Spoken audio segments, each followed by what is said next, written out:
Good morning, good morning, good morning. What's happening? Peoples, wherever you are, how are you doing? It's a Tuesday here on Rogue Radio. My name is Andrew Kibe. As always, with you here Monday through Friday. It's the 18th day of April. We keep count because somehow these days mean something. I mean, what is it? It's 18th then. What's that about? Yeah? What's that about? It's a Tuesday, 18th of April. Will this be that day that we remember, will we say that day on Tuesday, the April 18th? I did this or I did that. Yeah, you never know how a day starts. It could all go to shit very fast. But at least it has started. That's something that, you can look forward to. It has started. That's it. I'm good. It doesn't matter what's going on with me. I'm good. And you don't see this age thing creeping up on you. You never see it. You always think you're going to be stronger tomorrow. How? Age is creeping up. It's no longer as easy just to spring up. Now your body is talking back at you. Telling, hey, why do you think you want to rush? Can you slow down? You can't just play pool for 6 hours consecutively. Your back is going to tell you, hey, it's been 10 minutes. Can you sit down? You've been on the table for 10 minutes, bro. I remember when I started playing pool, we could play pool the whole night. Bro, the whole night. You don't even notice that you're on the... it's not even a thing. You're bending over the table the more you play, the more you want to play. Now you guys play for 10 minutes and my body is telling me, you're just going to continue playing like you're a young man, yeah? Your back is already telling you shit. You've not been to the gym for a minute. So yeah, that age creeps up on you somehow. And shall Tuesday, April the 18th, be one of those days where we remember, Shall it be the day? Well, we'll see. We'll see how the day turns out. Welcome to this side of heaven. If you're listening to me in the gym, in class, hiding from your lecturer with one of those two earpods. Chicks can do that shit. Just put an earpod and then cover it with that fake hair of yours. Could be somewhere in the office working, pretending you're talking to customers, yet you're listening to this show. You're a thief. It's you I'm talking to. Thief. Stealing from your boss time. Thief. You're a thug. You should be doing your boss's work, but you're here listening to Andrew Kibe in the morning. I see you guys. Come on. The numbers are here. I see there are hundreds of you listening concurrently. Who do you think those people are? Those are thugs in the offices, hiding from their bosses. They don't want their boss to know they're listening to Andrew Kibe every morning. God damn it. Shit. You're on your way to the office with your angry wife by your side. She's so pissed off, bro. You're wondering. You can't even remember what she got pissed off. The first one. You can't even remember that first one. There's been so many things that she's pissed off at. You don't even remember where you started off. No, you just totally, consistently in the red with her. It's always a fight. And you're listening to me now. And you hate me that I've said this shit. You're in a matatu, going to school. Wondering, will that boy talk to you today? Or that man, will he drive in? Or send his driver to come and pick you up? You is a hoe. You know that. You know it's a hoe. It's because you don't have the opportunity. But hoe is on the inside. But what you have on the inside is very interesting. Welcome to the show. Another day, another dollar. Let's get in here before I go into my own imagination. Hey, you guys. So if you're listening to me, it's good to see you. I appreciate all these crazy, crazy numbers. Who would have thought, though? Who would have thought? Bro, this thing shocks me every day. And because of that, I got a song. This song jazzed me. I listened to this song first time I was in India in 1995. That's the first time I listened to this song. I was at a guy's place called, this guy called Devi. And Devi used to smoke weed all the fucking time. I've never seen a man in my life smoke more weed than Devi. Devi was a bad man when it came to weed. He used to find different ways of rolling that shit. But he was constantly high. And not just high, super interesting. I stayed with him for like a week before I went to Amritsar. That was some crazy shit. Devi. No, did I? Did I stay with him? That was interesting. Come to think of it, he would have this pressure cooker. You put paraffin, but it has a chamber.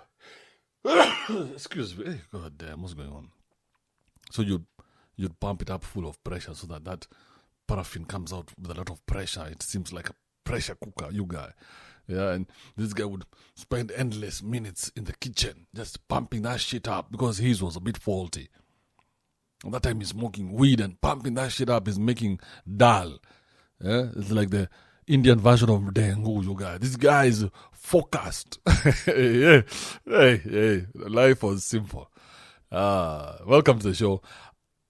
UB40, bring me your cup. Enjoy this song with me, bro. Yeah, okay.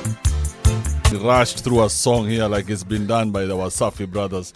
God damn, that was a nice, long song.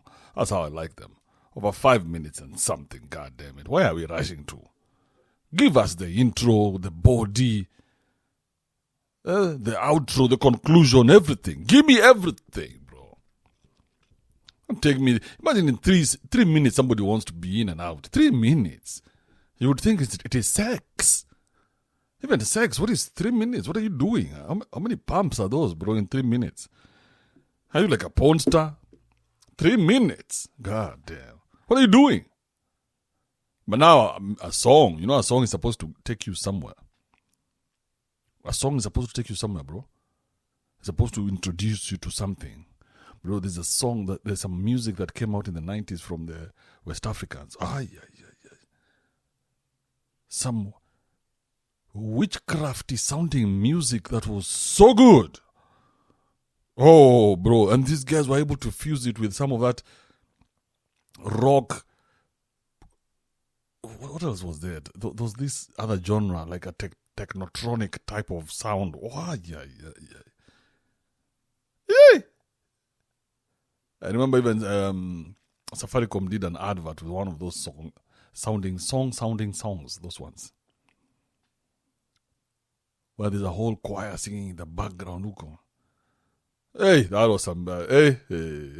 So music is supposed to be, it takes you from one level to the next. It must be that for you. If today you were told play that one song, that you want to play that one song to the world, which song are you going to pick? Imagine, out of all the music that you've ever listened to, you have one song to play to guys. Which song are you playing? Not as easy as it sounds, is it? Huh? How long and how far I have to think every time. Which mood am I in before I play a song? What am I feeling right now? Does this song have a real meaning, or does it take me somewhere? Like with that song, I saw myself in the streets of Chandigarh in India. And I could see you were living in sector 47. Hey.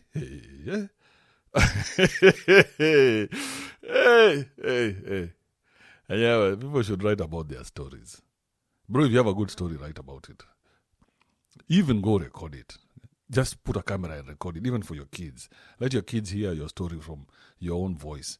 Because some of us, our voices were taken. Okay, not me. But many of us, our voices have been taken away by life. Maybe you got married. Now you can't talk because you're a married man. So your voice has been taken. But you can leave something for your kids, or your grandkids. Help them survive this world in your own voice. Record shit and just put it in archives. Maybe give it to a lawyer and say, the day I die, release these videos to them. Imagine if our granddads had done that for us. That would have been something, huh? You can sit today and hear your granddad telling you something in his own voice. When I told my granddad I wanted to get married, he looked at me like I was a madman. But he knew that I was mad. So he couldn't get me out of my madness. So all he told me is this. Before you marry a bitch, make sure you take one of her titties in your hand and you press hard and see if it's going to chomoa milk. If it chomoas milk, run. And I'm looking at this old guy. I'm like, what is he saying? This guy is so disrespectful. How dare he say that? The guy was a guy of Mahoya. I was in church deep at the time. Imagining my granddad is telling me that. I'm like, this guy, man. Whose granddad is he? Yeah, I look back now. The guy is long gone. I look back and I remember some of those stories. I'm like, shit. Red pill didn't start with you and me, bro. You know, some of us have become so arrogant with this shit. We think that we've just discovered this news. Breaking news. Hey, man, you need to do this. No. It has always been there. And the men who conquered that, who overcame that, we saw their success. The men who overcame that bullshit, we have seen. So it's Philosophical Tuesdays. Welcome. It's good to see so many of you here. Ah, man, that was interesting. UB40, bring me your cup. 5 minutes, 41 seconds of pure fire. That's how we do it. Play me one song before you die. Which song are you playing? Are you going to play that somber song where you can all cry? Kumbaya, my Lord. Or which song are you living with? I mean, don't play one song before you go. Which one are you playing? On a day like today, I would play for you, Bring Me Your Cup. Tomorrow, maybe, what's it called? Too Experienced, Barrington Levy. I'm too experienced to be taken for a stroll. All that reggae, raganini, it was all just lambistic music. I've listened to some of this shit recently and I'm like, what? We were listening to this shit. I'm in love with a man nearly twice my age. Man, interesting times. Philosophical Mondays. I was thinking about something, and maybe you guys can weigh in on this. I was thinking about something, and I was saying how I have PTSD of human beings. You know, since I came to the States, I've met some, I know people are evil, but I've met some pure evil type people. Pure evil. You know those ones who are just, where the devil has the devil has had his way in their minds. You know, the devil really fucked them up. Those pure evil human beings. And now I find myself having PTSD of human beings. Like I have PTSD of dealing with human beings. I'm like, hey, bro, I don't know where you're going with this. The other day, I'm playing pool. Let me give you an example of what I'm saying. I'm playing pool and this white guy, we play and I beat him. And he's very excited that, you know, this Miro has beaten him. And so when he was going, he tells me, oh, by the way, come, I want to show you, he calls it something like Roscoe or something. And I ask him, who's Roscoe? He says, Roscoe is my dog and he's a party favorite here or something like that. He says, he's my dog and he's my dog that people like to pet. Whenever I come, I'm being picked up, people like to come outside and pet the dog. You must meet this dog. And I'm like, bro, a dog, I love dogs. Me, I'm the dog guy, bro. You guys have had a tot and a beer. I'm just in that tipsy. I'm not even high, bro. I've had a tot and a beer. I walk out. Bro, this guy, the dog that is peeping through the window of the dog he's talking about is huge. These ones we watch in movies. These ones that tear up somebody in seconds. The guy's telling me to go pet that dog. I'm like, you must be fucking out of your mind. You guys, my imagination checked in. Shit. Quick, fast. I'm like, you must be. I told him, bro, that's a beautiful looking dog, but I will pet it in the spirit. I is never coming close to that Mazda. I is never going to be close to that car. I will take a photographic picture of you right now to remember you as the guy with that massive dog. So I know how to deal with you now. Motherfucker. Beautiful dog. A head bigger than mine. I go pet a dog. Well, these guys don't know I'm from Africa. I was like, Massa? Please, Massa? I ain't getting over there. The guy's like, come on. I'm like, I'm an African. There ain't no American in me. Dogs are supposed to play outside and protect the night. God damn, telling me go pat. The size of, bro, I should have taken a video. Next time I'll take a video and show you guys. See how ridiculously huge that dog is, party favorite. Fuck me. No way. The Miro in me will never ever pet another man's dog unless that guy has, we are signing documents here. So if this dog bites me, I can sue the shit out of you. Yes. What do you own? Do you have a Maybach 2023? George, what's happening? I'm just listening to you and I'm wondering, is it normal for people to be this damaged? What? I'm damaged?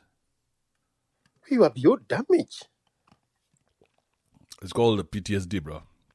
That's how PTSD looks like. How can you internalize it in your mind that you are the only human being? Who the fuck are these people? Continue. You are the only human being that dog is going to choose to bite. Yes. Of all people it has ever met, I am the only one. Dog lives a very constructive life. It's look at the master, take the energy of the master, do what the master says it does. That's it. That's why a dog is able to go and fetch a duck in a hunting spot and bring that duck to the master. It has no will of its own. But here you are with your fucked up African mind, and these dogs that come from maybe 20 generations of dogs that have been reared to do the same thing over and over is going to snap out of character and bite just you. Bro, let me tell you, it's one of those things I would rather not know. I would rather miss the opportunity to know this dog. I would rather look at it from a distance. That's how much.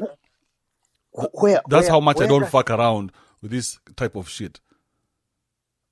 Where did you ever hear a dog bite somebody when the master is there, allowing the dog to be petted? No, you should have asked me. Why do you have such a fear of dogs? That would have been a better question. It was not this guy's neighbor's dog. It was some dog somewhere in some untrained dog somewhere in a different part of the world. But was it of the species dog? So even before you take me down that route, this is a very good opportunity for me to understand. So when we have people hesitating to do something, when we have timid people, because I really curious to understand what goes on in their mind. What is it they are telling themselves that short hesitation is going to save what? I'll give you an example. You saw a guy with a good, I think it was Atapama, pickup. Atapama probably is a what? Toyota Hilux? In Kenya, right? Yeah, it's, yeah. And I said, hey, let's go approach him and you get to up close enjoy the thing. And I'm in front of you, going to approach a guy we have never spoke to in our lives. But you are 6 steps behind. So I want you to explain to me that pace, that hesitation, what informs that? Where does that come from? And what is the purpose of that hesitation? You know, I have seen that hesitation in you when it comes to dealing with Kenyan people. Oh no! Let me Stay just focused. let me just put it into context so that you can see it. No. Yeah. No, explain yours, and then tell me this is exactly what I see in you. You explain yours right now. So you see, the dog, No, with this guy. bro. So hold on. So you started with the dog. We started with the dog. No. Yeah. Then Now and then jump to the and then guy. we went to the Tacoma. We're going to go slowly, bro. There's no rush. It's just me and you. This was not here yet. Yeah. Yeah. So we start with the dog. The dog. I have been a dog owner. I have owned 2 dogs. Okay, 3 in fact, in my lifetime. Okay, but I had been bitten by a dog when I was in high school. It was a very vicious bite. That one left a mark on my hand and on my psyche. So I'm a victim here already. When I see a dog, it doesn't matter how big or small, that dog takes me back to that day. Okay? This is called unprocessed, but I still became a dog owner even after that. So I have no problem with dogs. I just have a problem with dogs that look like Boss. Boss was the name of that dog. Okay? That vicious looking dog, that one I have a problem with. These are the dogs I'm cool with. But that vicious dog, bro, hey, listen, I know what nature says. When nature says if it looks like a beast, it probably is. Because that's what nature does to protect people from beasts. So you cannot tell me that dog with that big head is just going to be petted and one day will never lose his shit after all the documentaries that I've watched. So it's going to be on you. Yes. You have made all that calculation. It's just going to be on you. It's happening, bro. This is real. It's happening as we speak. This dog has jumped out of the car, has come, chased me down. You guys just tearing at my esophagus, biting my thorax. What are you saying, bro? I'm losing my shit here. All right, I'm not giving you a break. So tell me the hesitation part. Generally, where does it come from, and what use is hesitation for? These are defense mechanism. Because of the fear. You see, we mama's boys, we are very fearful. So for me, when I see, like now, for example, how easy it is for you to walk up to somebody and talk to them, I have to do a calculating. I have to calculate what that means to me. Because for me, I can do that, but only when we're in a setting where I have taken a few thoughts. Oh, God. There are a few drugs inside me, you know? Or, hold up, listen to this. Or I am in a place where there are a lot of other people like me. What does that mean? Other people like you? Like maybe we've gone for an event where people are sharing the limelight. So all these 2 bitches come walking and running in. Bro, I have been. We went to UB40 concert. I didn't see you interacting with like-minded. Oh no! That's not the. UB40 are not people like me. I'm saying like we're in a place where we are like. Where people are recognizing us, like at a concert. You see, like when you go to a concert, they're going to be. What do you mean people recognizing you? What are you talking about? Like a Kenyan concert, okay? I mean, how many people can know you before they know you in this world? That's Bro. what I don't understand around people. Oh, I don't talk to strangers. Who the fuck do you talk to? Everybody is literally a stranger until you get to know them. Okay, so there's something. Hold up. There's something called. What does that mean? The VIP tent. Have you never been to a VIP tent? Bro, we don't talk to anybody. We don't talk to anybody who just walks in. We have to size you up. How do you look? What are you wearing? How dare you just come to talking to me? Who are you? Who the fuck are you, bro? What have you come to say? So you cannot be real in a natural environment. It has to be curated. You cannot. How? Are you mad? You've not built all this to just be real. Are you crazy? You have to go to a remote town to be real. Epstein Island or whatever it's called. Why do you think these guys used to do that shit? That's the only place they could be exactly who they want to be. The rest of the time, they belong to others. That doesn't make sense. They belong to us. Every second of their life belongs to us. Diesel. Before you jump in, because I want to squeeze a lot of information from this guy. So even you approaching a woman is a problem in the natural environment. Yes. Because my character does not allow me to approach a woman. No. Forget about the character. Yeah. I'm talking about you, not your character. Mm. So deep down, you are this timid, small, skinny boy who cannot approach a beach. And there has to be an overwhelming reason. It has to be more overwhelming than what is in my nuts. My nuts have never taken me there. So you have lived this world where, because of your character, it has both been easy for you to approach women and women proactively come to you. So you never never mastered that art. No, I didn't have to learn it. So I didn't have to, because every time whatever I wanted was always so readily available. So you guys are the ones who have had to struggle to learn how to approach bitches. No, let's talk about you first, without creating any character that is not you. So you are not real. You are not natural. No, not if I don't have to be. So you cannot survive in a natural environment. No, I thrive. Not just survive, thrive. How? Thrive. That's not making sense. I thrive. You cannot. I do things with the next human being. I only do things as long as they are completely necessary. No, let me list them down. Mm. You cannot strike a conversation with the next human being. You cannot take an invitation to be social to another human being's dog with their okay. Mm-hmm. You cannot exercise the masculinity power of approaching a woman and having a natural, open-ended conversation that means nothing. But first, that's just bullshit. What you just said, that whole sentence there is just a rubbish sentence. Yeah? That's just a rubbish sentence.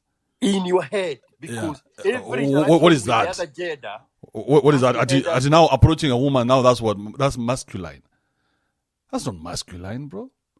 What is you're not winning anything. What is at stake here that you have to approach her? So there has to be some level. There has to be all the time. What am I doing it for then? So that is the damage. Yes. Why would I need to do it?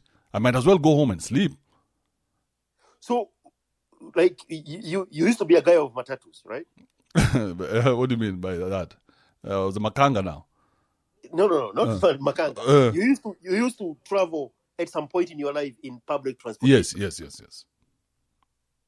So you wouldn't strike a conversation with the next person. No, for what? For what? So don't I have things to do? So now, so people like you, they act like they are full of themselves, and yet they are just small boys inside. It could be, or is that what it is? Or you just don't. You're not interested. Because you're trying to create this character to build a barbed wire around you, but the reality is you cannot strike a natural human conversation with the next guy because it is it is unnecessary. It is unnecessary, bro. If it is necessary, then we shall do it. It's not a point of necessity. Yeah. It's open-ended human socializing. With everybody you meet? I'm not talking about everybody. I'm talking about people you are stuck with next to in a vessel. Whether it's an airplane or a matatu. Save me from those useless conversations of just meeting somebody and talking for the sake of... Why are we talking? Bro, let me tell you, even to date, if me and the bitch are not going to fuck, I'm like, what are we doing here? This doesn't make sense. I don't have That's your level of damage. but I don't know. But for me, it doesn't make any sense. It's not damage. It's just I know what I know. I know that this thing, if it's not going there, it is a waste of time. So all your interactions have to end up. They must mean something. You are telling me to have meaningless interactions, and I'm telling you, I have been here, played this game too long to know that most of these interactions are meaningless. So you wouldn't sit in an airplane next to somebody and just start from where are you headed and have 5 hours of their fishing expedition or whatever it is that they are doing. That would be meaningless to you. No, I have done it. I'm not saying that I have not done it. I'm just saying I live in the moment.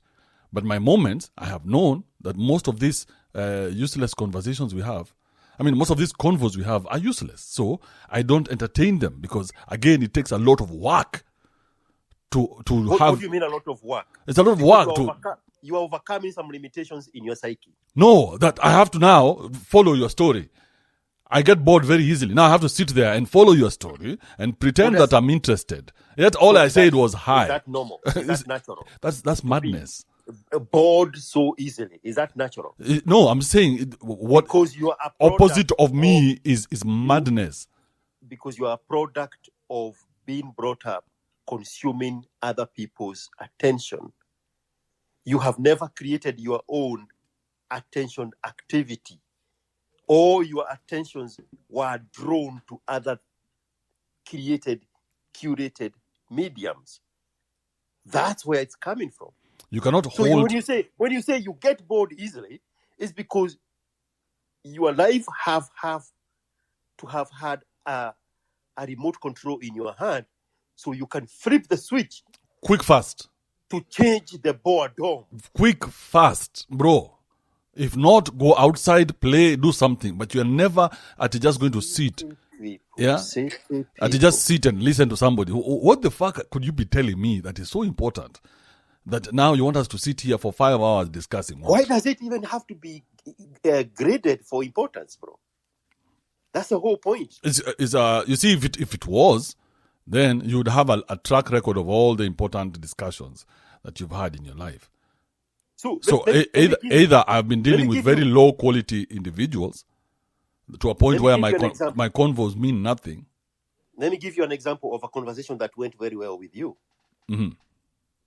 You met with Mr. Osborne, and you were talking about, he was telling you stories about his trip to Africa, backpacking across the southern part of Africa. So why would that be something interesting? But everything else that you don't know, it has to be useless conversation. But that particular one passed the grade. Yeah, what fucking damage is no, but just you've asked the question. You don't want to hear the answer. Bro, even the Bible talks about it. It has a good answer. It says when people have chums, all their stories are interesting. You guys, you're not understanding. Maybe I've been dealing with a low quality of individual. That's why I don't have patience to listen. But when you meet a guy who has amassed all this wealth, bro, now that person has something to say. Now we can listen to you. Tell me, what else do you want to say? I can sit here for 5 hours. Bro, you've seen me watching a documentary of someone, like that Dan Penna guy. You know how much of that shit I watched since he introduced me to it? I hope everybody here knows who Dan Pena is. He's what, 70, 74? He's old now, yeah. But I mean, think about it. This guy has managed to do all that. Then we can sit and listen. It's interesting because somebody now has a good story. He can tell us, he's chronicled his whole life. He's telling us, this is what I did. Now, that's a story I'm interested in. I mean, if you just think about it. You're on a plane and you meet a guy in the business class. Already that tells you something. Tells you this business guy has has a business mind and he's achieved something. You meet a guy in first class, it tells you something. Now you guys are Uko in coach next to the tail. What do you think you guys are going to discuss? Do you think you're meeting another Bill Gates in the tail of the plane? God damn it. Let me save my 4 hours, bro. Making me stressed here, having to listen to a regular human being just like me. God damn it. So you cannot sit down and listen to a waitress giving you stories of her life experience dealing with people in a bar. No, but or a restaurant. But I can. I have. I do. It's just that I would not want that to be something that ties me down to a point where I have to tolerate it. I want to do it only when I want to do it. Like, remember the interview I did with Isaac? Isaac, the guy who was the cleaner over there where I was working at KISS. Uh-huh. Yeah, I mean, this guy, I would sit with him every day after I leave the office because there was some benefit I was getting from him. So he knew he had to give me good stories between the place I leave the office and the parking lot. Because he knew if he makes me laugh between that place and the car, then I'm going to leave him something small. And he's going to, buy unga on one side and the other side he buys like a small tot of something. Just to keep the day short, you know what I mean? We had this conversation when we were going to watch that bodybuilding guy in Houston on the drive. And I was telling you, some of my best stories have been told to me by just regular folks in the city. Whether it's a watchman or a what do you call these guys? The people in the customer service. Like the story I was telling you about at the Kimpiski, the girl, I was with my girl, and we got talking so much with the server. I'm looking for the name of the servers. What do you call them? Waitress. Yes.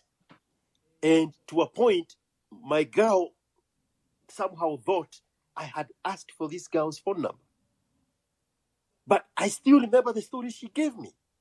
Were you dating a waitress as well? No. You must have been waitress level that time. I have never dated a waitress. Yeah, because how else did she know that this is how numbers are given out? Well, she probably has given numbers herself in the same level. I don't know. When she was a waitress. But that is not the point. The point is I can squeeze a good 5-minute conversation with just about anybody except Uber drivers. And only Uber drivers in Nairobi, not anywhere else. Because Uber drivers in Nairobi are the only people who know about classism. Because they go to all the extreme sides of the city. And depending on where they are in the social status, they are already pissed off at where they picked you up. So when you're trying to have a natural conversation, you can see the resistance. And it's only with Uber drivers. Nobody else. Bro, I went to... Bro, you have PTSD of Uber drivers or what, man? Who are these people you are meeting? I'm talking about the kind of conversations I have naturally. I went to the carpenters on Gong Road before they expanded the road. And I would sit there and just chat with this guy in the back area where he is, shaping the things I needed shaped, wooden things. And even his little kid is there and you walk in, you would think I know them forever. Yeah, but bro, you're a customer. They have to chat with you. Bro, I'm not forcing any conversation. How would you know? You're the customer. Because I have very good social traits. But that's what you tell yourself. And like you. That's what you tell yourself. You think that you're being socially... which is like an oxymoron. Naturally antisocial. Yeah, I don't like human beings too much. But no, let's go back there. Let's go back there. This guy is your customer. He's your customer. I mean, sorry, you're his customer. He has to tolerate you for the next 5 minutes that you're there. And he has to be as interesting as possible and go where you want to go because that's where you want to go. But I have also been on the other spectrum. Mm-hmm. where the other person is the customer. And they're as bubbly as you are. They are naturally engaging. So that's why I'm saying I have very good measuring points to know whether it's flowing naturally or not. So there is no problem there. The problem is that antisocial behavior of yours, unless you are in character. It's very telling. How do you cross the street? You have to know who to engage. Who is crossing the street now? Is it the character we've created, or is it the real Andrew Kibe? We will never know. Join us next. Bro, let me tell you. You see, there is somebody people have put in their head. Okay? There's somebody people have put in their head every time they talk about George. You know that? Unless they know me. No. They will, you see now, there are more people who know you than you'll ever know them. So in all of these conversations here with almost 500 people, the only person I've ever met that I can tell of is Diesel. So 2 minutes before Diesel walked up in that restaurant, he knew a character named George. 2 minutes in, all that was replaced by, this is George right here, now I'm looking at George. So yeah, when you say that, it's obvious. So now imagine... Everybody here, when they hear George, they are talking about the character they know. Exactly. Never met me. And then now, are you ever going to be intimate with people the way you are with in an intimate setting where people can now shed off all that nonsense that has been projected out there? Because that's not who you are. That's just what people think you are. But when you sit down with somebody, then you realize quick fast that this guy is actually, this or that, or, you get to find out who the real person is, not just what you get to hear. The thing with me is when I'm engaged with somebody, I'm more interested to know about them. You would think that's what you do. But even for you, that's a character that you've created. Because this character is always on business mode. When you switch off business mode, then you go to... Not necessarily, because when I went, like when the world was coming to an end in 2020, I was in Cancun in a huge, what do you call those things? Resort. And we connected with one little guy, and I wanted to know everything about him. And when he said he's from Itsy, that's, I can't remember, I'm not saying it right. One of those UNHCR, not UNHCR, the heritage body, the UN heritage bodies protected in the Mayan ruins. Bro, we were going to drive 3 hours to his rural area, buy a goat, go to the village, slaughter a goat, and just enjoy his natural life. He does not even know my name. But how is that natural? Because that's human interaction. No, but that's your interaction with him. He has to bend to your will. I'm dispelling this notion that I am in the business mode. No, but I'm in the curious mode. You are in your own mode, and this guy is bending to your will. It's not natural what you guys are doing. No, but that's the whole point. Yeah, so it is an unnatural. Mine is the natural one where I don't give a shit about you, don't give a shit about me. We can keep quiet on a 3-hour journey. We don't have to say nothing to each other. You have to go beyond your natural. Unnatural, isn't it? Yours is unnatural, where now you have to start prodding each other to a point where you even know each other's villages. God damn it. No, I want to be introduced to his life. I want to understand how life is for a native Mexican in the Mayan world. It is so intrusive. If you came to me and asked me that question, bro, I would shoot you in the fucking face. Like, what the fuck, bro? So that's the damage in you. I'm like, what is wrong with this guy? I'm like, bro, do you want to go there? I'm like, what are you asking here? Yeah? Oh, man. Diesel. I'm sure these are reasons like you.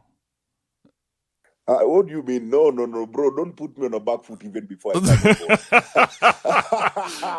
come. You and George seem Bro, to be the same type of reason thinker.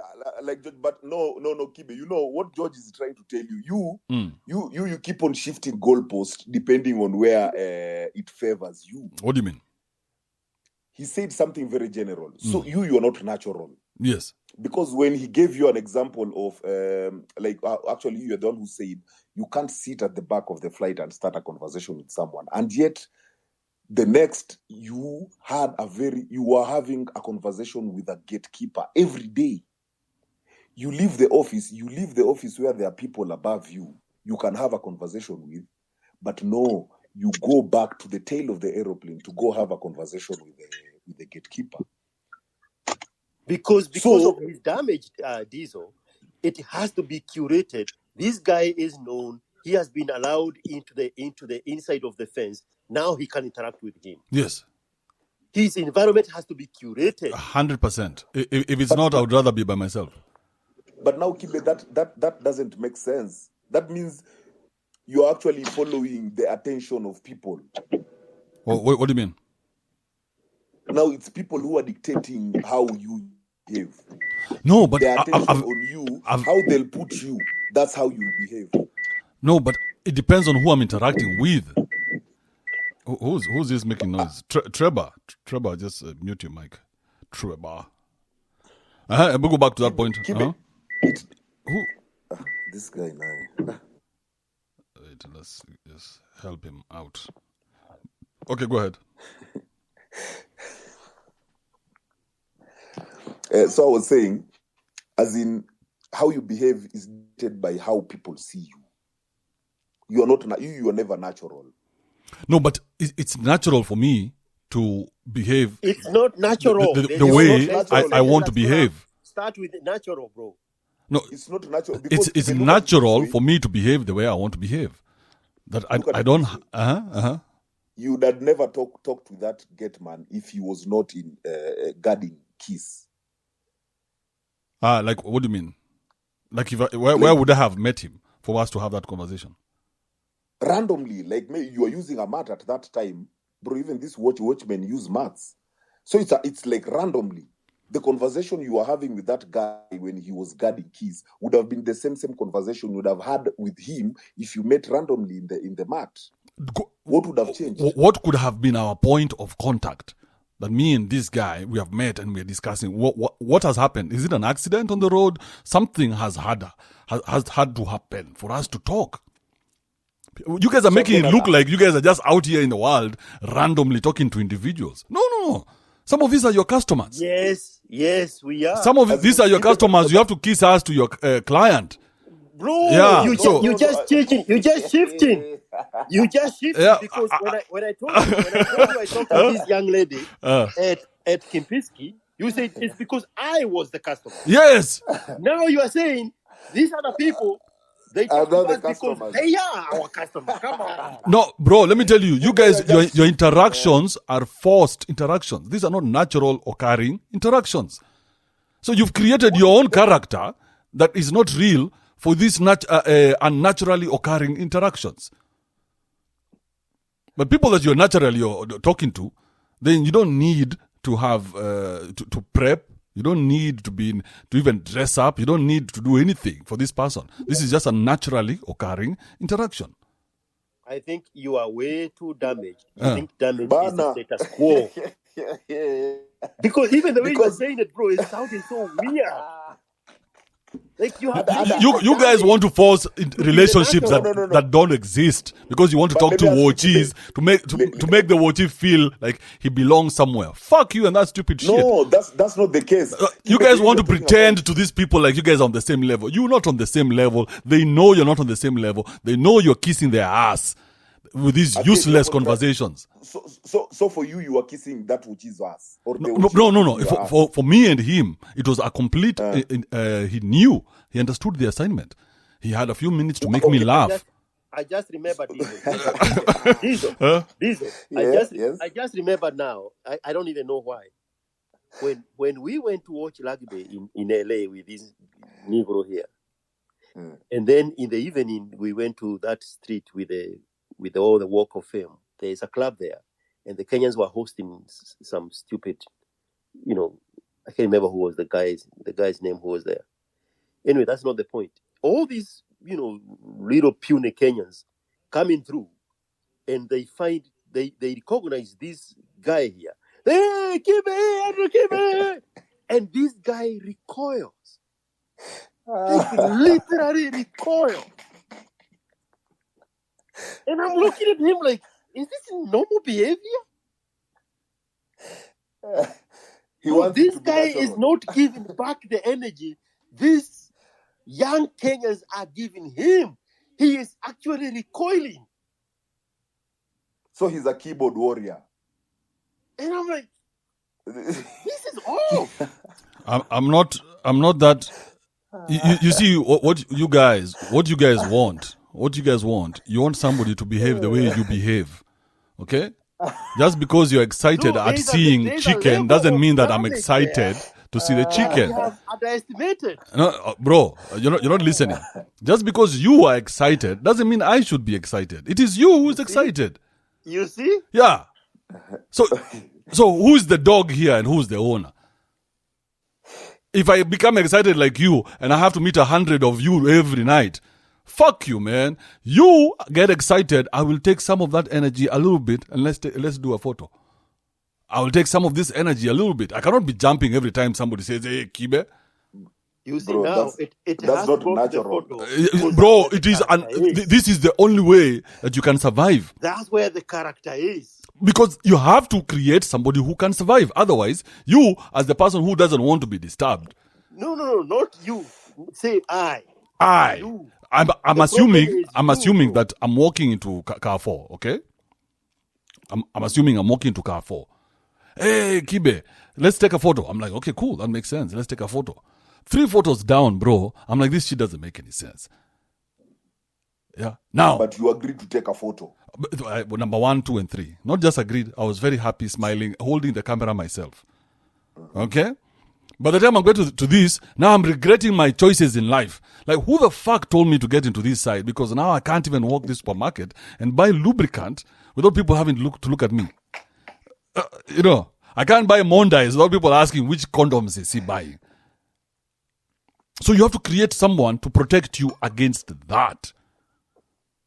The character. Yes. Now you have to create a character. As a character. Bro, that's not natural. Meaning you are socially damaged. 100%. I've been saying it.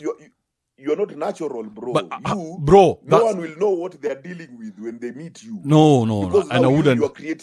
You're creating a survivor. You're creating something to protect you. Yes. You have split personality disorder. You guys, schizophrenia and the most. Hey, you guys, you're joking. You're joking. So now, that's how I started the show this morning. And I said, I have PTSD of human beings. So I am damaged. I know that. I know that I'm damaged and I don't want to meet human beings because I know what I know. So this is damage that I am comfortable living with. It's like when you have a fear of snakes. You may never get bitten again for the rest of your life. You may never even see a snake for the rest of your life. But that fear is lacking somewhere inside you. Don't have a bad dream, bro. Wake up screaming, snakes. So now let me bring you to a cliche before we move on. Come out. Now the cliche is, you see that damage you have, Kibe. Yeah. To someone else, it would destroy them. But you've accepted that damage because you can deal with it. Mm-hmm. So Sultan has accepted his damage. And he can deal with it. Uh-huh. That's why he always tells you it's always someone's preference. Bro, you pick your demon and deal with your demon. That's why Sultan can come out here and, just interact with people. Sultan's stories tire me so much. Yesterday, I gave it maybe 20 minutes, and I was like, okay, this is enough. Sultan's story and religion story I'll just disappear and come back when it's done.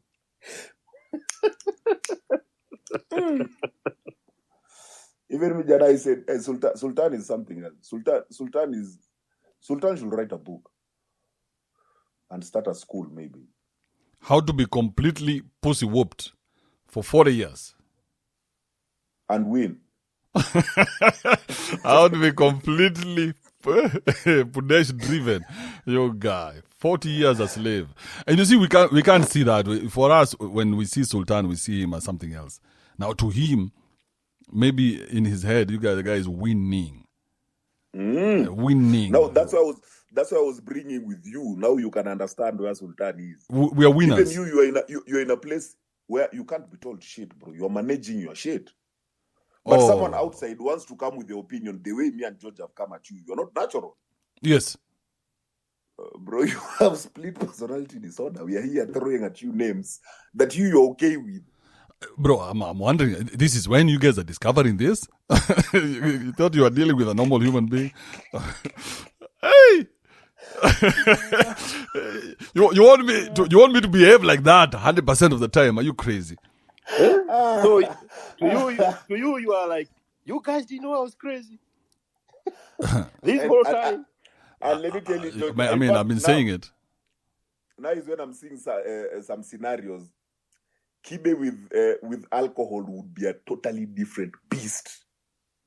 Is that what he just said?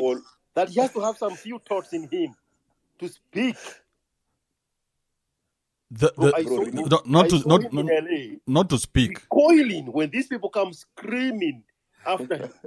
There was this little girl who was tiny as can be, just attaching herself to him like a tick. And this guy didn't know what to do with her. They are not talking anything sensible. The guy is just there, just snooping, just circling around him. They're not talking about anything. You wanted us to talk about what? Shut down. Bro, this thing is only sex. Problem is you've had to fight for so long. You've been such a fighter. Yeah, you've had to scrap through to get even a smell of Pudesh. Now, when you see it happening, you're like, shit. I mean, they are with you, Gibe. Because George, you always make an effort, man. This guy makes an effort, bro. He goes all out, bro. Yeah, he's doing the most. Me, I'm like, bro. I just sit at the club and I wait and make demands, and they're bringing the alcohol to you. I mean, Diesel, you've seen how that thing operates. Are you going to go be that outgoing character? And now you're going to be, yeah. But George, that's not a damage, because in interaction with women, it's tested that such kind of interaction that Kibe has will dominate the women more than your kind of interaction. Explain my kind. Yours has to be, you have to come up with the money power at it. Bro, the bad boy interaction, you don't need to come up with the money power with it, bro. Bro, how many people know me when I'm approaching them? Very few. Bro, everyone. What do you mean how many people know you, bro? Judge from your first post, you just showed us the side you're from. No. It's like a gay person posting their things on social media and then coming and saying, how many people know me that I'm gay? Come on, nigga. As in, bro, we are seeing your nails there. But when I walk into a supermarket or I walk to a nice restaurant, nobody knows who I am. No. We are talking about you and not understanding. And that's where I thrive the most. I'm saying here we are talking about you not understanding the interaction Kibe had, whereby he didn't need to, be in any stories with that with the Chile. But it's even worse because it's like, have you seen like kindergarten boys being hit on by kindergarten girls? They are uncomfortable because the girl's brain is way above him. And now he doesn't know. And there's a video circulating of a boy like that. Two kids like that. The boy does not know what to do with this attention from the girl. Because his brain is not there. And that's how this guy was the entire time in LA. Okay, Completely shut down. let me give you another example, George. Yeah? Do you think Kibe would have behaved the same way if he found a chick he actually wanted? Not a chick who wants him, but a chick that he actually wanted. Would Kibe behave the same way? But here's the problem, right? And I hope you understand. I explained this properly. Kibe does not know how to hunt for a chick. So let's just consume that information. He wouldn't know how to start to approach somebody he wants. You know, I'm with you. There I'm with you. With me, I just had them by phone. I said, put your number here. So for Kibe, he's used to the Chile going to him. So even if he wants a Chile, he want that Chile. You heard him say he's in a high table, he's in the scenarios. VIP section. He is a zoo lion, and the meat gets thrown at him. Mr. 3 photographs. Now, see, bro, you guys have hacked it. Bro, me, I'm used to them killing the cow, taking out the bad parts from the cow, and then bringing soft meat. The steak at you guy, and bringing it, and don't just throw it the way you want. It has to be thrown with a certain have some decorum. Put on some wine on it. You guy, me, go approach a bitch. Are you crazy? Even now, when you are with a girl that you want, you don't even know how to have a natural conversation with them, just to keep it going. No, you see, the thing is this: unless this girl doesn't know me, understand that point. Unless this girl doesn't know me, then now we can have a real no imagination kind of conversation. But if the girl knows me, hang on, stop. Yeah. You cannot point to a time where that ever happened. No, but I've had many conversations with women here in America. Many. But the conversations where I have been in, when you're talking to women, you are in character. You're not yourself. Like at a restaurant? Anywhere, bro. No. Give me an example. Like at a restaurant. When have you seen me talking to a woman? Like the only time we met with those two Kikuyu women. I mean, is it a Kikuyu or a Kisi? Kisi. Remember the Kisi girl? No. I'm not talking about Kenyans. Those are Kenyans. Those are people who know you. We are talking about people that don't know you. And you are having a first in a lifetime conversation with them. You still have to go into character. It's not that you still have to. He has to go into character. So the moment he has a conversation with them, he can't again have a conversation with those people. Once they know him, he can't. So he's always in character. I remember. I get that, Dizo. I get what you're saying. I think it was NFL season time, and we would go to Dogwood at the Domain.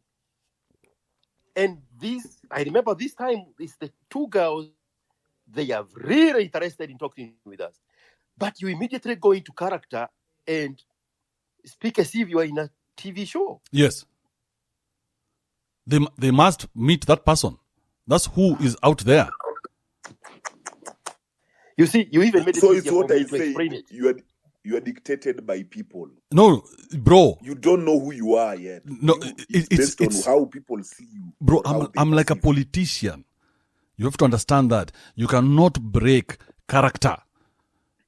You cannot. This person that you've created to put out there, that person has to be alive. The only way this thing makes sense, the only way it can be real, the only way you have influence is if you don't see how the magic is happening. That's the only way it makes sense. Once we understand how the magic is happening, the show doesn't make sense anymore. But these are people you are meeting in a social setting. Bro, the story that is going out there. In your viewpoint of the position of a woman in a relationship, of how... Oh, no, bro. Everything that I have said has to be my Bible. My Bible I walk with my Bible in my head. That person has to exist, bro. But That person, because now if I go out of character and I become this stupid person that I have always been, then what's going to happen out there? So that's the damage. That's the damage, bro. That's the only reason why I do this. To You are a create damaged human being. not just damaged, super damaged, to create a whole new character that is the perfect man. And we say, this is the perfect man we aspire towards. And if this man can survive and he can thrive, then we can build on this man and say, okay, now from next year, 2024, we're going to add to this man wings. He will start flying next year. Yeah, we've built him to here. Now next year he has to fly. Yeah, and we have to call him Jesus. So you are too far gone to even trace back to the natural you. Bro, I don't even know if that person exists. So meaning we shouldn't even be surprised if you see you pulling a Dr. War here soon. Starting to preach. Bro, start a church. Bro, it's progression. That's the only way. That's the only way. It makes sense. Because if you get carried away, then now you want me to be Jesus. I'm not Jesus, bro. Hey. What would Jesus do? What would Jesus do? Would he want to say hi to these bitches, or are the bitches going to come and say hi to him? Yeah. Come wash my feet. Oh, of course, they have to worship. Wash my feet. They have to. That's the only way it works. If you give them somebody different, bro, they'll lynch you. They'll be like, where is the real guy? The one you've been selling on your podcast. You want to bring this lambistic guy here who's kissing women's asses. No, we can't have that guy out. George, that's the guy we killed. What are you saying? All right, let's hear from Kamau. Kamau. Yes, Kibe, how are you? I'm easy, bro. So, I wanted to talk with George. There's something George had addressed I think it's a year back when he was in Kenya. And like a few days ago, I encountered like the same thing. So, I used I had connected my Uber application with the bank card. So when I used to order the cab, it kept on getting cancelled. So I was like, I don't know what's happening with my application. So maybe I should try another payment method. So I had ordered with the card. It got cancelled. I put I changed the payment method. I chose to pay with cash, and the same driver who had cancelled the previous trip accepted the same trip. And when I'm inside the car, I'm asking him I had ordered before. Why did you cancel? And when I changed the payment method, you have accepted. So his response was, when you pay with card, it takes 3 to 7 days for you to get your cash. But when you pay with cash, the money is instant. And most of us, we need the money at that particular moment. I told him, so why don't you guys have to wait? He was like, the car can develop some mechanical problems. You will not have money to sort out all these issues. I continued and asked him in a whole day, how many people do you cancel? He was telling me approximately 10. So I found that's some level of dishonesty, and most of us in the country, we are working in a situation whereby the money we get is hand to mouth money. Then I think it's on Sunday, I went to the national park in Langata. So I also decided let me take Bolt because the Uber was cancelling my trip. So I took Bolt, and I chose I will still pay with card, and the same thing still happened. So I chose I will pay with cash, and the Uber driver came, and I told him my house is in TRM, so you will take me here to TRM. The driver asked me how much is it in the application. I told him it's 1,030 Kenyan shilling. He told me why don't you change the location and put Timol? It will charge 300. Then the rest of the money you can pay me because I like all my payments in out of the application. So I also found that being some level of dishonesty, and in the country we have not come up with the systems that will not favor us. I asked him why do you prefer all the payments out of the application? He told me because Uber and Bolt, they do take a lot of percentage, and I'm not to some extent like you're left with almost no money. So those are some of the things like I encountered, and I remember George had also encountered the same problem when he was in Kenya.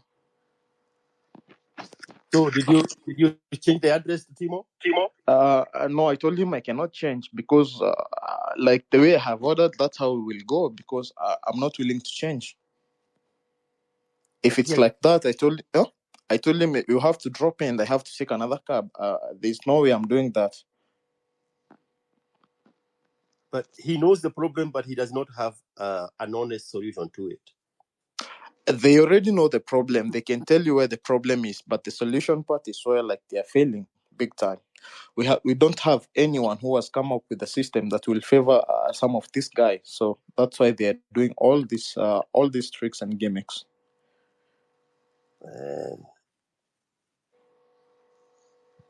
In that beach. That's how bad things are getting, man. You can Instead imagine of- getting. Instead of taking advantage of the system, you are trying to game the system. It's not sustainable because that is dishonesty. For sure it is, and I think some of them they have successfully managed. But if you meet some of these clients who are hard-headed, no one will accept that, because also for your own security purposes, it's not safe at Of all. course. Yeah, so that's all I had to say. Those are some of the things like I found some level of dishonesty, and it's something like I was not happy with it. And it has to make for a very uncomfortable ride after that. It was so uncomfortable. Like Right? when I went in the cab, like we were having a conversation, and I'm trying like to ask him questions. But the moment like he started pulling out those tricks, I told him, I don't think this will work on me, because I don't know. Because the rest of the trip will be outside the application. So if something can happen to me, like even tracing that someone can be a bit tough. So I told him I don't do like that. And then you find he has around 6,000 rides under his belt. He had around 3,500 plus. And he's still complaining about he cannot wait for 3 days for a bank attached card to process. So he has to keep canceling rides because he wants the money now. 3,000 rides later, he has never solved a 1 week problem. And he thinks Uber is the problem. Uber is not the problem. We are the problem. We have not found a solution for ourselves.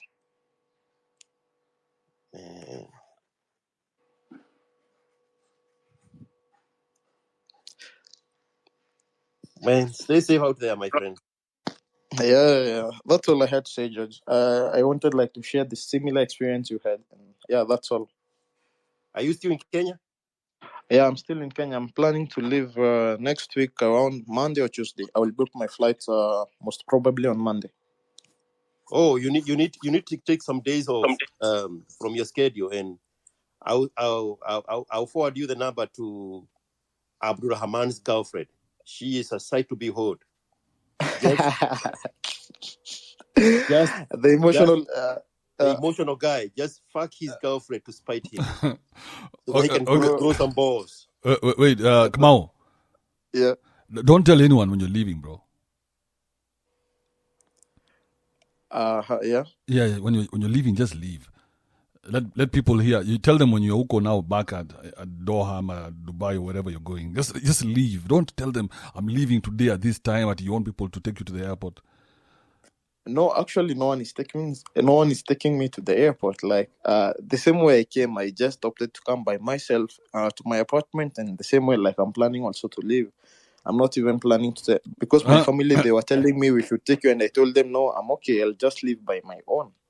Because, you will see people when you see them, but don't give them this is a goodbye. These motherfucking Kikuyus, bro, are crazy. They're so evolved. They're so evolved out here. Bro. Also,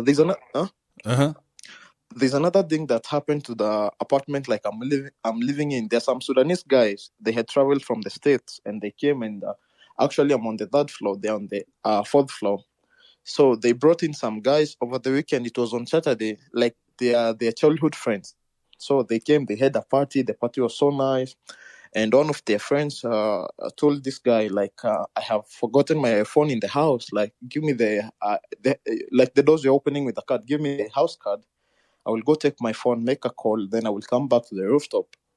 Bro, when this guy went to the house, he went to stole a MacBook, an iPhone, a PS, some sneakers, and some perfumes. So the guys were like, damn, this guy is taking so long. Why don't you go down and see like what the guy is doing? They went down, bro. The house is almost clean. And funny thing, there's a good security downstairs. But the security, since they had seen you, like you had walked in with these guys with a bag, so they did not bother to ask the guy like what's inside the bag. So that's how this Sudanese guy, he lost all his some of his properties, almost worth 500K.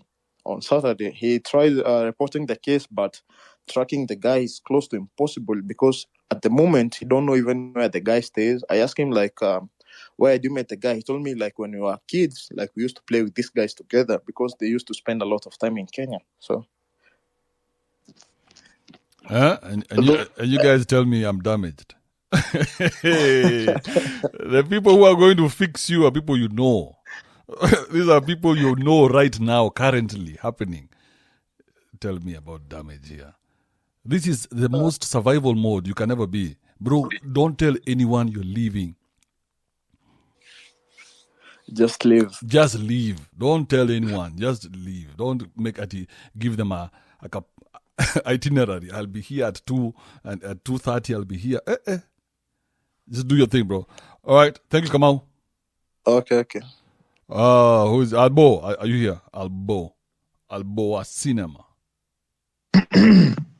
Yes, sir. How are you doing, bro? Mzuri. Mimi nilikuwa bado nasikiza tu ndio ni form rant. Hey, bro, there's something you said. I think it was on Thursday. I was like, God damn. That was the funniest shit I had in that month. Bro, that rant was epic. There's a rant you gave on Thursday. That was an epic rant. With the Bill Gates doctor. Is it that one? I The one think you so. call the guy, you're pathetic. Thank you, guy. Yeah, that guy. Oh, our boy even had some points written down, bro. Hey, Not playing. No. By the way, that's Najua, those are the kind of situations that I hate the most. You're activists. Those, if there's anyone in this world, I will be happy they just disappear now is activists. why do you say that, Mr. Albo? We've never met a group of people who have assigned themselves the moral superiors of society and also assigned themselves God and Jesus roles, and also assign themselves president roles, assigned themselves your father's role, your husband's role. Like, they come pretending that they are going to save everyone. They know what your problem is, and they are going to bring the solution. We know that's fake, don't we? Tunawajua mafala. We know that there is no activist who would stay in activism if it was not going to remove them from poverty. If Bill Gates didn't have the opportunity to send money to him, some US aid here, some women empowerment cash, like a chick from Kilelesho is being given women empowerment cash to go save women in Turkana, So it's all fucking rubbish. But Albo, isn't that the whole idea? And us, we're getting carried away by seeing the game the way. I mean, we are supposed to be in the back of the back room preparing content. Oh, yeah, Izo. I mean, that's the whole idea. Everybody is selling something. Everybody has a product. So you create your product. Like now, this Wakanda has money. Just think about it. Anything black right now, people are gravitating towards it. They want to support it. Africa this, Africa that. Yeah. So that's the product for now. But if you see, if you see if you become a spectator, then you're waiting for the movie to be released. Now you're waiting to see where this story is going instead of taking the story where you want it to go. Okay, I sort of get where you're coming from, but hey, boss, not everything is worth doing in this world. There's some things that are just there to create backwardness. Because I have seen, boss, if we just think about how many NGOs and charities are in Kibera, and whether there's anything that has ever improved. In fact, the only thing that ever improved is the time Raila put up those 2 flats, which went to hell also. And that road they've built in between, the tarmac road they've built within but Kibera. No, but Albo, my point is, you can do better with that chum. Because you're a better human being. So we would rather that money in your hands than in the hands of these other people. But they won't give me the money. No, because you're emotional. If you stop being emotional, they can give you the chums. No. They're waiting for you to go to them and tell them, hey, listen, I'm out of my feelings now. Now we can do business. I've not taken any sides. Actually, if you don't go to those people without emotions, you won't get anything. They work purely on emotion. No. We are about to die, all of us.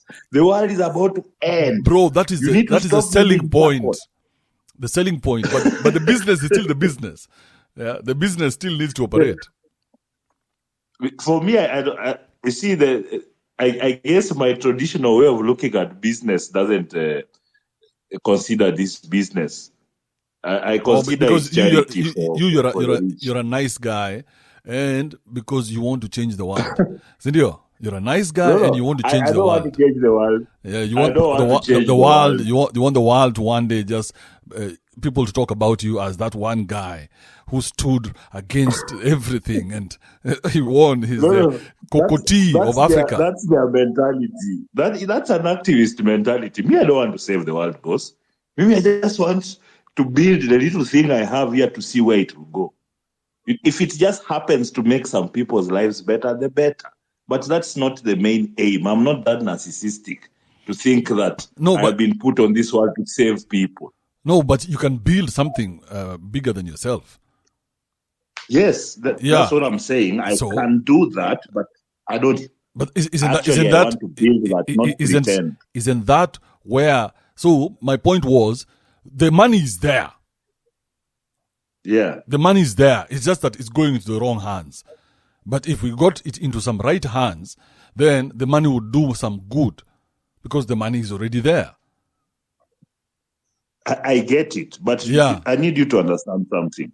You see, if this money is there, but the reason it never builds any factories, it never does any kind of other research and development or anything like that, things that actually work, is because it has to continue. The donation business has to continue. Because now, imagine if you are to make people independent, they wouldn't. It would collapse quick fast. 2 generations. That business plan will be gone. Mm-hmm. So it has to. The reason I'm against is because the point is not to solve the problem.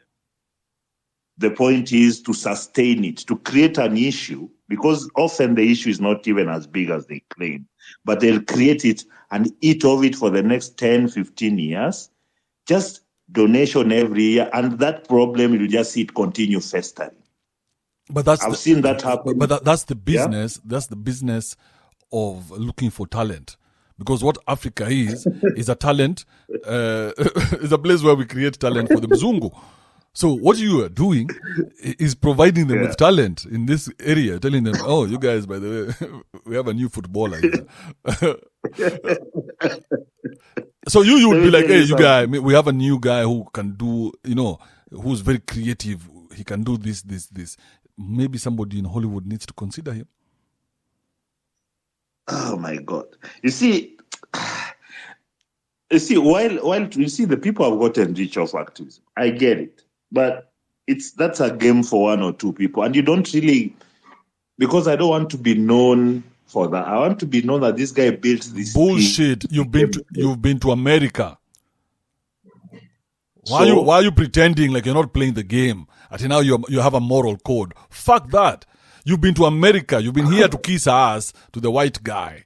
So you already know how kissing ass looks like. So stop pretending like you don't know. Suddenly, suddenly I have a moral compass. Let me ask you something. Does Apple kiss its customers' asses? Badly.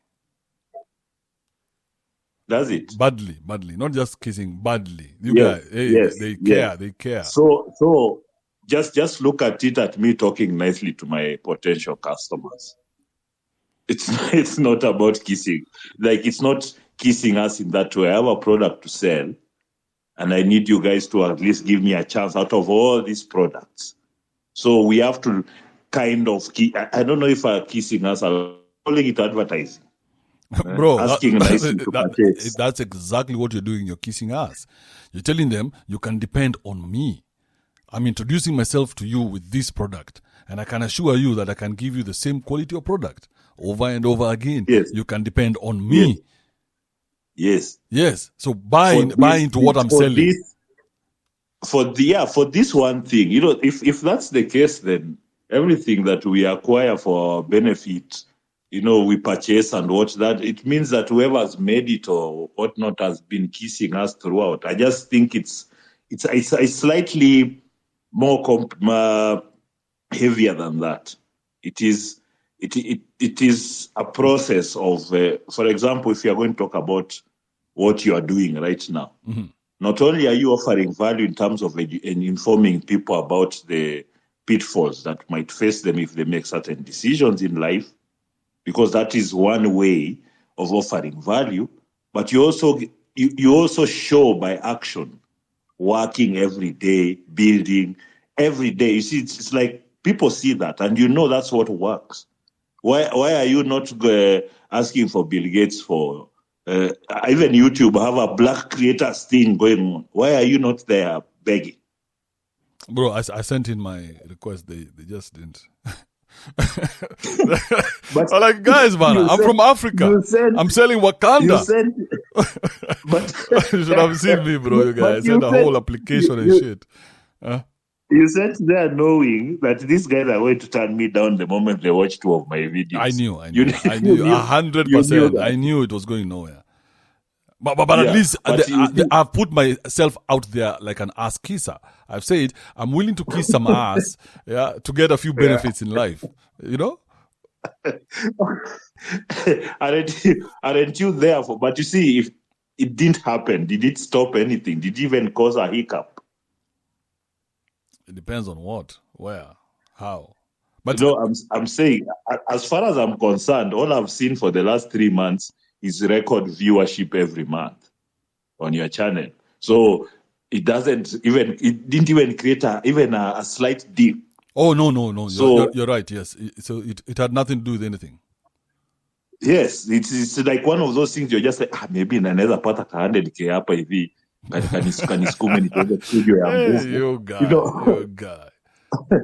Yeah, so as far as I'm concerned, I guess sometimes we might come off as, what's the word? You just use it, like we are acting like we are morally superior or we are saving people. It might sound like that. But I think the narrative is very different. Because first of all, I don't see any of us talking about how we are victims and we need people to save us. We're not talking about how you can't do things by yourself. We're always advocating for people to do things by themselves, to get themselves out of trouble. We're advocating for people to inform themselves, to grow talents, to develop their skills. As in, the things we are doing, if you switch that to the activist side, all of those things are removed. Independence is frowned upon in the activist world, even if they feed it a lot of, they speak about it that way, but they never do it that way. But Albo, all of it is activism. Even what we're doing here, we are activists. We are telling men, this is the way, the truth, and the life. This is how you can be a better human being. It's activism. We're trying to tell them our message is superior to that message. We are talking from a moral high ground. Yeah, based on what? On what? On experience. Why are we claiming? Well, yes, experience and data that's come out on results, right? Exactly. But it is still activism. I don't think it's just prudent decision making. No, we're looking for disciples here, bro. We're looking for people because imagine, Disciples are patriots. bro, just imagine if you have 10 strong, independent thinking men at your disposal. Men, That's usually a powerhouse. bro, just imagine that. Just 10.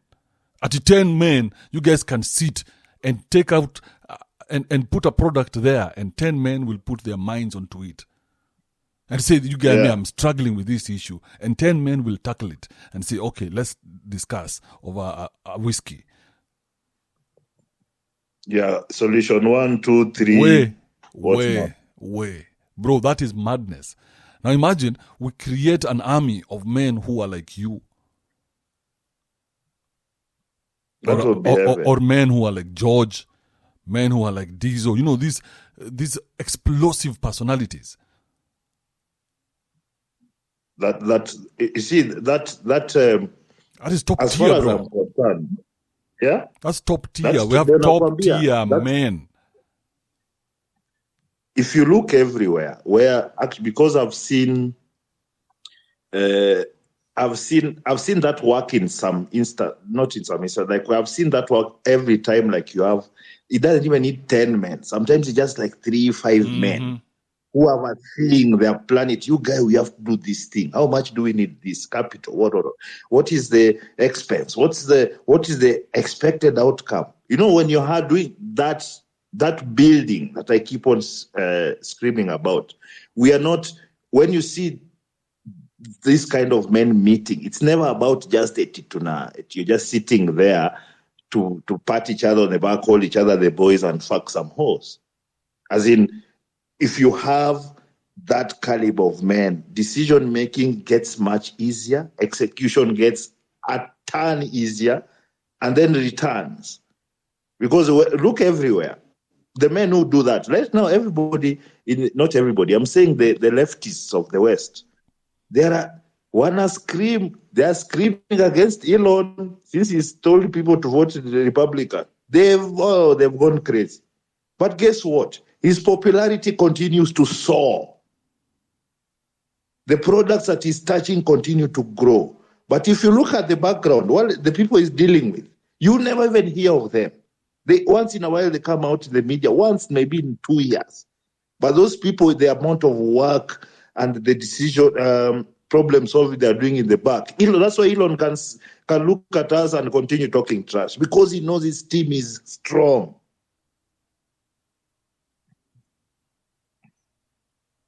I got carried away there a bit. No, bro, I was with you, bro. I was with you. I'm already seeing Elon Musk, you know, because that's the whole idea, Albo. The whole idea is to have a superior thinking to the rest of the population and tell men, we don't need to be many of us here. We are just few of us can do a lot more. But that's always the case. If you look at the people who aggregate a lot of men together, it's usually for more nefarious reasons. Look at politicians. Like there are so many men together. Yes. You have all the mediocrity in there. You have all the laziness, all the ignorance. So even the few that are in there that are of quality cannot be seen from all the noise. Because you have to be a con man to play that game. Yes, and that means you have to, every step you have to lie. But if you mean if you have to back up a bit and build something so that people see what you've built, because I think most people want their faces seen before what they've done. I think the main thing is what you've done should direct people to you. That's what people meet first. So if they come and say, hey, biashara inafanya vizuri, this construction is good, this so-and-so is good, this transport system, this what is good, they see that, then wonder about who built that. And that's how greatness has been made, because the people who really are great, they never really scream about being great. They never tell you I'm better than you, or I'll do this better than you. They just do it. And you have to bow because it's obviously better. And that's that has been lost because we are all falling into this that we want to aggregate as crowds of mediocre people who can't even form a coherent thought. So when we are out here, isn't that the whole idea, though, Albo? Yeah, the whole idea is for people who cannot stand by themselves, they have to come together and unite against something. So it is just a product like any other. No, that's fine. But you see, the more you are, the less coherent you are, the less you build. The point was that smaller group of highly motivated men will go far. Yes. Before these people even decide who's doing what, will be writing the minutes, what. You guys have already executed on plan one. So that kind of environment. I remember when I met George and Dizo, when George came to Kenya. Like we sat down, I think we were 4. We sat down and the exchange within 2 hours had already created a business plan for the next 2 years. So it didn't need a lot of ceremony or whatnot. It just meant people who are motivated to do something. So you listen to each other. Yeah, that one we can tap in. Yeah, that one we can tap in. I believe that's how it worked for me. Even my first movie I ever shot, we did that movie 4 people. 4 people. We were a crew of 4 people. I was doing lighting, camera work, and directing. Imagine. One of the main actors was also the production manager and my assistant director. Then the other 2, we had a lighting guy and a grips guy. 4 people. The movie that won me 2015 Kalasha Best Local Language Movie. We shot that movie in 3 days, 4 people. From that time, I knew it's different when you're in a position where you're working with people who are competent and also motivated. Few people, highly efficient. That's what works. Yes, you can congregate together as many people. It's because you're weak. You have no choice. But that means you also get a small piece of the pie because you are too many and you bake a small pie. Interesting.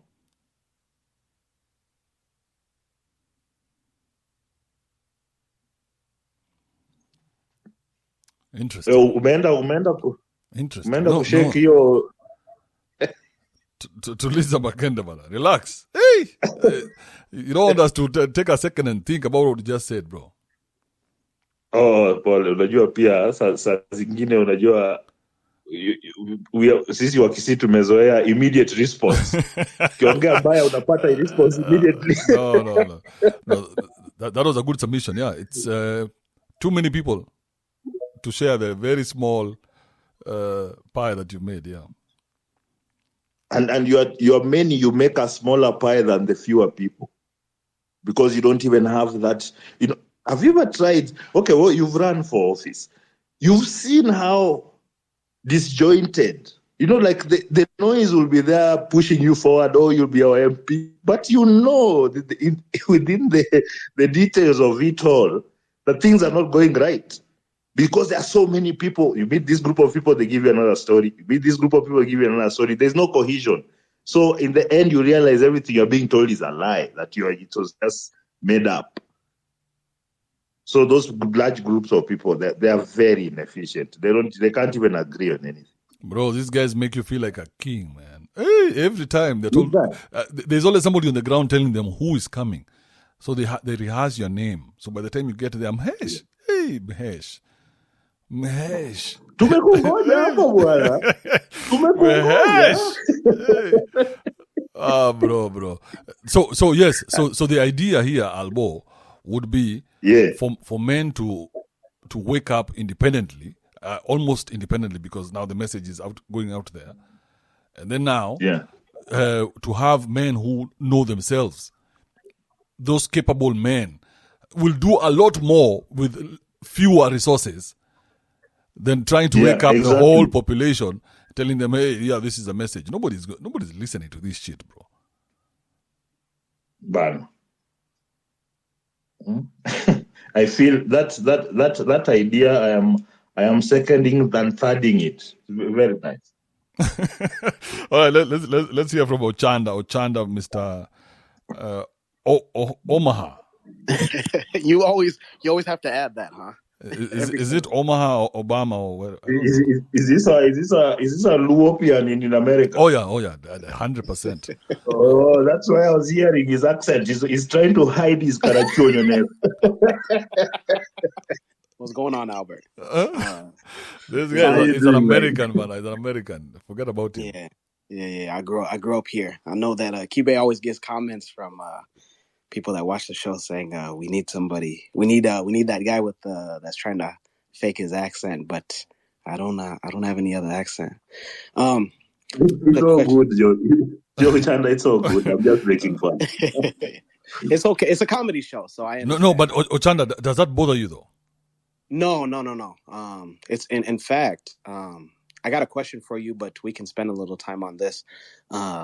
When I went back, I was back for about 6 months, and my sister is a teacher, so I attended an ICT entrepreneurship course that she taught, and it wasn't until I'd say we were in that course for maybe 2 months, and one of the my colleagues, I guess you could say, he approached me on the day of graduation, and he said, "Hey, I'm sorry, nimekosa bwana," and I was like, "Why are you apologizing?" Akasema, like, this entire time I thought you were faking your accent. I was like, wait, what? And he was like, yeah, because I have a brother in Texas and he still has his accent. So I was like, why is it that you have been trying to hide your accent? So I'm used to it. Actually, Ochanda, there are Kenyans here born and bred who speak exactly like you do. Like they've practiced it till they sound American or British. You haven't met us? Oh, man. Yeah. So Ochanda, it doesn't bother you that people assume that you're faking your accent? It happened. Like I said, I was back home, and it happened all the time. So I'm not.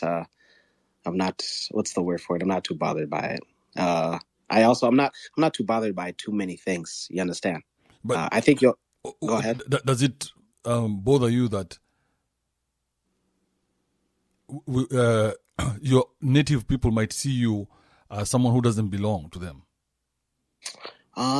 Of course, that just like anybody in my situation would always want to. I always feel like I missed out by not growing up back home, but what can you do? I can't go unless I build a time machine, but that's going to take some time itself, so I can't change that. And do you want to belong though? Or of course. The situation is as is? I mean, yeah, why not? I mean, it's where both my parents come from, and my dad is still back there, so why not? Interesting.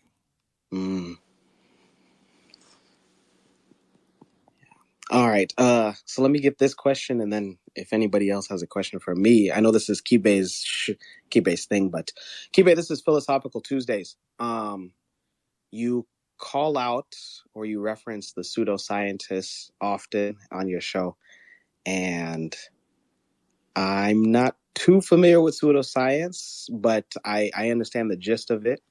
On one of your episodes, you had been asked if you believe that people can sexually transfer energy.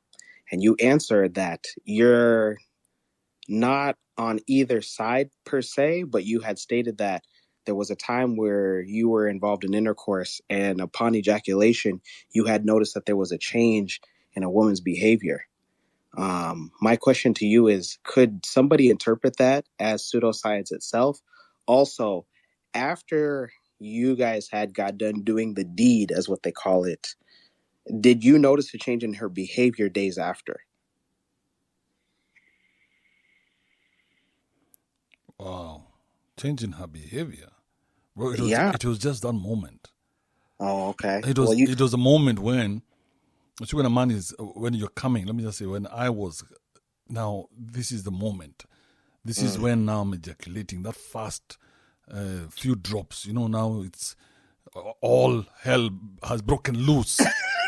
You guy, when you go, so then I start seeing her receiving like an energy from me. Yeah. You know, like the way you watch like these vampire movies, and you see how those people change from what to vampire. And I'm looking at this bitch behaving like she's there's a transmutation of energy. Okay. I'm like, shit, I've never seen this before. Yeah. Because I've never looked. So either that day, me and her are really going at it, and it made sense, or that's how this thing has been the whole time for the transfer of energy from a man to a woman. Are you in the philosophy that one does carry somebody's energy even after they have sex? Now, I don't know about that.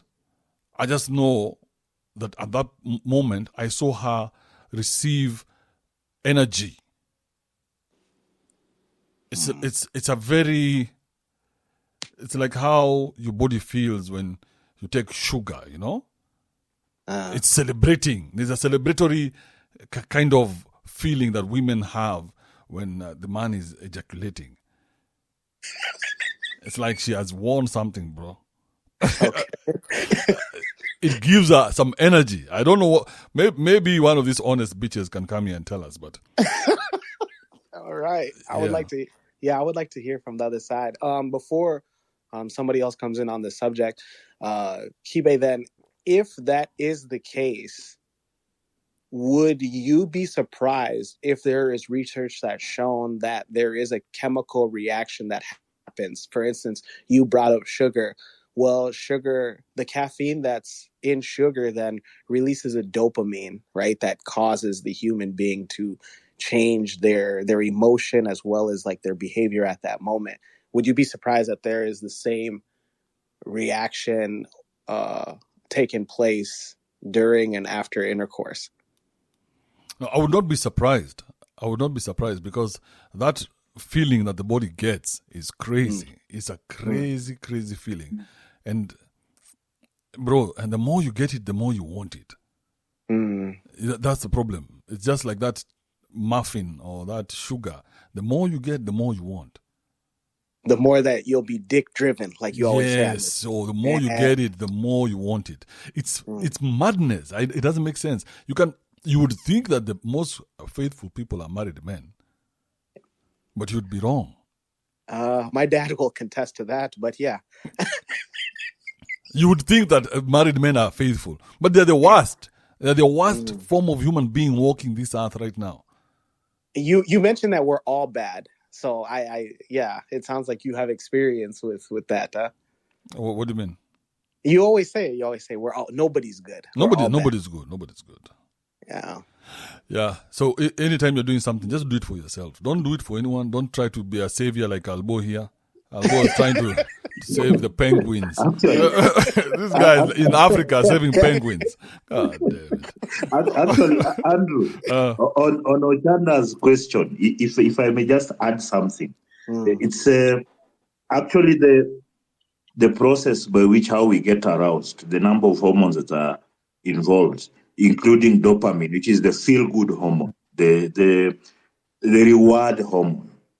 That is that's why people get addicted.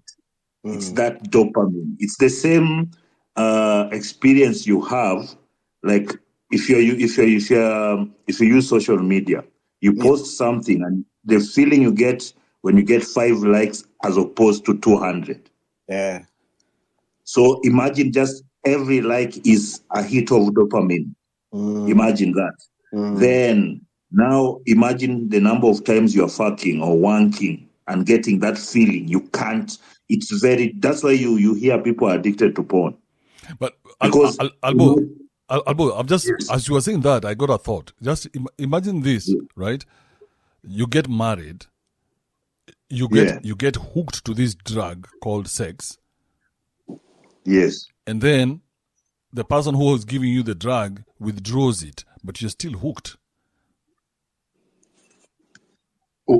This is one of the biggest problems in relationships. Because now you're a drug addict with no peddler. Airbnb is doing brisk business from these people. Because you need to. You're been hooked to this thing. A single guy has no problem like this. A single guy doesn't need to prove himself to anyone. Yes, I have. Let me confess. Like in my 20s, early 30s, I had this strong, overpowering sexual urge, you guy. Like urges. Like sometimes I'm walking in town, and you just see a bitch here with a nice ass, just a nice ass, walking away from you. By the time it's doing the fourth oscillation, your body is in shock already. You want that right there. Like I never used to understand it, but it was so powerful until I realized later that I was feeding the monster almost every day. Like I'm just aroused. Like it doesn't matter. I could just be in the middle of a presentation and I'll see cleavage and I'll get aroused. It was like one of the weirdest things, but it took me a while because it's a very overpowering feeling, and people, it's something you actually have to work on to subdue. You have to build a whole new character to deal with that shit. You guy, you're like, hey, who's going to save me from this? This is my new demon. I have to create an equally strong demon to deal with this shit. I'm telling you, boss. I remember there was once I'd earned my salo, and there's this chick I really wanted to fuck. Like I couldn't. I remember that when I'd busted a nut, the 3 weeks or so that I'd wanted her just ended right there. Like I felt so shit. You know the way you want something so bad, and once you have it, you're like, yeah. Why was I so much into? At that time, I've spent like 14 guanyas. Painful. Then you reach there like, what is this? Why was I so enamored by this? And I think that's why it's crucial, because it's something you actually have to work on, because biologically it's been put there to cause mayhem. Interesting. Who else is here? I see lawyer J. Kai. Okay, who is this?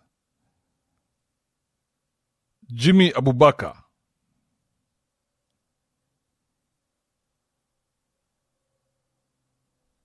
Why the fuck would you be here and not be here? Dark Noise, are you here? Or as we wait, Cynthia. Cynthia, yes. Let's go, Cynthia. Cynthia, knowledge is power. Yeah, hi, Kibes. So I have a question. It's in relation to the other day you're hosting Martin. You had a conversation about Hakimi, and you were opposed to the fact that Hakimi put his property under the mom. So my question is, the thing is, the mom had already foreseen like what was about to happen, right? And as Martin was trying to explain to you, sometimes, you know, the male child has been so oppressed such that now he's become vicious enough to try and find solutions for himself. So because you said it's wrong for you to put your property under your mom, because your mom now will use it against you, for me, I thought it was his way of doing the prenup instead of telling the lady, okay, sign a prenup, whereby he already knows she's not going to sign it. So why not put it under mom's name and then find out, is this thing for real? Because from what I could see, there's a case against him about the rape situation, right? And then apparently it happened when the lady was away with the kids for holiday. And then the lady comes into the house and now there is this allegation. So in my thinking, I was like, it might have been even a setup, because immediately after it happened, she decided to file for a divorce. So my question is, what would Hakimi, in your own thinking, because you didn't tell us exactly what he should have done. So what do you think Hakimi would have done? So, like, if you were to go back in time, Yeah, before the, because you said it's wrong to put your So stuff under your mom's. we would undo the damage his mom did to him first. That's what we should have done. We undo the damage the mom did to him, because for him to be a grown man and still depend on his mother, it's very telling. Because he should have had better ways of dealing with situations than having to run back to mama. So if mama is the one who's controlling his brain, then he's a mama's boy. He's no good out here in the streets because he keeps running back to mama. You can't have a boy who his mom is making decisions. This guy cannot sit on any table with us. Bring your mother here. Let her sit on the table. But then the thing you're missing to understand that this boy was 19 when the lady came into his life. At 19, that boy has not had any life. At 19, 18 to 25, dating, or for men, actually up to 30, you're partying, you're dating various kind, you're drinking, you're trying out everything. So it's like this lady at 31 spotted an opportunity at a 19-year-old who has not yet had the opportunity to experience life. And then just, captured the boy and had two kids with him, right? So it's like, before the boy realizes, okay, what have I done? That's when now the prenup situation comes to him. It's like, okay, this doesn't add up. Maybe 1 year, 2 years later, the boy realizes, okay, this is a big, big mess up. So that's why you have to ask yourself, how involved was the mother? Because if the mom is that involved in his finances, then she was involved in this woman being in this guy's life. You're missing the fact that this mother could foresee. Like, why would you want to date a 19-year-old at 31? No, but this mother has this much influence in the guy's finances. She couldn't influence him to not date this woman. Sometimes love is stupid. But in finances, he was sane enough to give her the finances. But the love he kept to himself. No way. He loves mama first. Mama is his first love. So she's allowing him to dog on her with these other bitches who come. But mama is keeping the finances. What you say? You crazy. This is a mama's boy. We can't refute that. But at 19, you cannot manage, millions of Where's money. The dad? Where's the that's dad? A disaster. Where's the father? Where's the father? I have no idea if he has a dad or anything. Shouldn't that be a point of concern for all of us to ask, how come this boy is just throwing mama's name everywhere? That's why mama is taking you'd never hear a man keeping another man's account. I'm your dad, I'm keeping your money for you. No, I wouldn't do that shit.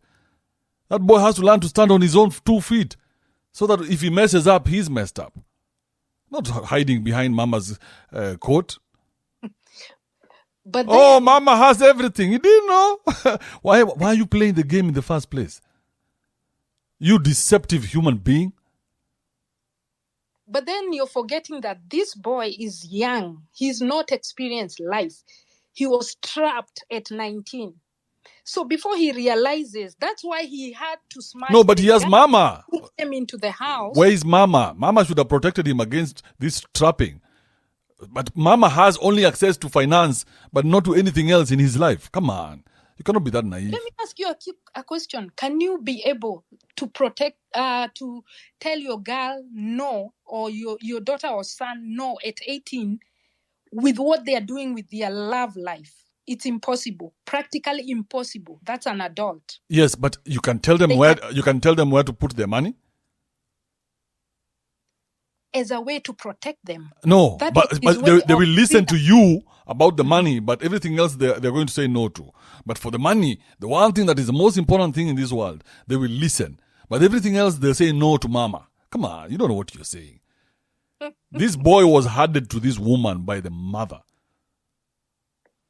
Because the mother knew the only way this guy can ever keep his finances with her is if she presents to him the same image that she has been to him. But if this guy, imagine this guy is 24 right now, he gets a 20-year-old woman. Woo! That guy is taking his finances from mama quick, fast. He needs his own chums. But mama gives you 20%. He gives the guy 20%. Because mama knows that. Mama is running for- your finances and you're a grown-ass man. Imagine that. No, but he could have lost everything. Yes, if he because hadn't done that. because he has problems that he has been given to by mama. So mama has to protect her investment. So mama is not protecting him; she's protecting her investment. This is her business. Her bitch was coming to take her business. You're crazy. I am the CEO of this company. There are no two CEOs. The company is called Mohammed Abdul Football. What's his name? What's his name? Hakimi. Hakimi, yeah, that one. Hakimi. Hakimi.co.ke or .nza, wherever it comes from. As a business, it belongs to mama. So this bitch came and... you see, Kibe, there's that part of, first of all, he's a mama's boy. We all know he's a mama's boy. Mm. So what the mom did was actually something that is a win. Because these mama's boys, especially in that, in the let's say, just football, let's go to sports, they've been awkward left, right, and center, bro. Exactly. And left bitter fuck. But now this mama, the way you're putting it, entered into the game because you boy, you don't know anything that is going on. So you're part of my investment. So chill out there so that I can play this game and cover you to a point you're even getting paid. So there's a win, bro, because most of these boys in the industry, they're mama's boys. And I also don't forget about Ebue. What happened to Ebue? He was awkward at everything. So isn't that something that should open up your mind to realize that when you're so over the top, like you're very famous and very rich, you need always to protect yourself in a way. Let me give an example. With mama. Ama, who's protecting you? Like, look at Diamond Platinum. Everything is under the mom's name. Yeah. You cannot be serious. You cannot be serious. You are telling men here to go back to mama. Mama knows best. Mama is going to protect you. Mama is going to take care of you. Pioneer says there is nothing like that. You're bringing a solution. Whatever you're bringing is a solution. Yes. To the problem that is there. No. You guys. You have to accept that no. problem is there. That it's mama's boys that are out here, Kibe. Exactly. We can agree on one thing. And listen to this. We can agree this is how things are right now. We can agree on that. Mm-hmm. What we can also agree upon is the best possible way things should be. We can have those two very independent of each other so that we don't catch feelings. We can say, yes, now the people who are there are mama's boys because these damaged boys are the ones who can take that aggression and take it to the pitch. That's why they play very good football and rugby, because you need to have that aggression from all the damage that has happened to you as a child by having denied you of your father. So you find that many of these boys are coming from single motherhood. So we know that. Yeah? So we can accept that is what we are seeing. But on the other hand, we can also accept it's also a consequence of lack of fatherhood in the home. That's why they keep going for these older bitches. And that's why they're being caught toward left, right, and center. 36, you guy. So what would you suggest for people to do? Because definitely you cannot know why someone is with you. Are they there genuinely? Do they love you for who you are? Or do they want what you have? Apart from maybe opening up an LLC, doing a prenup and, telling your mom.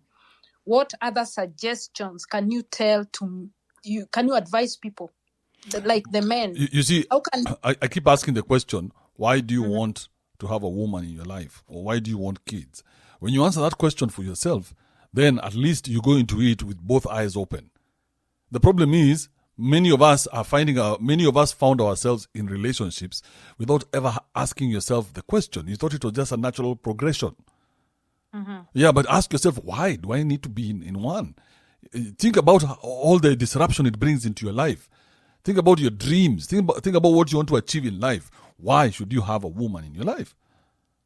So if you answer that question, if you are lonely, then there's a problem. Why are you lonely? Let's deal with that before we bring a woman into your life thinking that that is going to sort out your loneliness.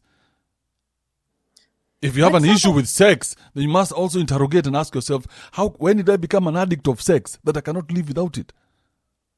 There's something wrong. So if I bring a woman into this house and then she gives me some opium, which is her pudesh, and then one day she doesn't feel like it, and now I'm like a wild animal that needs to have sex. That we can find men sitting in a room somewhere saying how they are so fortunate that their wife gave them sex last night. Imagine that. It's a grown-ass man. Like fucking drug addicts. Talking about how they got a hit last night. Yeah, last night I bought a visa by going down on my woman for 39 minutes. God damn. But then there's one thing you're missing out, Kibe. There's an aspect called continuity of society. The fact that we are 800 of us here, if we stop procreating, in 30, 40 years, Kibe, you'll be by yourself here.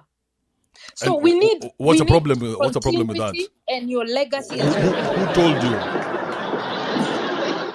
Ochanda, mute your mic. Yeah.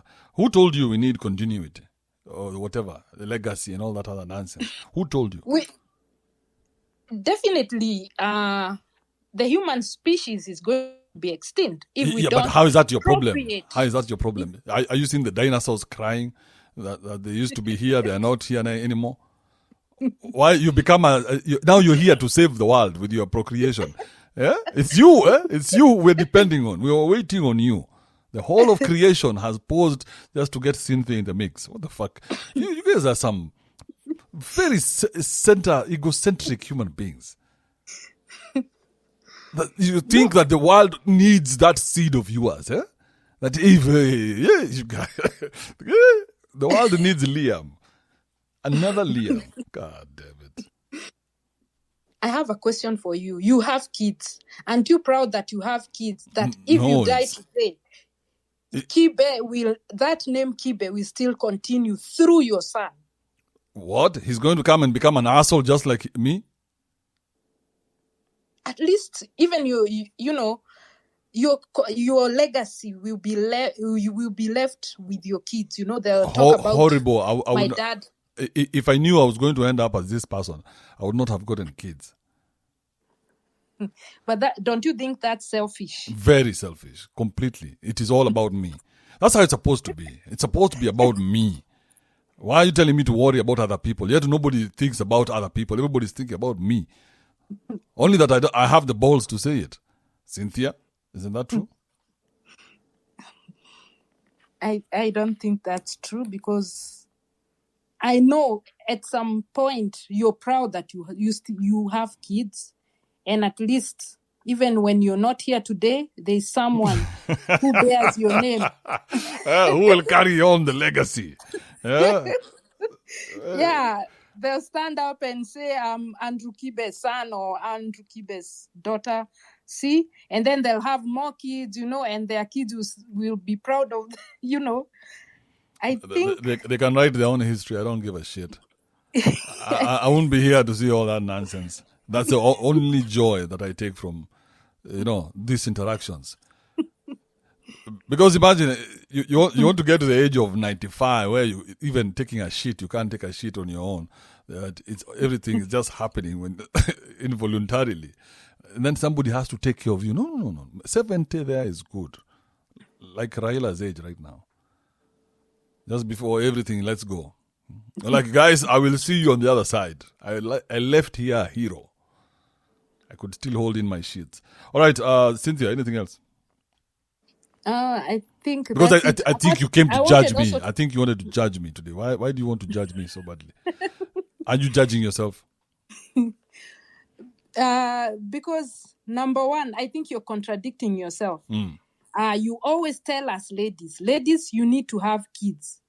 Yes. By the time you're 40, you won't be able to have a kid, and you die there lonely. Yes. For women, And then now women on need this- on children. this- Mhm. Women need children. They cannot survive without children. But then the kids are being gotten from you guys, Yes. from the men. Yes. So you have to find the right guy to get kids for, so that you can point the hero to them and say, you see that guy? That's the hero. That's who you want to grow up to be. The guy I've submitted myself to. The guy who, whenever he's here, I worship the ground that he walks on. That guy. That's a guy who's your dad. That's what kids need to grow up seeing. Not all these fake interaction we have thrown our kids with. Find a grown-ass man is leaving his job to go pick a kid from kindergarten. The fuck is that stupid shit? This kid has the row to the dad because the dad is doing the most basic nonsense, like changing diapers. Imagine a grown-ass man. His value has been reduced to changing diapers. And because you love your child. Are you stupid? But then you're forgetting that those experiences will be remembered by your kids. Because you don't give kids things. Nobody gives Don't a give your shit. kids things. Give Because them experiences. I was a kid and I know what I remembered. I know what was important, not changing diapers. That's some memory that disappeared. How am I telling me? Hold on to that memory. That's a memory of a sick human being. No, I'm talking about maybe taking them to swimming or soccer practice or something like that. Like traveling, making memories with your kids so that your kids will remember. That notion is what they'll carry forward to their families. You know? Who told you? What are you talking about? In Africa, what are you talking about making memories? Kids play outside with other kids. What are the memories kids make? What is a grown-up doing involving themselves with the kid's life but he trying to make memories?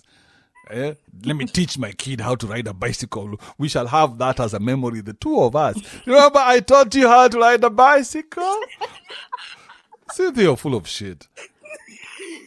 You guys are making these things seem so emotional. And a kid was only as valuable as what he turned out to be. Yeah, just like a dog. If a dog cannot bark at night and thieves come, what happens to the dog the next day? That dog is no good. It's just eating for nothing. We need to do away with that dog and get a dog that can fucking bite. What are you saying here? Cynthia, I think you're full of shit. No, it's only that I'm pointing out BS when I see it. Because you're contradicting yourself, telling ladies to have kids. And then these kids are being needed from you men. Yes, but the problem is, you guys are giving in to the need of having kids to useless human beings. So all we're telling you is this. Stop looking at those useless KVOs with big dicks. Those are not the ones who are supposed to do what? To raise these kids. These kids need to be raised by regular human beings. Okay? Yeah. Yes. Mm-hmm. So you need a regular human being to be able to become a father to that ancient child of yours. That's all we're saying. Yeah. Yes. That's all we're saying. Cynthia? Because what that does is the fact that let's say, for example, just an example, we have kids together. That's also your legacy as well as my legacy. Most of us, when we're having sex, we're having sex for enjoyment. We're not having sex for babies. Then you came and got pregnant and refused to get rid of the child. We were just having sex. Then you went and got pregnant. And now we have to get married. And now we are pregnant. Now you've started a whole new, taken this whole relationship from fucking to a whole new direction now. Okay? But if you're to be honest, if men were to be honest and men are not, then there would be no need to get married. Because if you ask yourself, why am I getting married to this woman? Because I've had sex with her a couple of times? Yeah. Exactly. That's not a good enough reason for you Of course, to that's not give a your reason. life over to a whole human being who's going to be asking you, where are you from? God damn it.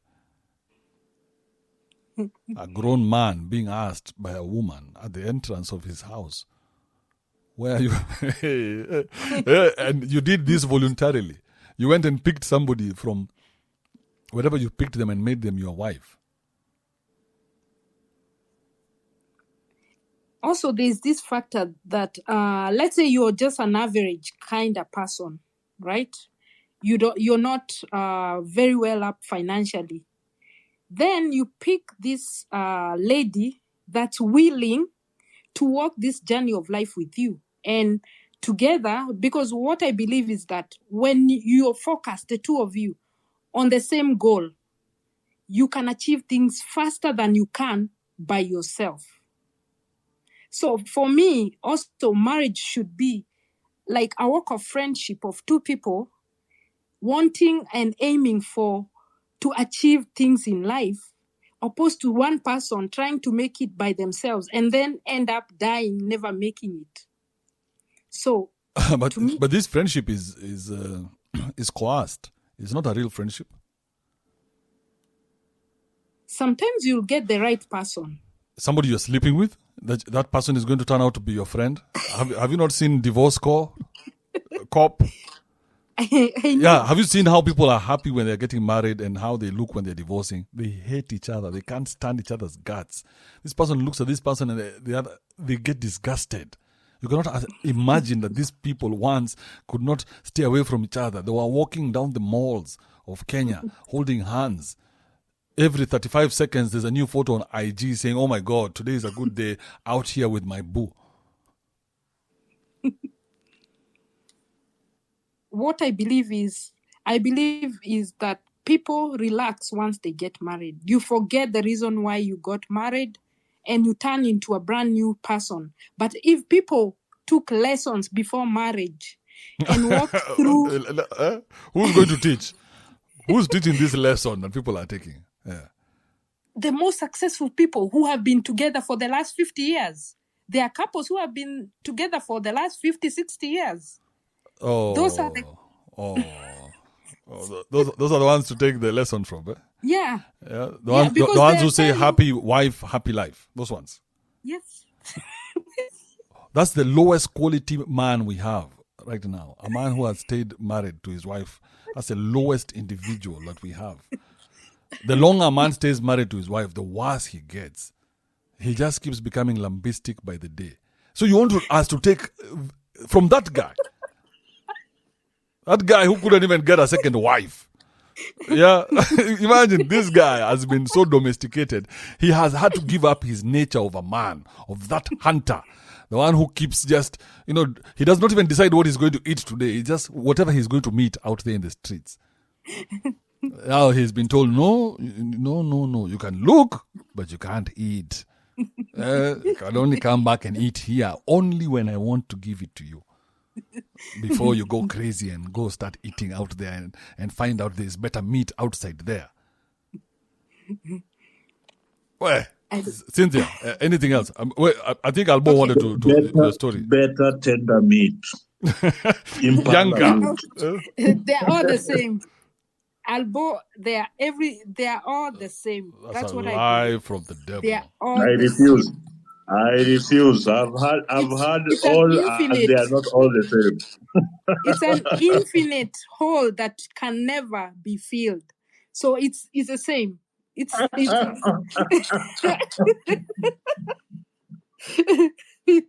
I don't know, huh? You said it's a black hole. That can never get filled. Yeah.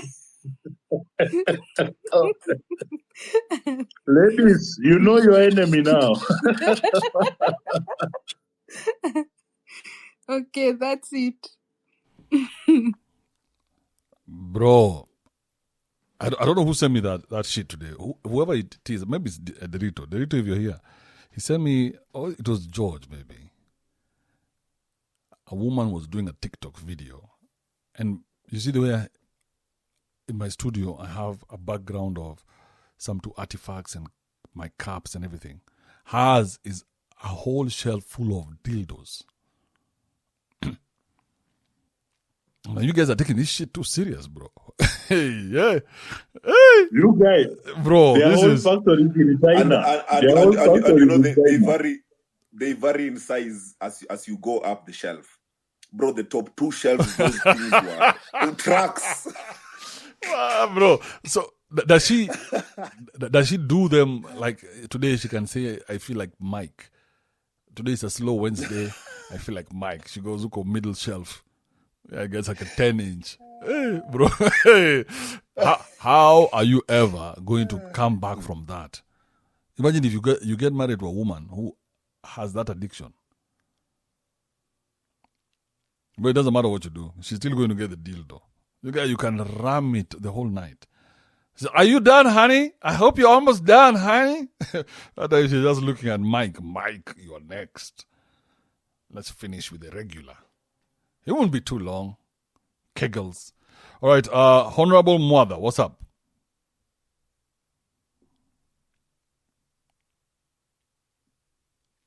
Sorry. What's happening, bro? Sorry. That's it? All right, let's go to Dark Noise. Dark Noise, what's happening, bro? Yeah, good morning, people. Easy. Yeah, I have a question to you, Mr. Kibe. To you, what do you think, like, because you from the conversation you have had with Cindy, I have had, like, you are not, I wouldn't say against marriage, I don't know. So, but to you, like, what should be the main focus if it's not marriage? What should be the main focus of like a man who wants to like build themselves? What should they most focus on, like depending on the age they are in, like early 20s? What do you think should be the main focus? You see, I don't think there's a time when you should change who you are, that you change focus and now you start focusing on marriage. You have to create a life that you want to live. Problem is, we are getting into marriage without understanding what it is for. What's the purpose of marriage in 2023? You have to ask yourself, why do I want to get married? There's a time maybe it made sense, but what is the purpose for marriage today? To get children? You don't need children. If you want, you can even adapt. Is it adapt or adopt? You want to get married so that you can have a friend in the house? We know that's not real. It used to look like it was real until people started getting married themselves and realized quick fast that is the biggest lie. Those are not. There is no friendship between a man and a woman who are sleeping together. So now we know that. So why do you want to get married? Shouldn't you just focus on building yourself, buying the things that you want? You'd hear even men saying, and it used to happen in the biker groups, that you buy the bikes you want before you get married. Because once you get married, then now your focus changes from yourself to somebody else. And there's no building yourself there. What you've become is just now a useless employee in a company that used to be yours. So does that mean that each and every marriage out there, like every man who is in a marriage, they're like in a cage, like put in a cage by their wives, and there is no marriage that is headed by the husband? Yeah, impossible. Marriage cannot be headed by men. Impossible. Not the way it is in 2023. We like the story of Afghanistan because Afghanistan don't operate like they are living in this age. They are operating like we are back in 1800s, 1700s, where the women were all subservient to their men. Not anymore. There's some things you can't tell a bitch these days, bro. You're going to be like, hey, I may be your wife, but that I will not do. Yeah. That's very true. So if you cannot have somebody who's listening to you in the house, why do you need that person in your house? That person is going to bring you nothing but trouble. Because now you have to share the decisions with her. You cannot just make a decision the way you want. You have to share. You have to go to your woman and find the right time when she's not in a bad mood for you to tell her that you're thinking of moving from one company to the next or quitting your job. Something you would have made a decision in the morning of the day, written in the letter and quit. But now you have to pass it through somebody else. So that person can tell you what they think. Because now you have involved that person in your decision making. So you have to ask yourself, why do I have that need to bring that person in my life? Am I missing mama?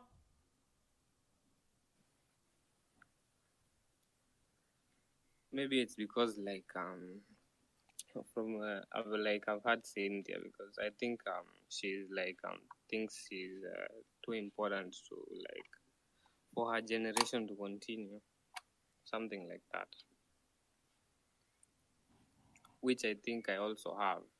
Because I have this need that I feel like I need to procreate and leave a kid. Bro, those feelings are for women, not for men. Women feel like that because they have a womb.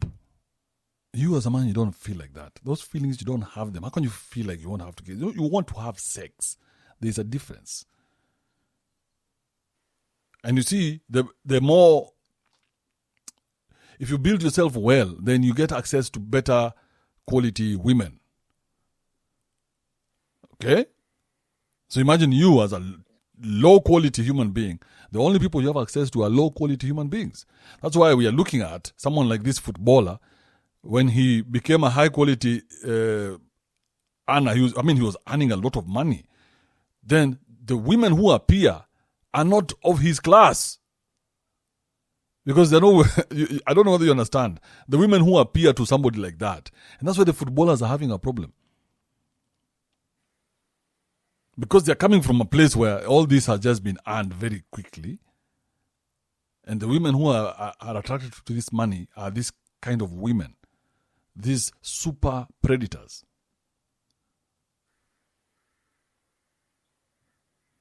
These super predators who are just there to get you Oh, bro.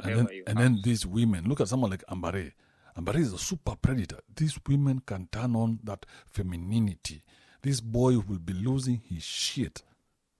They know exactly what to tell him. So the problem is, this boy has that need inside him. If he cannot tame it, then that need is going to consume him. So the whole history of the boy was to make sure that he can tame all this to small needs so that nobody uses that against you. I mean, you've seen a man who is so distinguished being chased by a prostitute, and you're wondering, bro, even you, bro, even you went to a prostitute and refused to pay. I mean, just think about when we had the president of the United States has been given a blowjob in the Oval Office. We're like, no fucking way. This guy has needs like normal human beings. He needs to get his dick sucked. I was like, shit. A whole president. I would be so busy presidenting.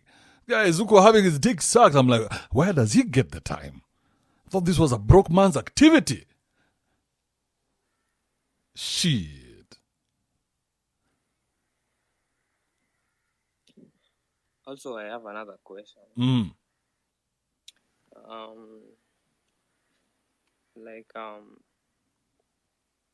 had this girl once, some time back. That time I thought I was really winning because I had a girl. So there was one time I asked her. I told her, we have been dating for weeks, and there's something I want to tell you. I told her. She had asked me I don't know. We go to her place, and then we chilled there at her mother's place. So I told her I don't see it happening because I don't really have that much plans for you. Like the only thing I was planning for you is just to have sex and for some time, and then when I'm like done, I just leave you, and then whatever came after was really bad because she had already like met my mom, so she called her. She called her and told her that whole story, and then my mother called me and asked me like, why would you do that and all that stuff. I didn't know what to respond that time, but I think I know why right now. Why?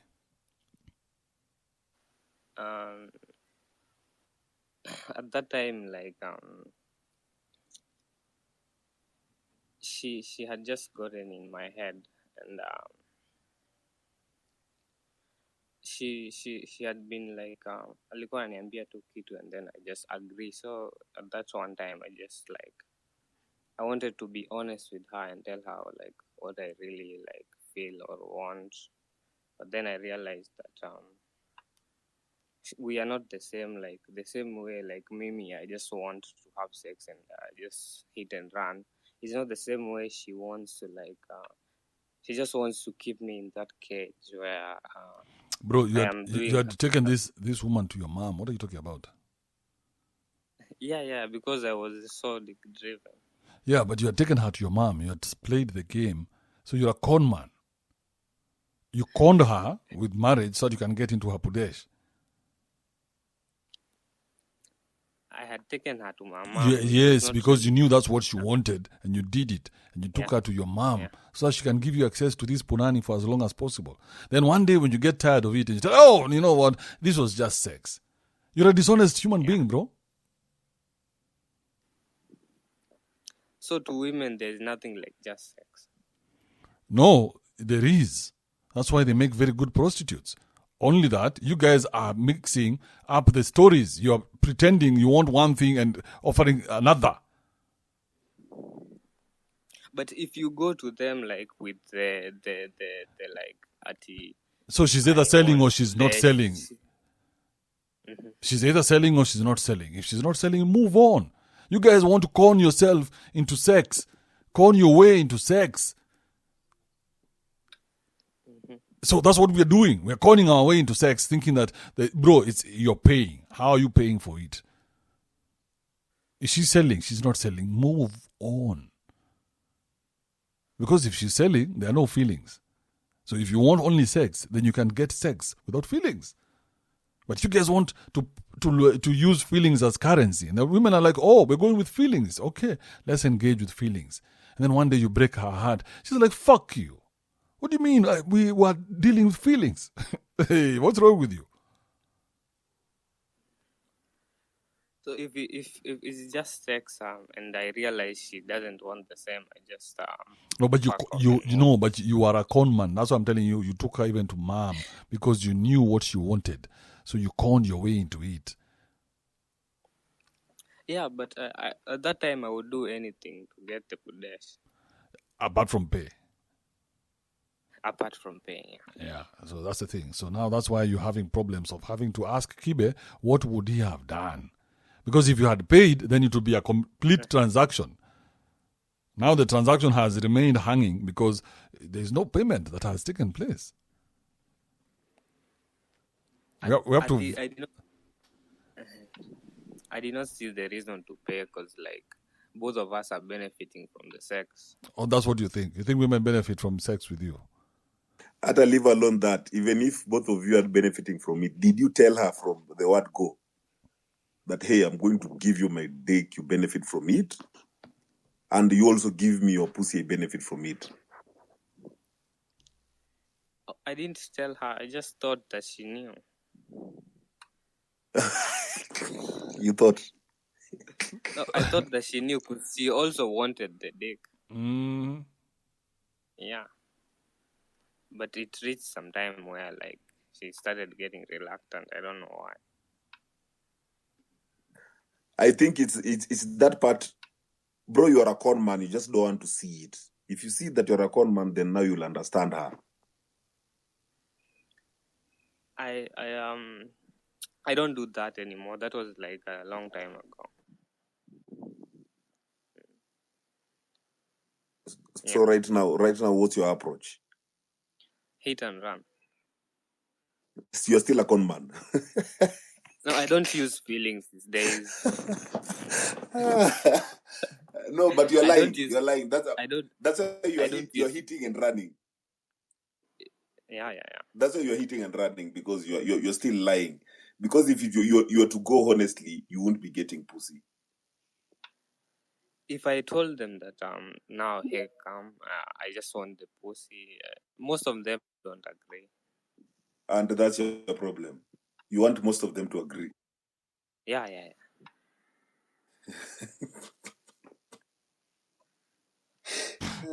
And you wonder why people die in septic tanks, bro. Why do they die in septic tanks? Because you are not entering a honest relationship. And But I don't really want tried a to tell you here. relationship. You then stop selling emotions, bro. Just go straight up. You want pussy. It's a transaction thing. You don't want to pay. So like why do I need to pay? Dizo, hapo umesema ukweli. Dizo, you say the truth here. This guy is trying to be what do you call, to be a guy of higher purchase of pussy. He wants, he doesn't realize he's paying anyway, so he should just pay once so that you don't have to deal with months of it. You know, spending little every weekend. Just spend once in a weekend, akupe. Trust me, after you bust that nut, you don't want to see her again. You've done that so many times. Come on now.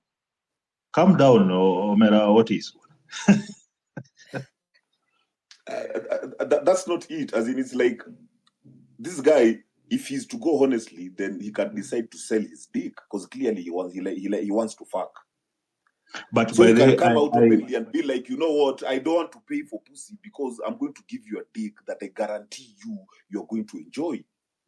Yeah, He's so confident. It's Yeah, okay. so now sell your dick, bro. Sell it, like monetize that dick. Oh man, Dizo, you're killing me. Come on. Be like, Buddha, 1,000 bob per stroke, 1,000 bob per stroke, and I'm going to give you strokes till you orgasm. So you choose your strokes.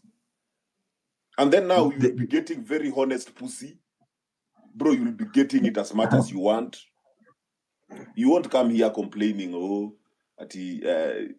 it can't just be sex. And yet you're not telling them straightforward, hey, I just want sex. You've gone there lying to this chick. I do tell them after. Dizo, there's one thing though. This notion of having children, family, whatnot. You see, people don't understand the appeal. The appeal is there for many people. It's there. I want a family. Even if you are to boil it down to I want to just fuck, I want to have constant punani. The idea that a family, romanticism, picket fence. Imagine in Africa, people talk of picket fences. Anyway, this is what live fence. Zile kubwa.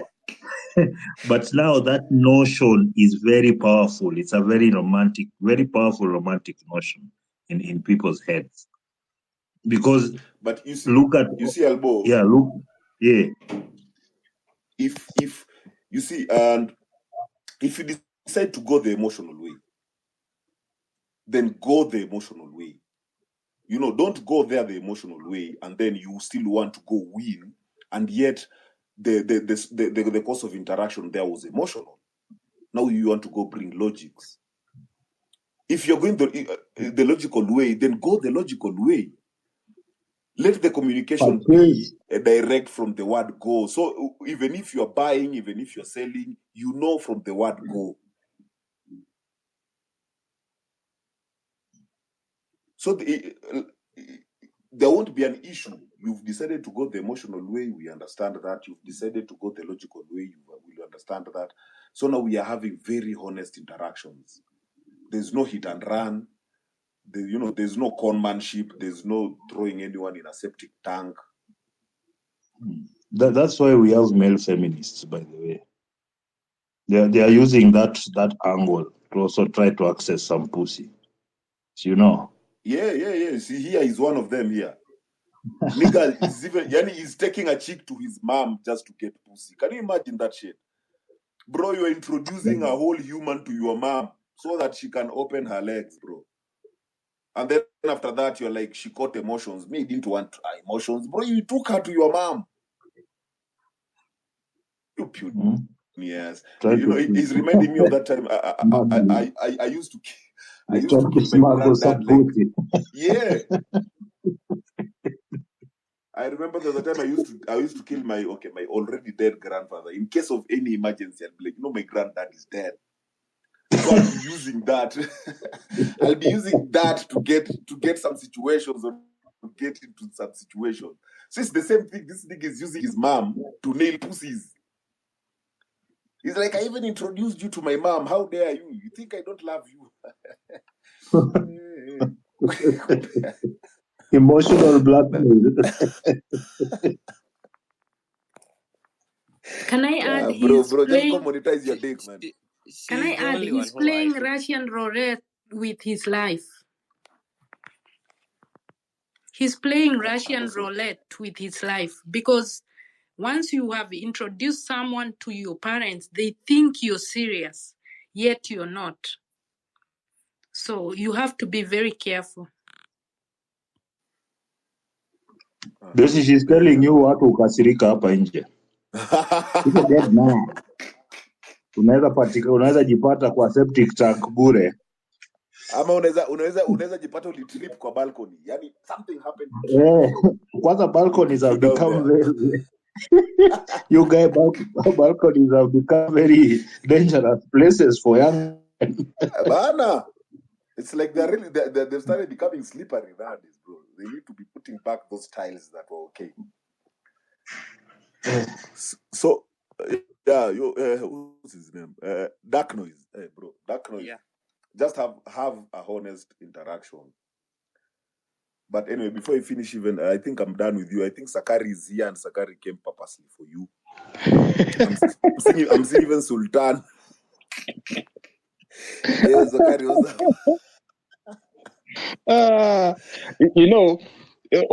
What is funny with Dark Noise is I found him in these places when I came.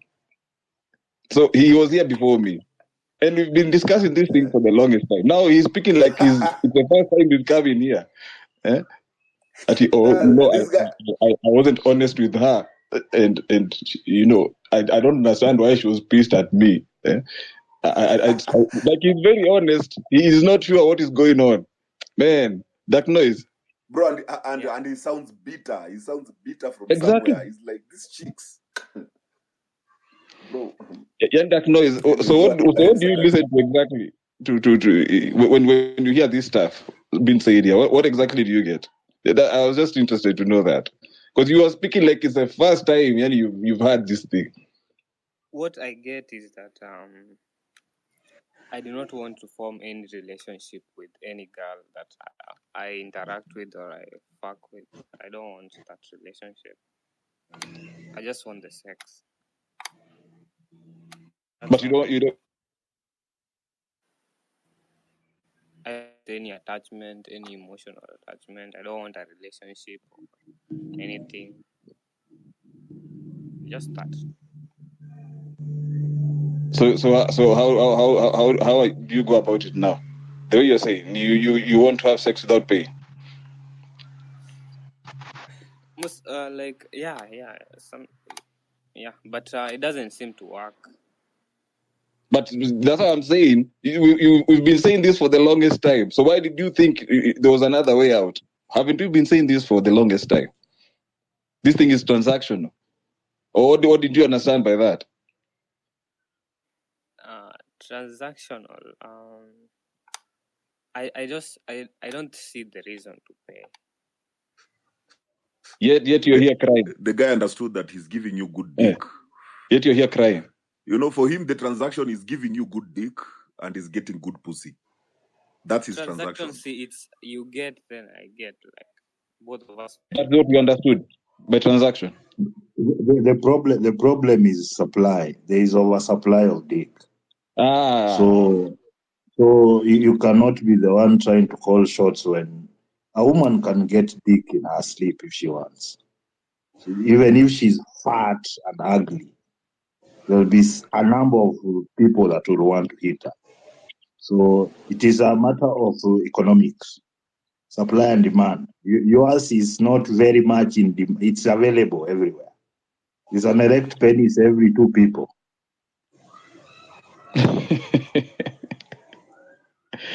I just wanted to understand you, Dark Noise, because we've been saying this for the longest time. So I wasn't getting. Is it that the message wasn't getting through, or you are understanding your own things, or you're just playing around? The message got through. I understood it. So right now, okay. So now what? So now what's your approach now? Moving forward. My approach, like, let me give an example. I do talk to girls sometimes, and then I like hint that I want either to have sex with them or to just take them to my place, and then I tell them, I ask them how much, and then they're like, they laugh around, but some like say a price, and then I just, after talking, I just walk away. And there are so many who are like who provide, just say, if you give me 2K, or if you do this, or if you do this. There's so many, but there are not much who are like, you can just go and have sex and just sex, and there's no transaction, there's no money. So these days it just I've been avoiding that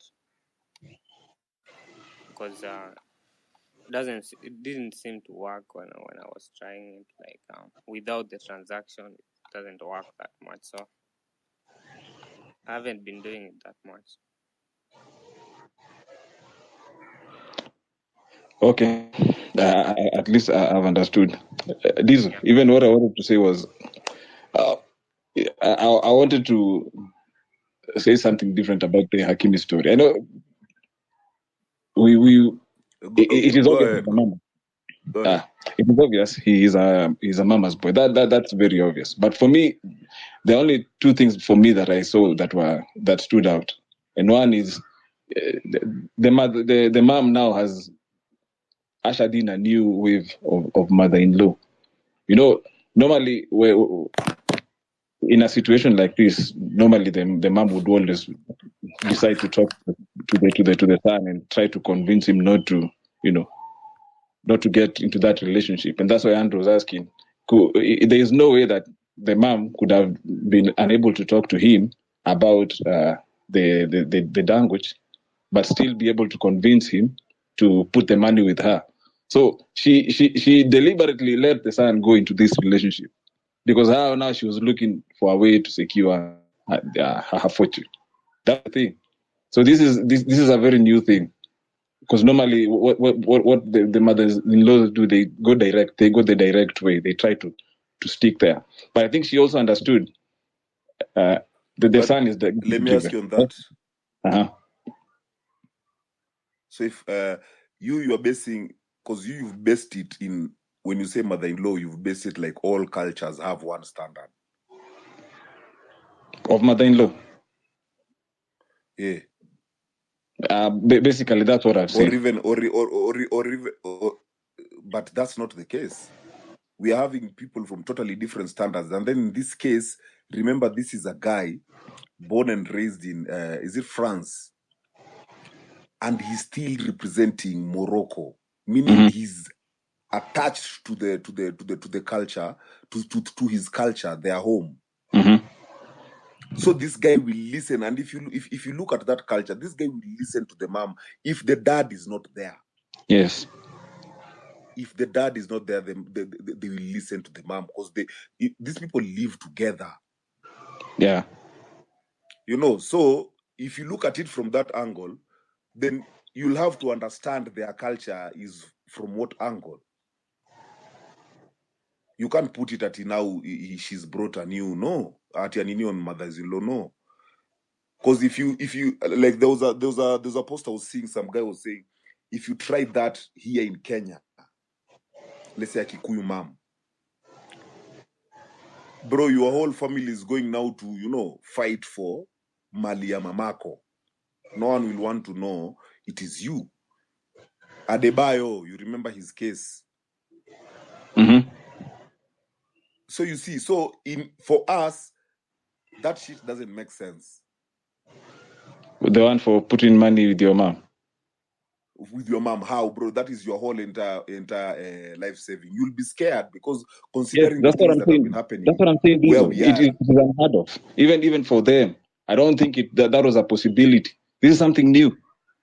bro. No, in that industry now, such things happen, bro. And in that industry, you'll find, in fact, these mama's boys, their moms are the ones in charge. So there, it's protecting your investment.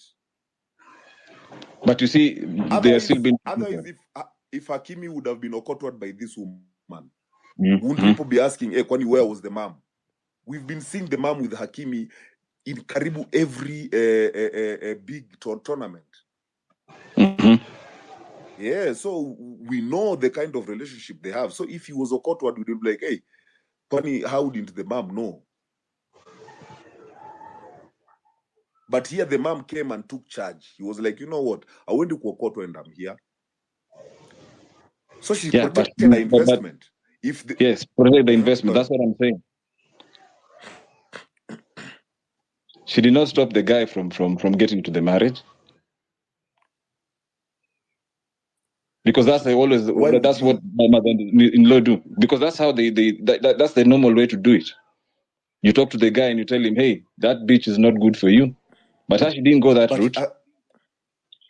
Remember, this guy is 19, that's one. 19, making that kind of money, that's two. 3, remember our society right now is not for obeying. Us is rebellion. Bro, if I decide right now I want a girlfriend, like most of us, we didn't go to our parents. In fact, we married the woman that our parents were against. Or maybe, you know, befriended the woman that our parents were against. Most of our girlfriends. You know. So, this guy is 19. There are things he won't listen to.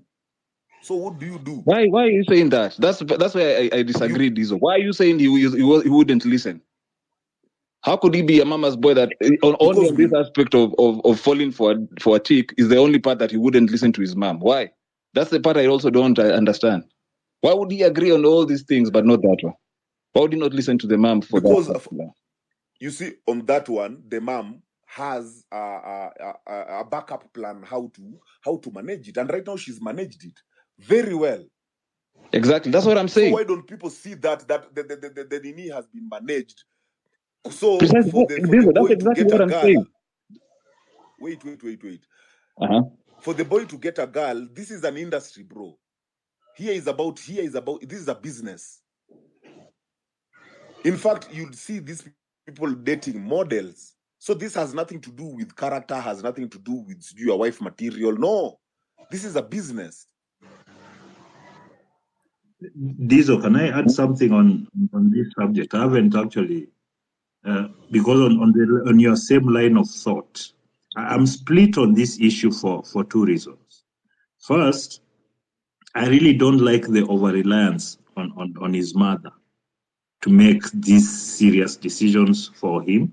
I think like other grown-up athletes, millionaires, there are property managers, fund managers and whatnot surrounding them, always coming to them. But he seems to have chosen her. They seem to be a strong trust thing as I see it there. That's where my second, let me say, conundrum comes in, because I was listening to one of Andrew's videos yesterday, and it made more sense to me in like, She knew that the man was weak because she raised him. And also he was 19, 20. I highly doubt.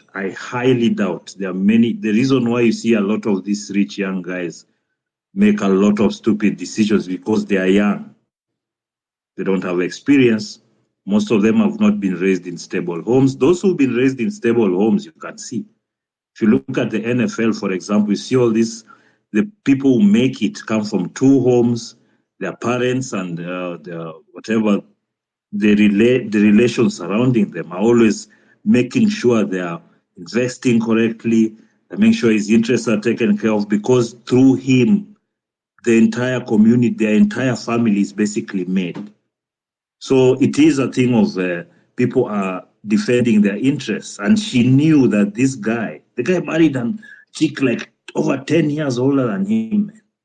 I think the Kinudia in him was because he's young. And at the same time, he's very popular. He has a lot of options. So he's stuck between being raised by a woman, having to deal with all the fame and money, and not having the tools to say no or to sieve through the vampires. So it's a lot convoluted. I'm leaning more towards I'm happy it turned out this way, even if it's not ideal. Because imagine having to pay that 36-year-old broad for half your fucking. You have to wake up Monday to Friday to go to training. You know how hard that football job is? People have no idea how hard professional football is. He has to do that, and then he has to do half, man. He has to stay consistent in a team that has pros, bro. There's Mbappe there. There's No, you have Messi. Messi is in your team. Messi is in your team. Neymar, Mbappe. You are 19 years. Jesus Christ! Like, sometimes we are too quick to rush to judge without like we forget who we are when we were 19. Me, when I was 19, I was a wild boy, boss. If I got 100 million shillings per month at that time, boss, I'll be dead now. That's what I can't lie to you, man. The amount of intoxication that kind of power gives you, and you're young at your physical peak, where you can literally fuck 3 chicks in a day, boss. It is what do you call it? It's a minefield. So I'm as in, it's not ideal, but I'm happy that one decision he let the mother make, because she's obviously in a better position to make that decision. He wasn't ready. He would be totally fucked right now. And that's good, Albo. That is very okay. And I also don't have a problem with what she did. What I'm saying is she took a different route from the normal way of doing things. Instead of talking to Hakimi to tell him, avoid this bitch, she decided to go straight to the source. He was not going to listen. Why are you saying? I remember myself, like, there's a time even my mom was telling me, hey, this chick you've brought here, Jichunge.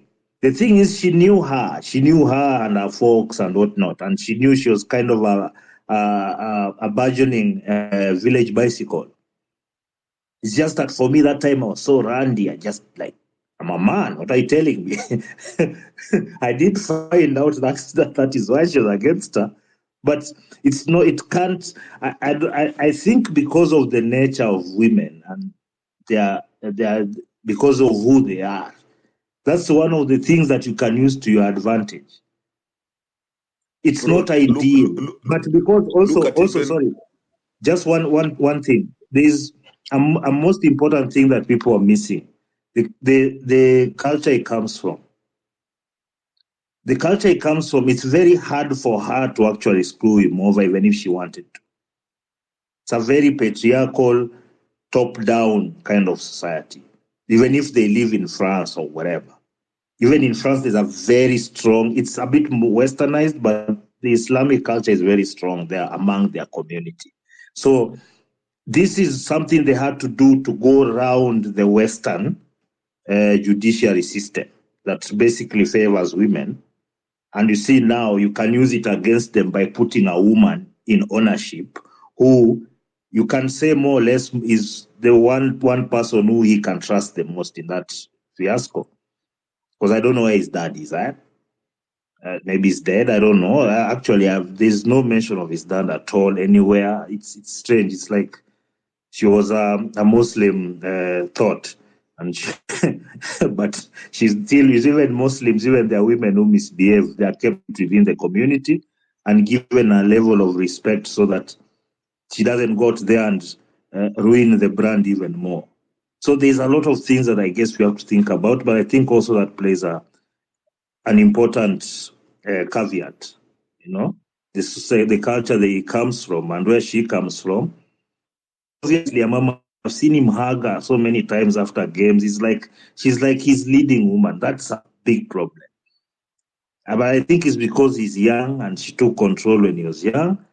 Let's see what happens when he turns 25 or 30. I'm very curious because I think he wants more independence. Okay, that's I just wanted to add and give an example of, look at Kim Kardashian. The Kim Kardashians, bro, those people built an empire by monetizing Hello? who they are. Am I still on? Oh, you can't hear me? Yes, you are. Diesel, can you hear me? Sakari, can you hear me? Me, I can hear you. I can hear you. Kibe, can you hear me? Yeah, I can hear both of you. Sakari, are you there? Sakari's internet has collapsed. All right, Sakari, just drop out and come back. Diesel, you're good. Let me finish there. So, as I was saying, like the Kardashians, those people monetized who they are. And the person who ran that empire was the mom.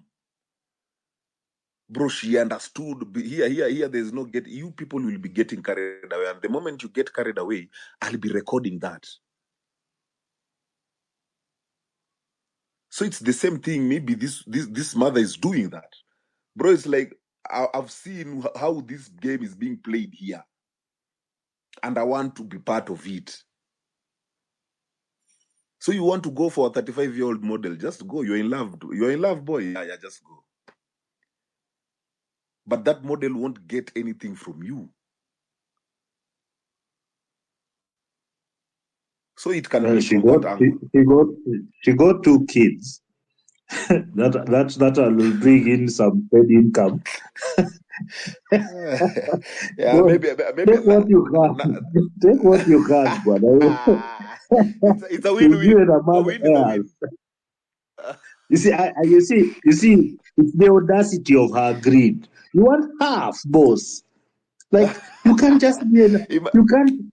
That guy would have probably given her $10,000-$20,000 a month to take care of the kids. As in, that's a upper middle class person in Europe and America, and she still have yes, but she still has her credentials as an actress, and then his ex-wife. She can still monetize that, but the audacity to want half, while the boy he's just started playing, man.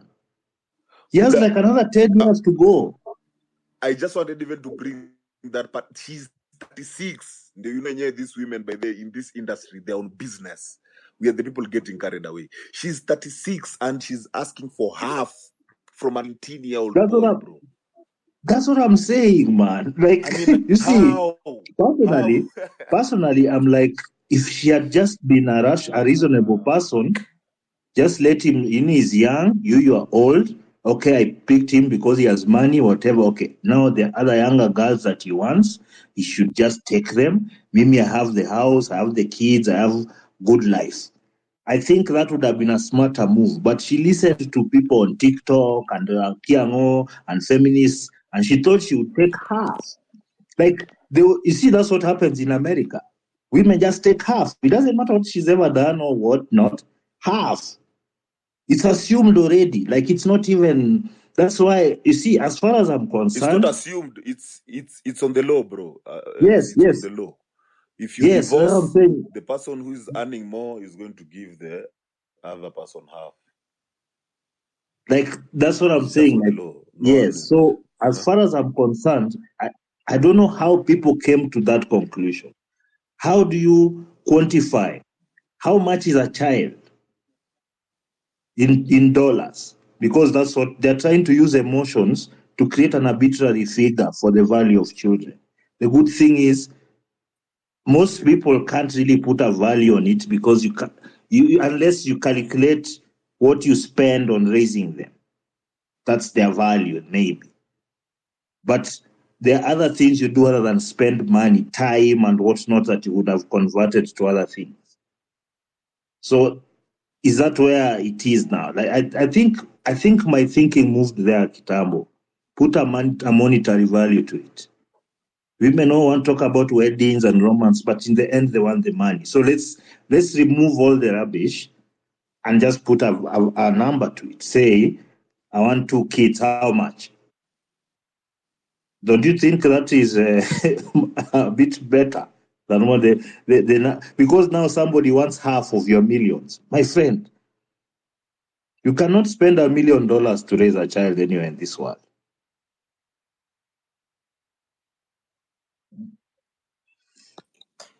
Can I say something? I wanted to answer to Sakari Wataka on why the mom could not advise the boy not to fall in love with the lady.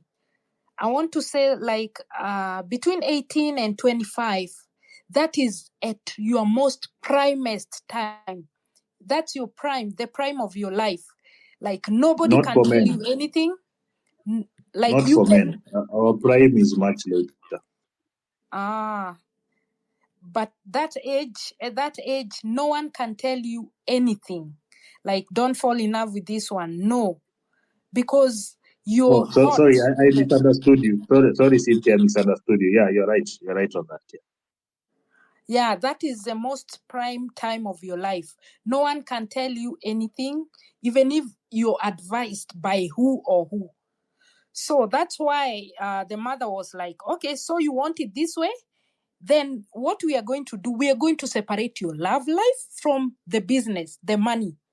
So let's do this. Let's separate your love life on this side and then money on this side. And that is exactly what Diamond Mom did, separating his musical career from the money. So that in case, because he already knows the son is wild, in case of anything, they are not left without anything by these girls. Because most of these ladies want the money. They don't love you for you. Otherwise, they would have been there when you're starting out. But because they are targeting something, you have to protect yourself. And your mother is more experienced and they can see. They can see more than you can. So they let you do it, but you come in as two different departments, love and money.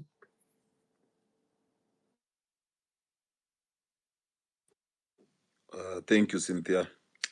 Tribalist. Wait. Yes. Sultan, you've been here for a minute. These Sultan, you have are something to say? Wait, Tribalist, I'm coming to you. okay. Let Tribalists give submission, then I'm coming in. Easy. Tribalist, go ahead.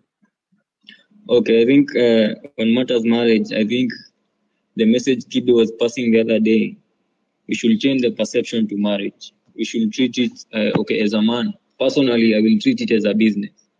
Maybe the woman, she can come with the emotions. Even you might be emotional at some point. But at the back of the mind, you need to have the helmet on. You will treat it solely as a business. And realize everyone at some point, they have a breaking point. Even that woman, eventually she will crack. She will see the money eventually. So you need to be ready for that moment. So even Hakimi also, it's a risk because women are very emotional. From experience, there's a time women in my village, after their husband die, they sell land like it's nothing. Yani, after years of the husband toiling, most women there, it's paining the way they sell land. So Hakimi, It's a red flag. It's better you register your money in a company rather than transferring to a woman. Yes, that's my submission. By tribalist, let me ask you, as I was asking, was it Sakari? Haven't you like compared like two totally different value standard women? Because you've compared a woman from your environment, and your environment has bitter women, and you've compared that to an environment of stability. So this woman, her intention might not be to take advantage of the child. Her intentions are protecting the child. Well, yes, but still it's a 50-50 situation because of the nature of a woman. Okay, there I can't deny. Okay, Aya, are you done? Yeah. Yeah, I'm done. Actually, you can't The observer. separate there's a very strong biological urge for mothers to protect their young. We have many, but even because of that overbearing nature, that's why they usually create weak men. That's why you usually have a counterbalance of a father in the house. So what she's doing is what she's naturally inclined to do. I don't think it's malicious. Okay, thank you, Albo. The observer. Yeah, Dizo, good morning. Morning, man. Yeah, my 2 cents on this issue is that the battle is not between Hakimi and the wife. I forgot the name of the wife. The battle is between Hakimi's mother and the wife, because if you listen to the whole story, you will come to conclusion that Hakimi does not understand even what's going around his life, and the woman, since women are schemers and opportunistics, the mother, Hakimi's mother, choreographed all these things from the word go, and she has come out as the winner of all the situation. She saw the son dating an older woman. She knew very well that she understands very well that them as women, they are manipulative by nature.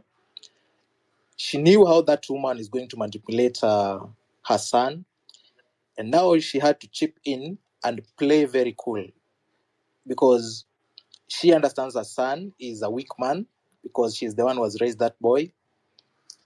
And now she saw a weakness on the woman, this 36-year-old woman, and said, now I want to play my game very well.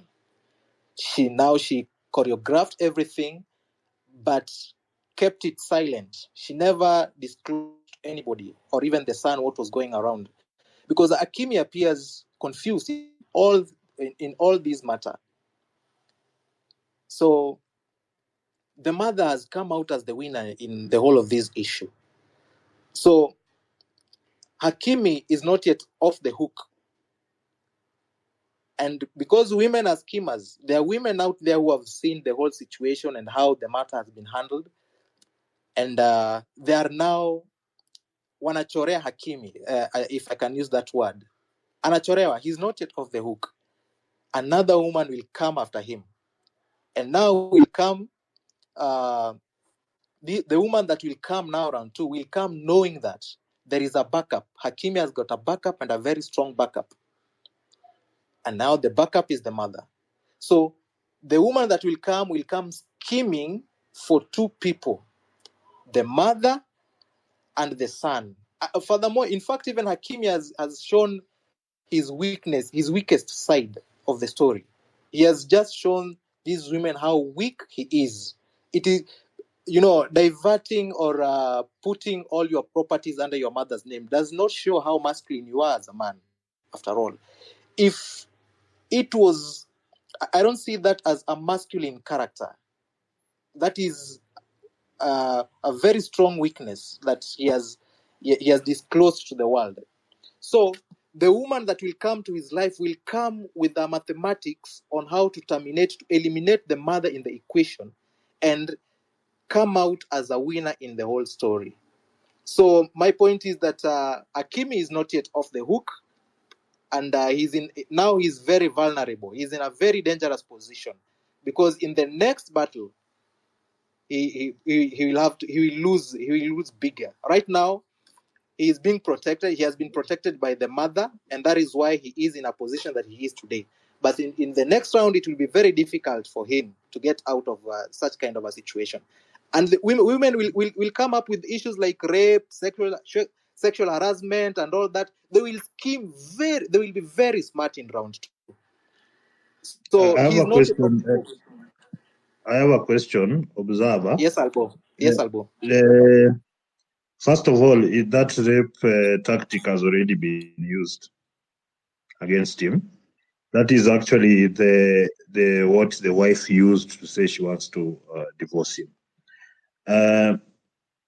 What do you think his sex life is like? You know, don't you think every single day of his life, a young, handsome, fit millionaire who's famous is getting bombarded from Punani, from all over the world? Don't you think that's happening right now? And because of this, because what I see it as the mother is being put in that position primarily because she would keep the money away from the system in France. That's why she's there. It's not. It's I know there are a lot of vindictive women, but I'm looking at this on. I've tried to understand why, because also these footballers are not just at him and his mother. There's an agent, there's a manager, there's several people in that stack of people. I believe one or two of these, the people who manage him are his uncle or something like that. So it is not, as we have seen the soundbite of the divorce and she didn't get the money, but how that entire thing was put together, it's not as simple as she said and he did. He's an actual property that is many brands are depending upon to sell things. They put things in place for such things. If they felt that was the right way to go about it, she doesn't have unfiltered access to his wealth, even if she's the executor. There's many things that we need to understand about this before. We can't, when you get a win, take the win. Sometimes you have to be smart. In the West, men get raped. Women take their money, man. Like, it's crazy. Like, uliza hata wakina Andrew, wakina George wakuambie how this goes down there. Bro, Whatever even the you need West to is do better, bro. to equalize. If you equalize, whatever you need to do to equalize. Because sometimes you can't fight the system. They just take it. What are you going to do? But now they can't just take it. It's a win. And I think you need to understand how that ecosystem works. Footballers are brands. They're not just them as individuals. Even where they go to party, Okay, what they eat, everything. Albo. The Yes, other people. yes. You're flowing, bro. But ni crucial hiyo information watu wapike. But anyway, as you have said, Albo, bro, once there's a win, take that win. Bro, here in Kenya, how many cases have we had of fathers defiling their kids, only later on to realize it was the mom who orchestrated that shit so that the dad can go in na okotwa. So when you get a win, bro, it doesn't matter where it comes from. Right now, a win is a win. You've won that. So if they're clever enough, they should contact the Kardashians. As you have said, if he's about to be okotwad by more, which I don't see. Anyway, if it happens, I'm also invested. I really want to see how him and the family and core will tackle it. We want a reality on Hakimi's now. But Miriam. Dizo, another character that has been exposed from the mother is that the mother is so manipulative. That is another thing that we need to know. And it puts the son in a very dangerous position, even if he has decided to transfer all those properties under his mother's name. But the observer, let me ask you, in the industry he's in, don't you think you need a lethal manager? It doesn't. You have to be the ugliest because that Of industry is course. already ugly, bro. Of course You you have do. to be the ugliest as it is. Now, if it is your mom, the better for you. We are hoping in this case the mom means well for Hakimi's. Now that's episode 1. At least he's won in episode 1. So that's what we are going with. Because for me, whether she's manipulative or not, bro, if she managed to maneuver around that system, then she's playing that game well. That's someone I won't mind managing me, whether it's a woman or a man. Diesel, I think we are making so many assumptions the way I'm seeing it. Because unless we are on I assumptions, missed something, unless I missed something from the story, is there a place where it says that it's the mom who told Hakimi to put this money in her name? I mean, you yourself, have you read it somewhere? No. Huh? No. So we are assuming it's the mom who told Hakimi to do this. But maybe it's not the mom.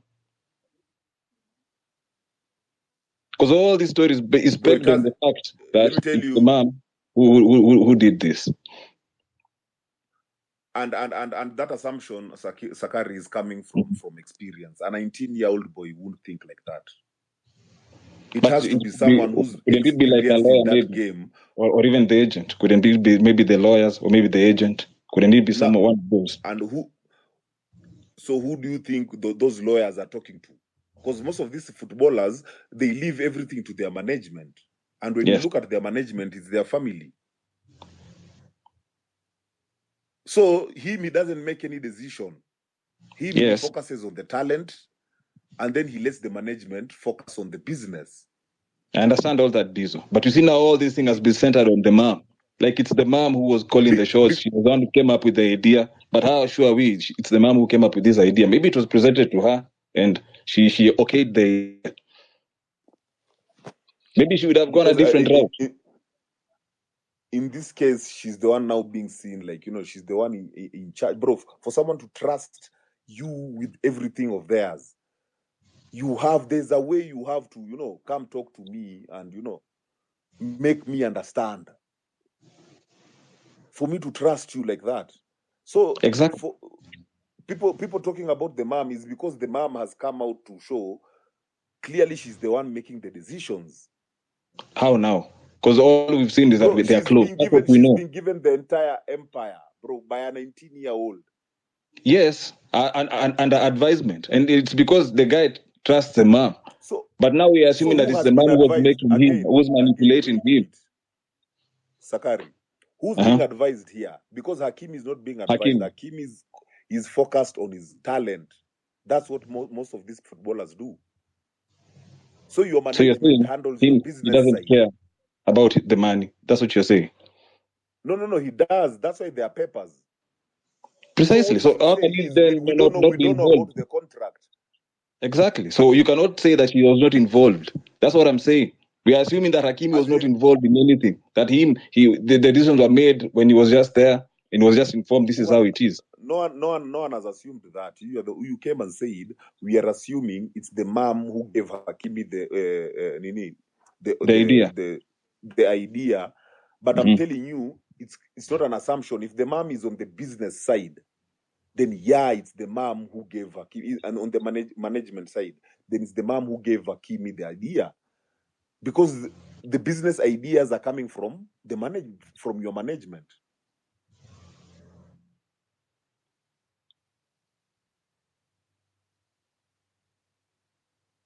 Unless now Hakimi is also part of his management. Hello, Digo. As in, I'm saying, unless Hakimi is also part of his management. Oh, no, he's not part of the management. Of course, he has people to do that. But I think we've centered these things so much in the mom. That's what I'm saying. We are assuming that everything is surrounding the mom. When even Hakimi, he's doing it willingly. It's not like he's been coerced or this is something that is beyond him. We are assuming like Hakimi is just beyond himself. Like he can't come up. Again,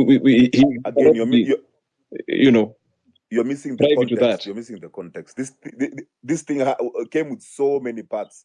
there was a part where Kibe was talking on the solution that if you as a boy you are so attached to the mom like that, there's a problem. That's why you even went for an older woman. So there's that. So this conversation is not that we are bantering the mom or anything. No, we are just having an all-round No, conversation. of course, you're not based on how bantering the the man. In situation is. fact, what he But did this, was this okay. We're feels not like a bantering him. lawyer. This feels like a lawyer Yeah. move. It's not. Exactly. It feels like That's what I'm something a saying. lawyer would suggest. Exactly. Like, That's hey, what I'm saying. yeah. It feels like something. So it was either you choose a fund manager or your mother. I think that kind of situation. Precisely.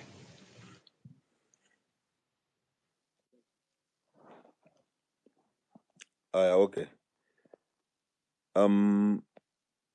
Ingudi. I thought Mariam was here, bro. She's a bad or what? Hey Ingudi, guys, go ahead, man. how you doing, man? Andrew, George, and Diesel. Hope all is well. We normally say that, not we, me. I would say that if I'm passing somewhere, then someone behind me is able to give me a shove and he pushes me such that if there was a snake falling from the tree, I avoid getting bitten by the snake.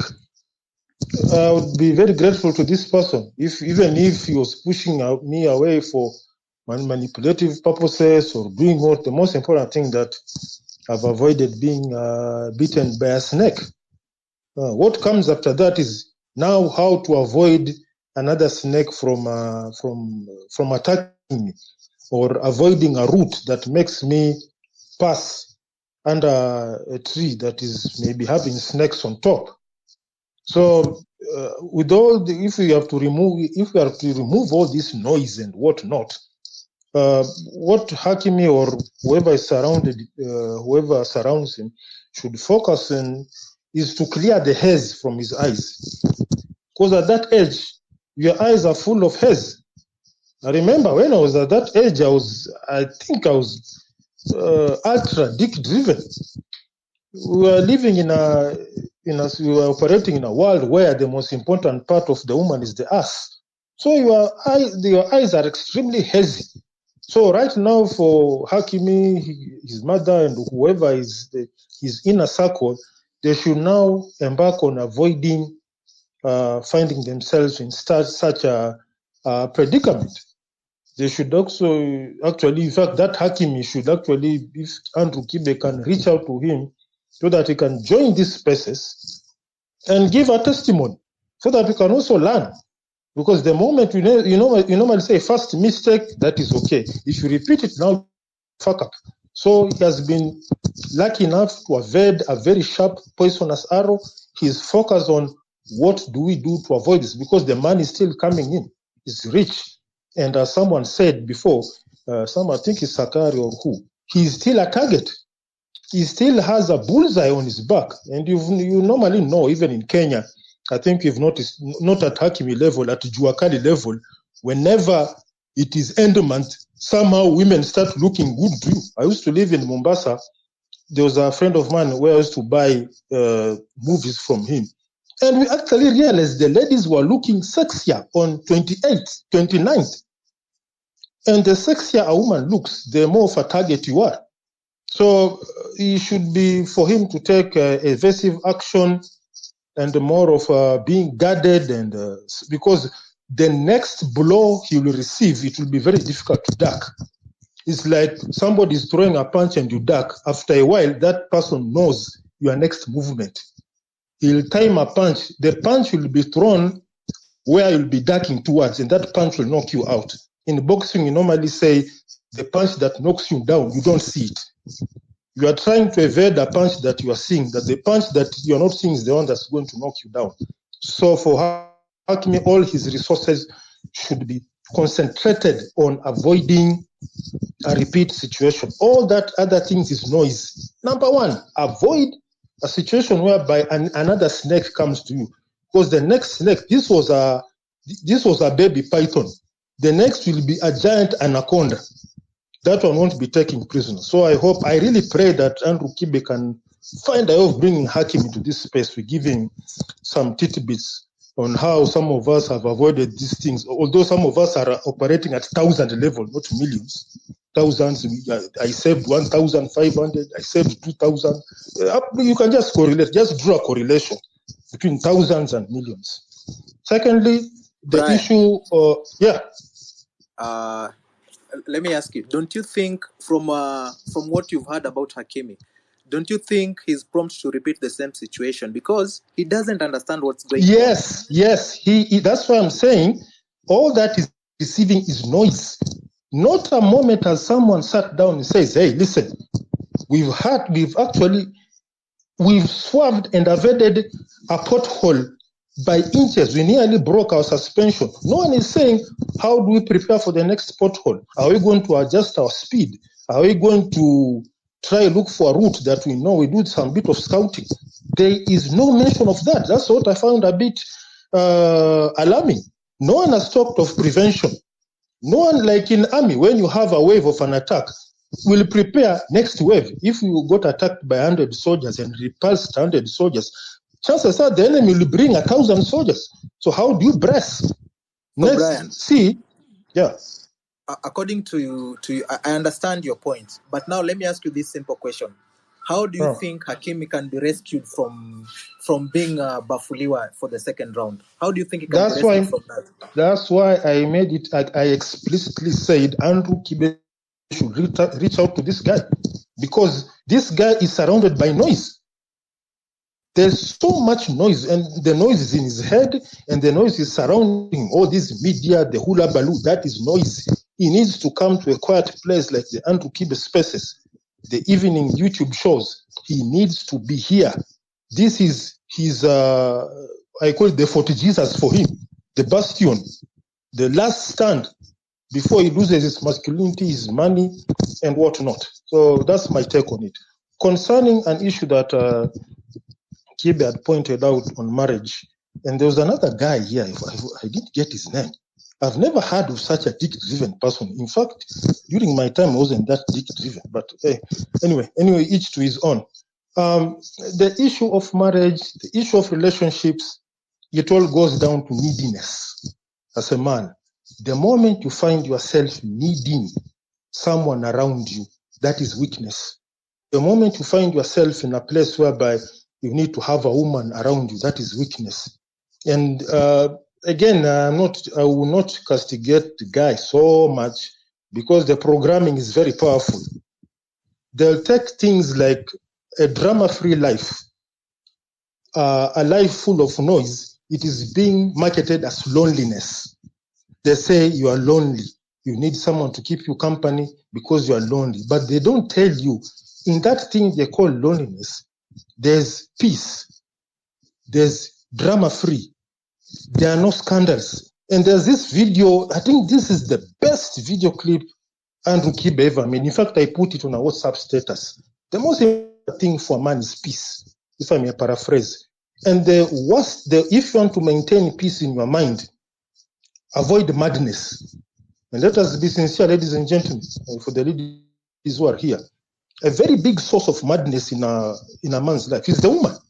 If I can do an audit a quick audit of my life, all elements of madness in my life came from women. I remember some time back, I think I was working in Mombasa in some company.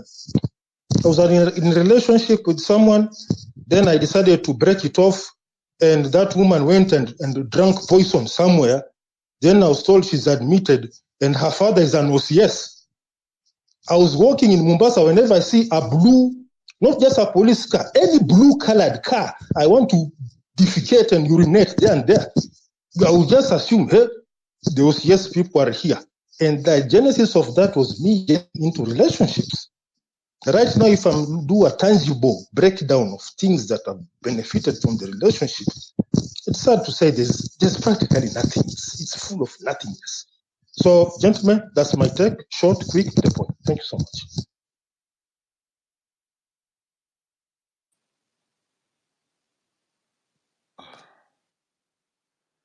Yeah, I think on that part of peace, bro, and I'll still go back to what even Kibe said. First of all, ask yourself a question before you indulge yourself. Why?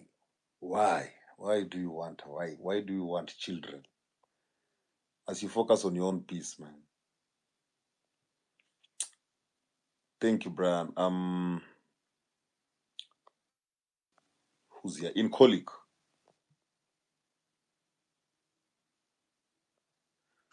Hello, am I audible? Yeah, you are, man. What's up? I'm fine, man. My input was on the procreation part.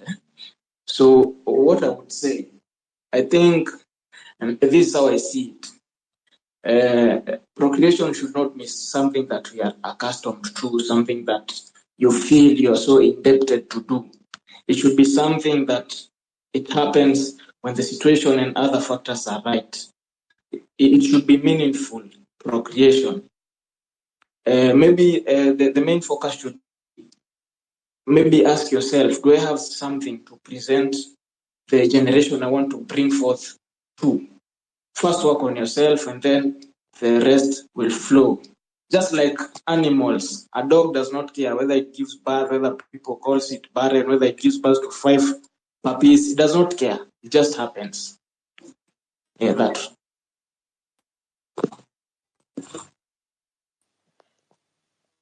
Yeah, again, as in just, know yourself, man. These are questions you'll never ask. When should I get married? You'll never ask such questions for as long as you focus on yourself. And I thought, Ink, you didn't have any opinion on the Hakim case. I think whatever I was to say about Hakimi has been exhausted. Most of the speakers who have spoken before me have spoken my mind on that. But I would back the person who was saying that the guy, considering his age, it is understandable when the mother is taking control of the situation. Basically, the mom did that because he knows the guy will be occurred and definitely will make wrong decisions. But maybe my main hope, I hope as he grows up, let's say after he's past 25, he will be someone who can make decisions for himself without involving the mom or something like that. And I've not researched about the whole story, and I'm wondering where the father is in the whole situation. Though I'm not sure whether he has an active dad or anything. I've not researched about that. But if the dad is there, then why is he not speaking up? I don't know.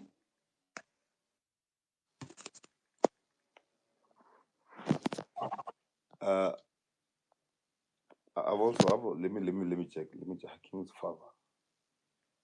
Hakim's father. I haven't. Oh, I think he's late. Was yeah. He's dead. No. Anyway, as I check, Mariam, are you in South Africa? Ringel brought you bad Wi-Fi, bad network.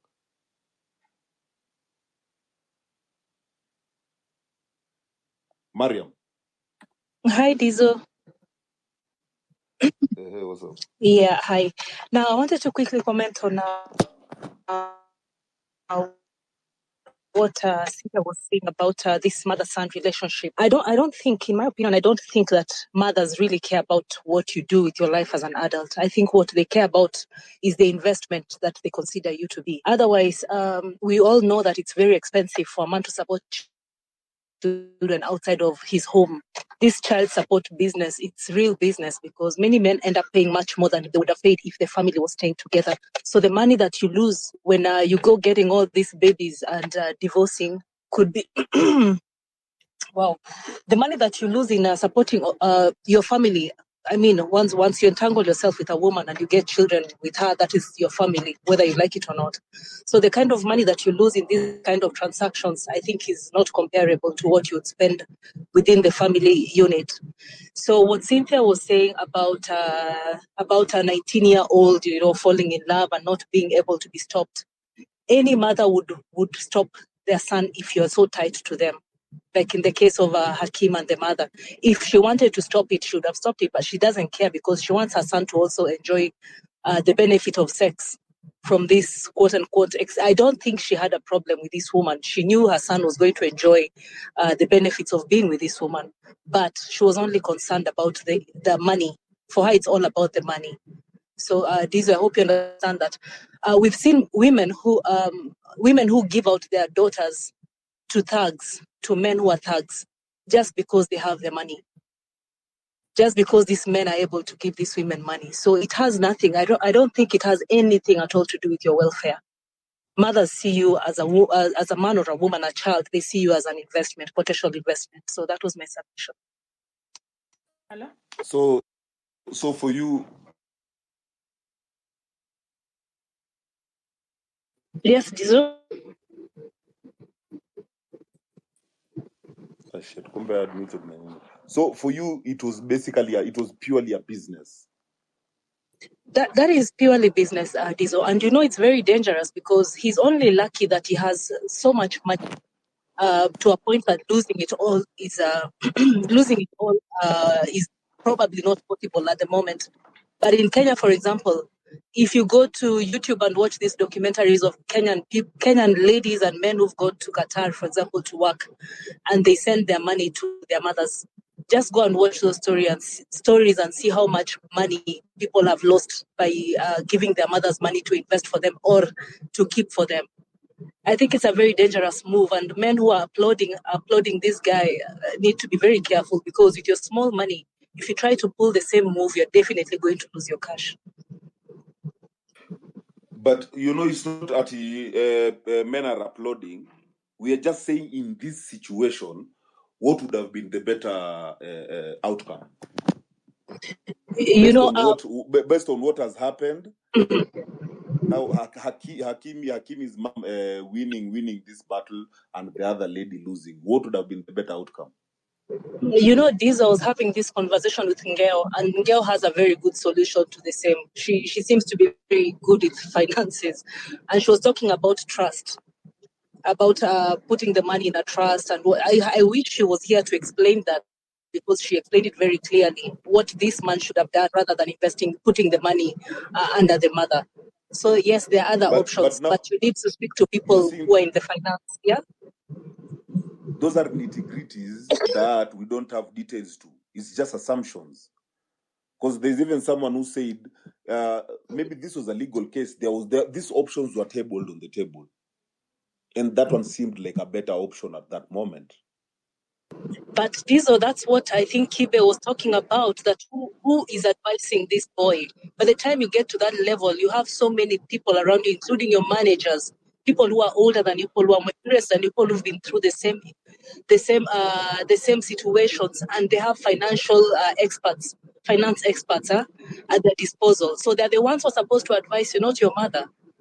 You're not your mother. Your mother is not supposed to advise you on such a thing. I get that. But now that kid is there because of the car. I mean, we know he's a mama's boy. This is not a child. He's 19. A man. 19 is not a child. These are 19 is not a kid. You're having sex. You're not a child. Mariam, you're making someone pregnant. Dizo. You're not a you're child. Talking about. Wait. Now you're not even being reasonable right now. You're talking about decision making here of very big financials, right? This has nothing to do with you if you can come or not. So you're saying, oh, you're 19, you can get a child. You're not a child. What do you mean? We are having children getting children. Okay, you can't generalize. You can't generalize it like that. Here we're talking on decision making. Now let's put it in context. I'm not saying what you're saying is not right. That's right. That's a solution, right?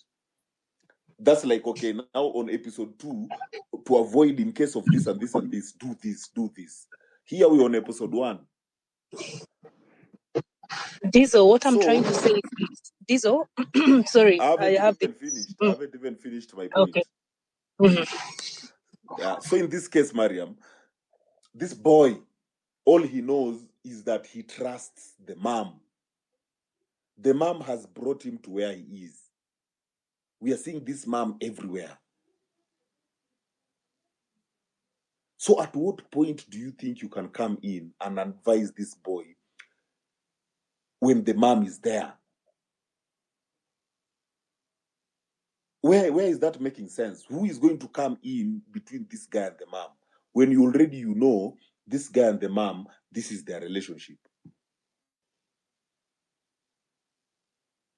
So it's like we are Okay. saying, hey, as much as you won, I know you won that one, but bro, hey, don't be comfortable. You, in fact, we still pity you. Instead of just taking that win, there's that win that has happened there. Now from there, it's not that what he did was wrong, bro. Did he win or not?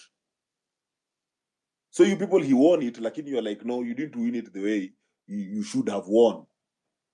This is how you're supposed to do it. This is a 19-year-old talented kid who knows nothing about his business world. Probably doesn't know even the insurance is on.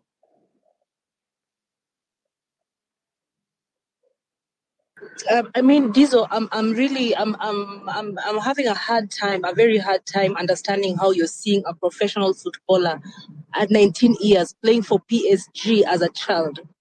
The kind of exposure that child has, that man, I'm not going to call him a child, that man has is more exposure than a man in Kenya at 30 years. So But the again, problem here is the grip. The problem here is the grip that the mother has on him. This is not a child. Where's the problem? He has his money, all his money. There's no money of his that is going to this other woman. So where is the problem? What do you mean by I what? think women should accept defeat on this one. You don't have to fight everything. You lost this one. How is it the problem? That one is not the problem. It's not Hakimi's problem. You're calling him a man. He made a decision that he got a win out of. But again, you're still coming and you're like, oh, you made a wrong decision. But angeokotwa, you'd be here, you'd be like, these guys, lazima muamke. How did he go for an older person? Yani, there's no win. You people are not seeing win. Okay, Dizo. It's okay. Let other people speak first. I'm having a problem speaking. I'll be back. Dizo, I wanted to challenge Mariam, just accept defeat. Just once. You know, it's so painful. I know. No. To me, there's no defeat, honestly. There's really no defeat. There's no defeat. There's somebody going to get money out of him, whether he likes it or not. She's going to get a paycheck at the end of the day. Still fighting it, aren't you?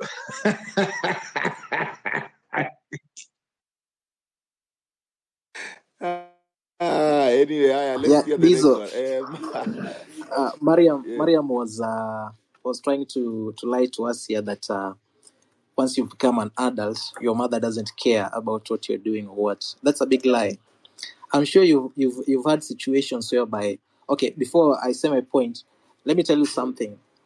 When you've become an adult and then an external woman comes to your life, it's like a competition between that woman and your mother. In most cases, you've had the situations whereby your wife complaining about your mother day in, day out, up to an extent whereby your woman asks you, did you marry me or did you marry your mother? There have been that confrontations between married men. Now, when Miriam says that your mother doesn't care, that's a lie. Your mother will always compete with your woman. The moment you become an adult, your mother, in fact, shifts attention from her husband. Now the attention is on you.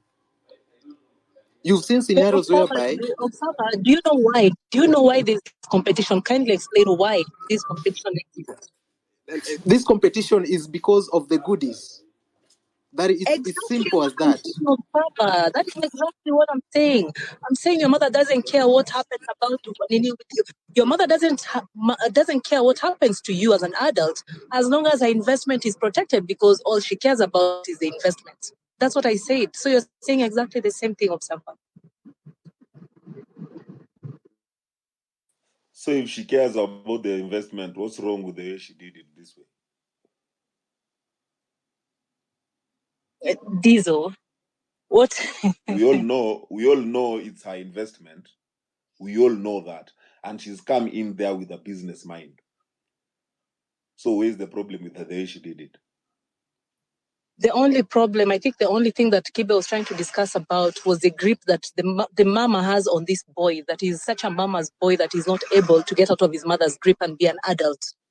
So that was the discussion we were having.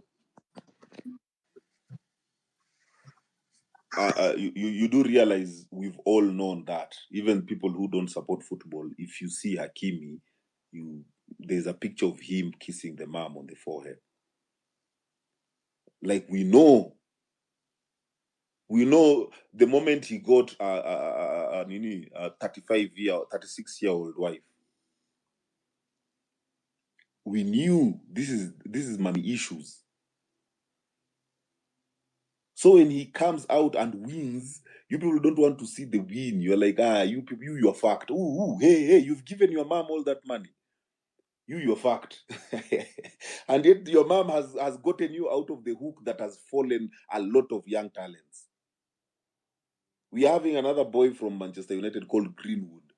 I don't know if they were having, they said it was, well, I won't even enter into the details. But apparently the lady reported Greenwood on rape cases. So we imagine Greenwood was bubbling, bro. That was going to be one of our, by right now, Greenwood would have been something else. But no, he's not playing for United. Kid is 19 years old. Fucked as fuck. We imagine if the mom would have come in and helped him. You'd still be like, hey, you're dependent on your mom, even if you've won that case.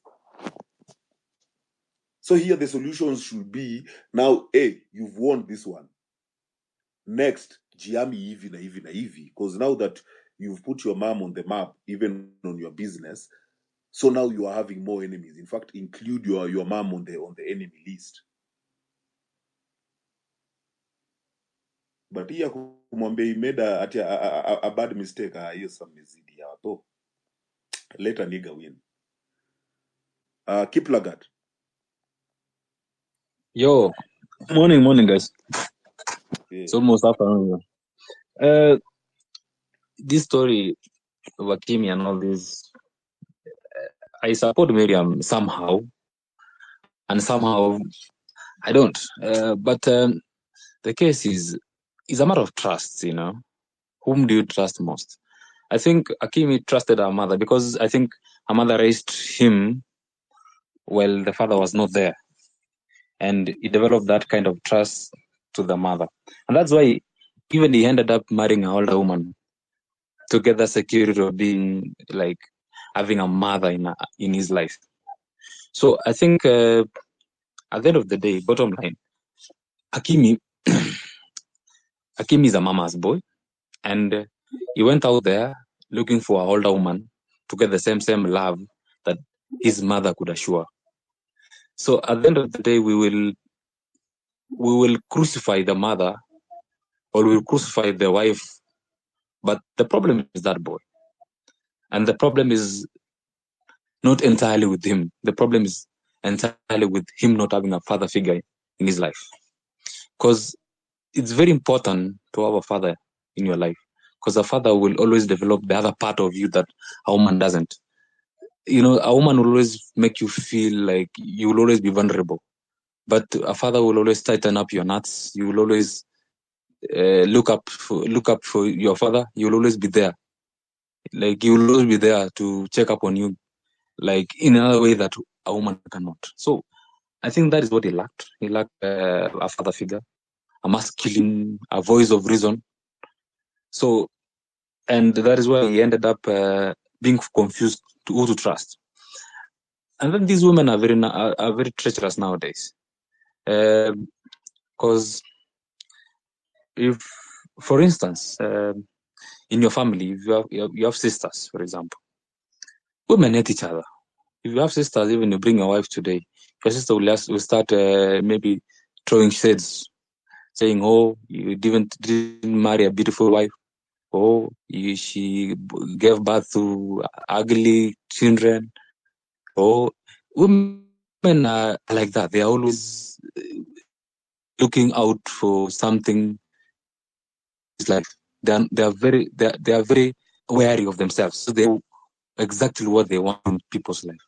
So when they see another woman coming into their son's life or even their brother's life, they will always be wary, because they know when they go out there to find men, they go doing out there, they go for business. So when they see another woman coming into their brother's life or their son's life, they know, because they have gone out there for other men to find the same thing. So I guess Hakimi's mother just thought it was nice for her to protect the son, because maybe he knew the son is weak somehow. And then it always come back to. In fact, just to add, I'm saying the dad is there. The dad is there. That is a full functioning family. Okay, so if it's a full functioning family, the father has failed. So if it's a full functioning family, the father has failed to play his role as a father. Because at the end of the day, if your father is there, but there's something that Kibe talks about that is very interesting.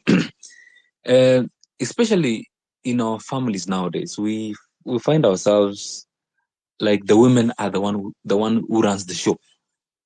Like sometimes you can listen to, maybe there's a decision to be made at your home, and the father gives an opinion. It doesn't matter. The matter is always final. I remember when I was about to go to university, and I chose a course to do. I wanted to go pursue politics and all that. But my mother told me, no, you are not going to pursue politics. And that is what my dad wanted me to go and do. But she didn't know, you are not going to pursue politics. And I followed that. And I had to, because I had no option. Not because I'm a Puri. It's just because the mother had the final say, and I could not do it without her. So at the end of the day, these women are very powerful nowadays. They have found the grip to grab our balls. So unless we start this conversation and talking to the young men, and also, the people who've been there, we realize that we've really failed as a generation of men, because the male we raise nowadays is not the male that was there in those years of our fathers and great grandfathers.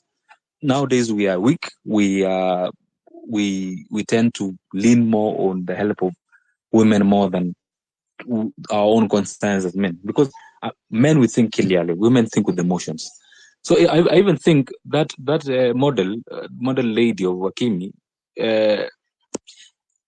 was there for not just the emotional part, was there for seeing that this young man is going to be rich, and maybe one day I will swindle it very badly. And if we could have done that successfully, we could be here saying, "Oh, come on, you young man, you went there out there looking for an older lady. We'll see what happened to you." And that is what the mother prevented at the end of the day. But nobody's winning here, because at the end of the day, that boy has a kid, and what will his or her kid will come and say maybe in the near future, "Mom, dad did this to mom," something of the sort. And what did that kid? How will he be in that kid's life? Because it's a very bad situation. But now you're talking about a theory, bro. That's a fear of fear of the unknown. The conversation here is based on what has happened. Because now if we all go into our imaginations, then everyone has their own fear. And then that statement you've said of at the men, we men think clearly, women think with emotions.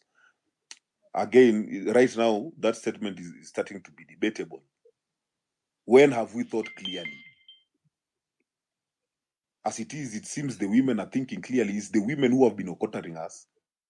What we've been doing is just, coming from a victimized point of view. At what point have you ever seen a man coming out and talking like he's won? Okay. So where is this thinking clearly coming from? Clearly, we haven't been thinking clearly. And that's why you're having this conversation right now. So meaning, if we haven't been thinking clearly, this system is based on selling. It's emotional. This is a system. Is an emotional system. So it's the women who've been thinking clearly in this system. As we've been confused, and right now we are trying to come out. So it's a bit of mbadala. But so so Hakimi's mom is the right person to do whatever she did. I'm not going to defend that. And any woman who's going to come in Hakim's life. Remember that. Yeah, In it's this true. in this place, Hakimi is the asset. So for Hakimi, you just do your thing. Us outside here, we will protect you, and that's how most of them are operating. Look at any star. The family has to be there. So now that one is about the family to come up with a way to safeguard the asset, so it doesn't come out of greed. Because now what you're bringing is now fear of the unknown. We don't know if in the future, Nini, the kids are going to turn on Hakimi. We don't know that. You're And just do you know that the fear of the unknown is what runs the world? Dizo? Do you know that the fear of the unknown is what Sasa, drives the world? no. It runs you. It runs you. It runs you. Bro, that fear of the unknown, the people who are running the world don't have that fear of the unknown. Bro, they're dealing with situations as they come. Real situation there and there. They come up with a solution with a problem that is there. Then the people who have the And fear of the unknown, now why you are are the people religious in consumers. the first place? Exactly. Now Why you are ask people religious? yourself, who are you? Are you religious? I'm not. I'm So not. you don't believe in God? I don't believe in any power above my own mind. They now speak about you. What's the difference between you and those who are religious? You know, when someone is religious, they fear the unknown, right? They fear what is going to But happen. bro, What you're if not they religious. We are think of? talking about you. Wait. You are assuming you're not religious, and you're talking about you. And you've given an example of the fear of the unknown. You've said, what if these kids? So why are you bringing religion? Yet you're not religious. I'm just saying, if people are religious, they fear the unknown, right? Even you have feared the unknown. So stop bringing the religious. Let's talk about you who has feared the unknown. You I've not said I fear the unknown. I said the fear of the unknown runs the world because people are religious. That's why Mimi, I've separated myself from that kind of nonsense of being fearing the unknown. That is what runs the people's other people's world. Myself, in the other hand, I don't fear the unknown. I don't fear what is going to happen to me, apart from what is happening in my mind. That is the only thing So that I know. wait. Now, till you reach Hakimi's status, we'll talk about you. Now, you came here with your opinion on Hakimi, so that's the conversation we are having. So, you as the special one, we are waiting for your impact as the differential, for your impact in this society that is religious land. But now, on the opinions of Hakimi, yeah, you came here and said it's not a win-win, and you gave an example of a future incident. That's the fear of the unknown. You know that, right? Okay. Mm-hmm. And let's leave that. So you gave that example, and you're not religious. Let's talk about that. Stop bringing that the world is being run by fear of the unknown, because now you are running from your topic as you. So you want me to talk about the fear of the unknown of Hakimi? No. You are the one who came here with the fear of the unknown. I've told you, bring the discussion to what happened. You've said it's not a win-win, and you gave your example. Okay. So how is it not a win-win? It's not a win-win because at the end of the day, this man has a family.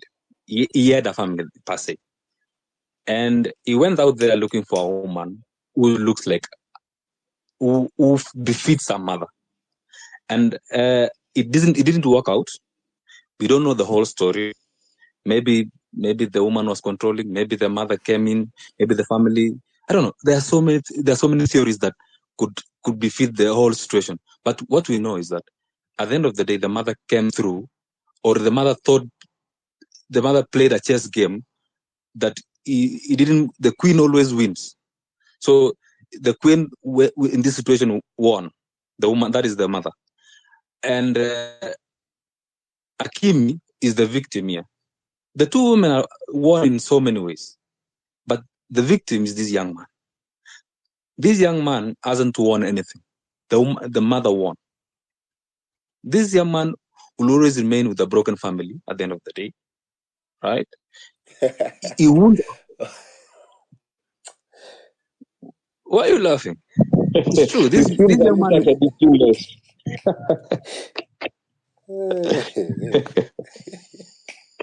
This man will have a broken family at the end of the day. Bro, we're just talking. Imagine. Wait. We are just talking about peace. There was a very good submission in good he had brought here about peace, bro. About peace. So you are saying it's like, hey, you know what? Fuck your life, but don't break your family. That's what you're saying. I'm trying to say he has not won himself. These women, the both of these women have won. All right. What these women have won.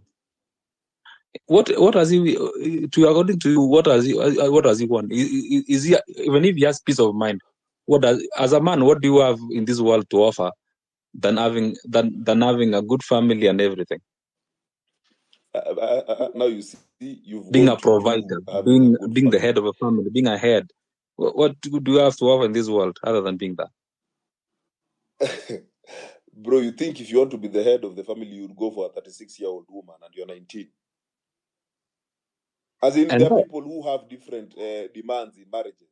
Bro, you're forcing your culture into a culture that doesn't even exist the way yours does. There are people who don't see marriage the way you see it, bro. No, that's what I'm telling you. There are people who don't see marriage the way it is. For them, where the position they are in, it's more about protecting their businesses, protecting their wealth. Because the system, the system will come in on how it's going to manage you. The system is managing the broken homes. And bro, that has been happening. First of all, where does Hakimi come from? About the guy, he comes from Morocco. Right now so if he comes from Morocco, he's an Arab, right? Yeah. Arabs are very traditional. They have a way born of and raised in France, but they have a set of way. Even if they live in France, Arabs always have a way of doing things. I understand that the West, you know, the West have always had a way of swindling men, their property and all that. Even in America, men lose their properties because of this kind of shit. But at the end of the day, I think Arabs have a tradition of doing things, and maybe Hakimi made a wrong choice of falling in love with the wrong woman, right? Maybe the mother wanted him to marry another Arab or something like that, right? Maybe he made that mistake, and the mother thought it was wife. First of all, don't assume. Right? Don't assume. Let's go with Hakimi's family as you're seeing it. You are assuming the Arab way, you know, and you're going all cultural in it, all strict in it. Look at Hakimi's and their family. If it was in an Arab's way, the mom wouldn't have been all over the place like that. True? Yeah, true. That's true. That's true. Yeah, but in this case, it's not like that, right? So yeah, that's true. Look at it from their family. So by the time you come and start talking about you're saying that he's the one who's losing. No. Even by the time he was entering that relationship, I'm sure he had gone to the mom, you know, introduced this lady and told the mom that he loves her. And the mom saw it and be like, oh, so you've come for my... Now, Hakimi doesn't see it, and maybe he doesn't need to see it for as long as the management around him will protect him. All he has to do is focus on himself, bro. Continue playing. Can I be seeing my kids? Yes, I can be seeing my kids. And that is where we failed. What do you mean we failed? And that is where we failed as men. Because at the end of the day, who's running the show for him now? He cannot even get his life together. Where were we? And even get his life together. Like, we should be speaking this. leave alone that. We should be speaking to this 19-year-old, to this 18, 17, 18, 19, 20s young men to get their act together. Because nowadays, even these young men are getting girls pregnant left, right, and center. And they don't know what to do next. Right? And we should be telling these young men, get your act together. Right? You should be telling these young men, get your act together before you come here and have a terrible life at the end of the day. So we should be telling these young men, get your act together. At the end of the day, life is cruel out there. You get the wrong woman, life is going to be terrible for you. All right? If we tell these young men, okay, your mother will protect you, your management will protect you. What about yourself? You're making the wrong decisions, and then your mother comes for you, comes to come and protect you. Okay, fine. Your mother came to protect you. And what if she was not there? What if Hakim was just a young man? Okay, I'm sorry for speaking what if along of imaginations, but let's talk about this young man who's in Kenya right now. A young man who's just from a village. Bro, just deal with a young man who's successfully managed to find himself in the top 11 of PSG. Stop bringing this all victimized if. Out of if the mom was not there. Bro, the mom was there. The mom came through. Deal with that situation. That's the reality. You're talking about religious people here, and you are full of religious opinions. It's all about if. I'm not full of if. We can't have a conversation like that. I'm not full of religion, my friend. And at the end of the day, okay, let's talk about him. Let's talk about that young man who went out there and became successful, and his families views him as a very big asset to them, right? Let's talk about that young man, right? Is that young man not a person? They molded him to that. Bro, who gives a shit? What do you mean? By the time you people were molding this person to, in fact, giving him, all the environment he needs to succeed, because his case is not that he's from the ghetto or from where. He was given that. Right. When you people didn't see him as a person, you saw him as a person. True. So now that it has reached a point true. where he's earning the money, and you people have been through it, and you're seeing the channels, you've learned the game. Won't you create a management system around him? That means he has always had his management. He has always had management. Yes. So now, how is it a problem now that it's the mom from the time he was a teenager? And from the time he was a teenager, there are people who invested in him to get where he is. This is the thing I was telling you, and you don't get me because I was telling you this. This young man has not won anything, right? The woman has won. The mother has won, right? And this other woman has won. Remember, the other woman is a model, right? Mm-hmm.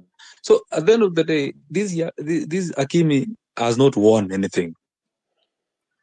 I'm asking. I think you're forcing this a bit. So if she took and he'll always depend on his mother forever, and he'll forever be in debt. And you don't know how bad to be in debt in your life, to living knowing that if it was not for my mother to save my ass, I could be in deep shit. Let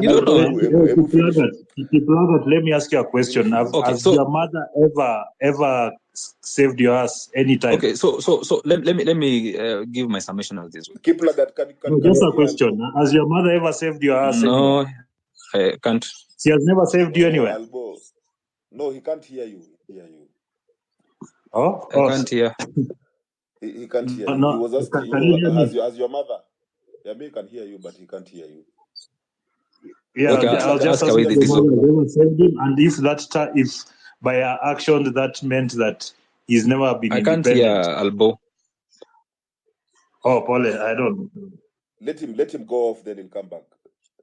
Kiplagat, go off, then come back. Okay. Because we can all hear you. You're the one who can't hear him. Okay, let me go up and I'll come back. Okay. Okay. Ink. Inkolik your talk. Tebu, let me give someone new before we come to you. Ralph. Ralph Ngugi. Yeah, I'm in the building. Skiza. I'm just here, just listening to the back and forth. And first of all, as much as we want to, we are talking this. First of all, we must understand where these guys come from. In so many of these Arab cultures, the household is run. The finances are run through the mothers. Generally the oldest woman in the house. So it is either run by a grandmother, and these guys live as a community. So you have one grandfather, you have a father and a mother who live with their kids, and they have their own kids who live in the same compound. So you have generation. So that is what happens in most cases. So usually this is something that they do.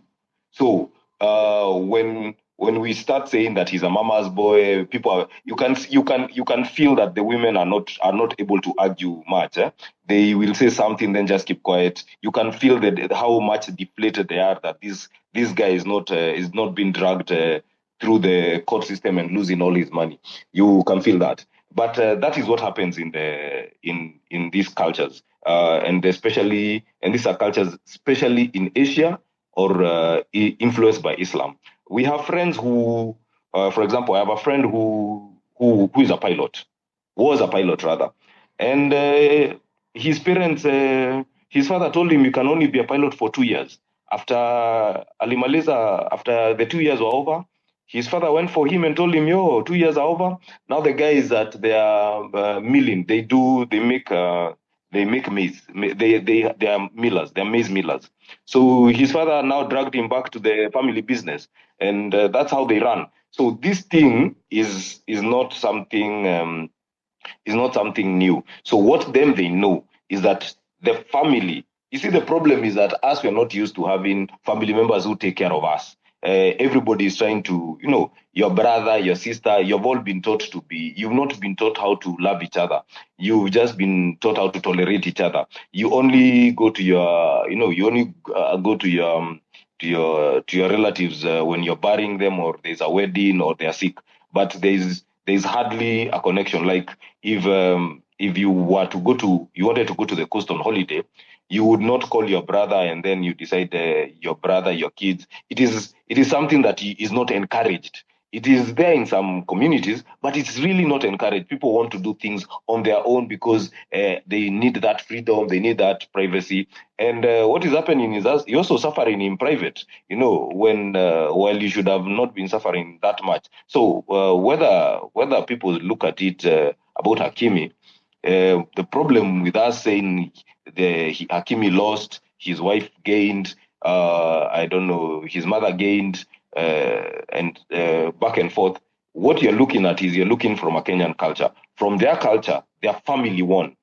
Their family won. One of their own did not suffer because he is accountable to the community and the community is accountable to him. So they've guarded this thing. Now, whether it's something you want to take up or not, it's neither here nor there. But for me, I look at Hakimi and I see his family has gained, and his family includes his father. And I don't think we can consider his father weak. It is just that's the way they run there. That is the way they run there. That is how their culture is. If you interact with a lot of Arabs and Indians, that is what happens. Even some Walalos, the money is given. A big chunk of the money is given to the matriarch of the house, while the men go out and concentrate on making the money. The money to be used around the house, from the painting the house, food. The only time that the men come is when now they need to do the investment, and now they will give the direction, and they will say, we want to build an extra house. This house family is becoming bigger, so we need to build another floor. Then but the normal money is given to them to buy the clothes, the food, pay those bills that manage the house. That's how they run their business. So them as a family, Hakimi's family did not lose. Their son did not lose the money that the family would have. So it's a gain for him. One of them, personally, I think when somebody says an 18-year-old is an adult, it is on paper it is, but it's laughable because you and me know that at 18, at 19, at 20, anybody who is in 35 and above, they know at that age they were not grown. They were just allowed to do legal stuff, but they were not grown. Secondly, most of our cultures do not show us how to spend money. And most of us come from a point where we were given pocket money to go to school. We only got, the only money we got from our parents is when we were in school. Once tulimaliza shule, once school was over, that pocket money stopped coming. And it wasn't significant to some extent. So we didn't know how to use money for most of us. That is usually the culture, and that is why most of us are always very shocked to when they see the way our Muslim brothers and Asian brothers, they still stay at home and continue. So you cannot compare yourself. So a 19-year-old to up to around 24, those people are not. You are just an adult, but you're starting your learning curve, especially for men. For women, as much as they say, the society is so wild, women are madly protected at that age. They get a lot of help from their male peers, from their parents, from their suitable what are they called, potential suitors. Yeah, so we are not in the same. I mean, if you are 18 years old and you're thrown to this world, you're thrown out to the world to go and to look for a job, I can assure you, a girl will get she may get a generally more decent job than a guy would. Wewe kazi yako ni ya mjengo, uende pale kwa muindi ama ukue makanga. A lady can M-Pesa, receptionist. I mean, the opportunities for women at that age are way more than ours are. And also the financial burden of an 18-year-old and an 18-year-old boy and girl, they are different. So we are not in the same. We from the word go, we are not the same. So yeah, Hakim family did not lose. I mean, the problem is that we're looking at individual because that is how we are. Sisi wa Kenya tunaangaliaga, we look at each other as an individual. I just want you to observe the Asian communities, the Wahindis, the Pakistanis who live in Kenya, the Arabs who live in Kenya, and the Somalis. Look at them. When one of them is sick, you see the number of people who go to visit him. You and me think those people are wasting time, but they're building social capital in that no one will ever be left alone. You will not die alone in an apartment like I mean, these are some of the guys here that are talking that are very, very, they feel they're very successful. If they were to if they were to break anguke kwa bafu and break a leg, those guys would die because no one would come to pick them. Nobody would even care. There are cases like that are. Yeah, why are they so common? Like that, actually. Yeah, why are they common? If you look, you'll never hear an Indian happen. It happened to an Indian or a Rara or a Somali.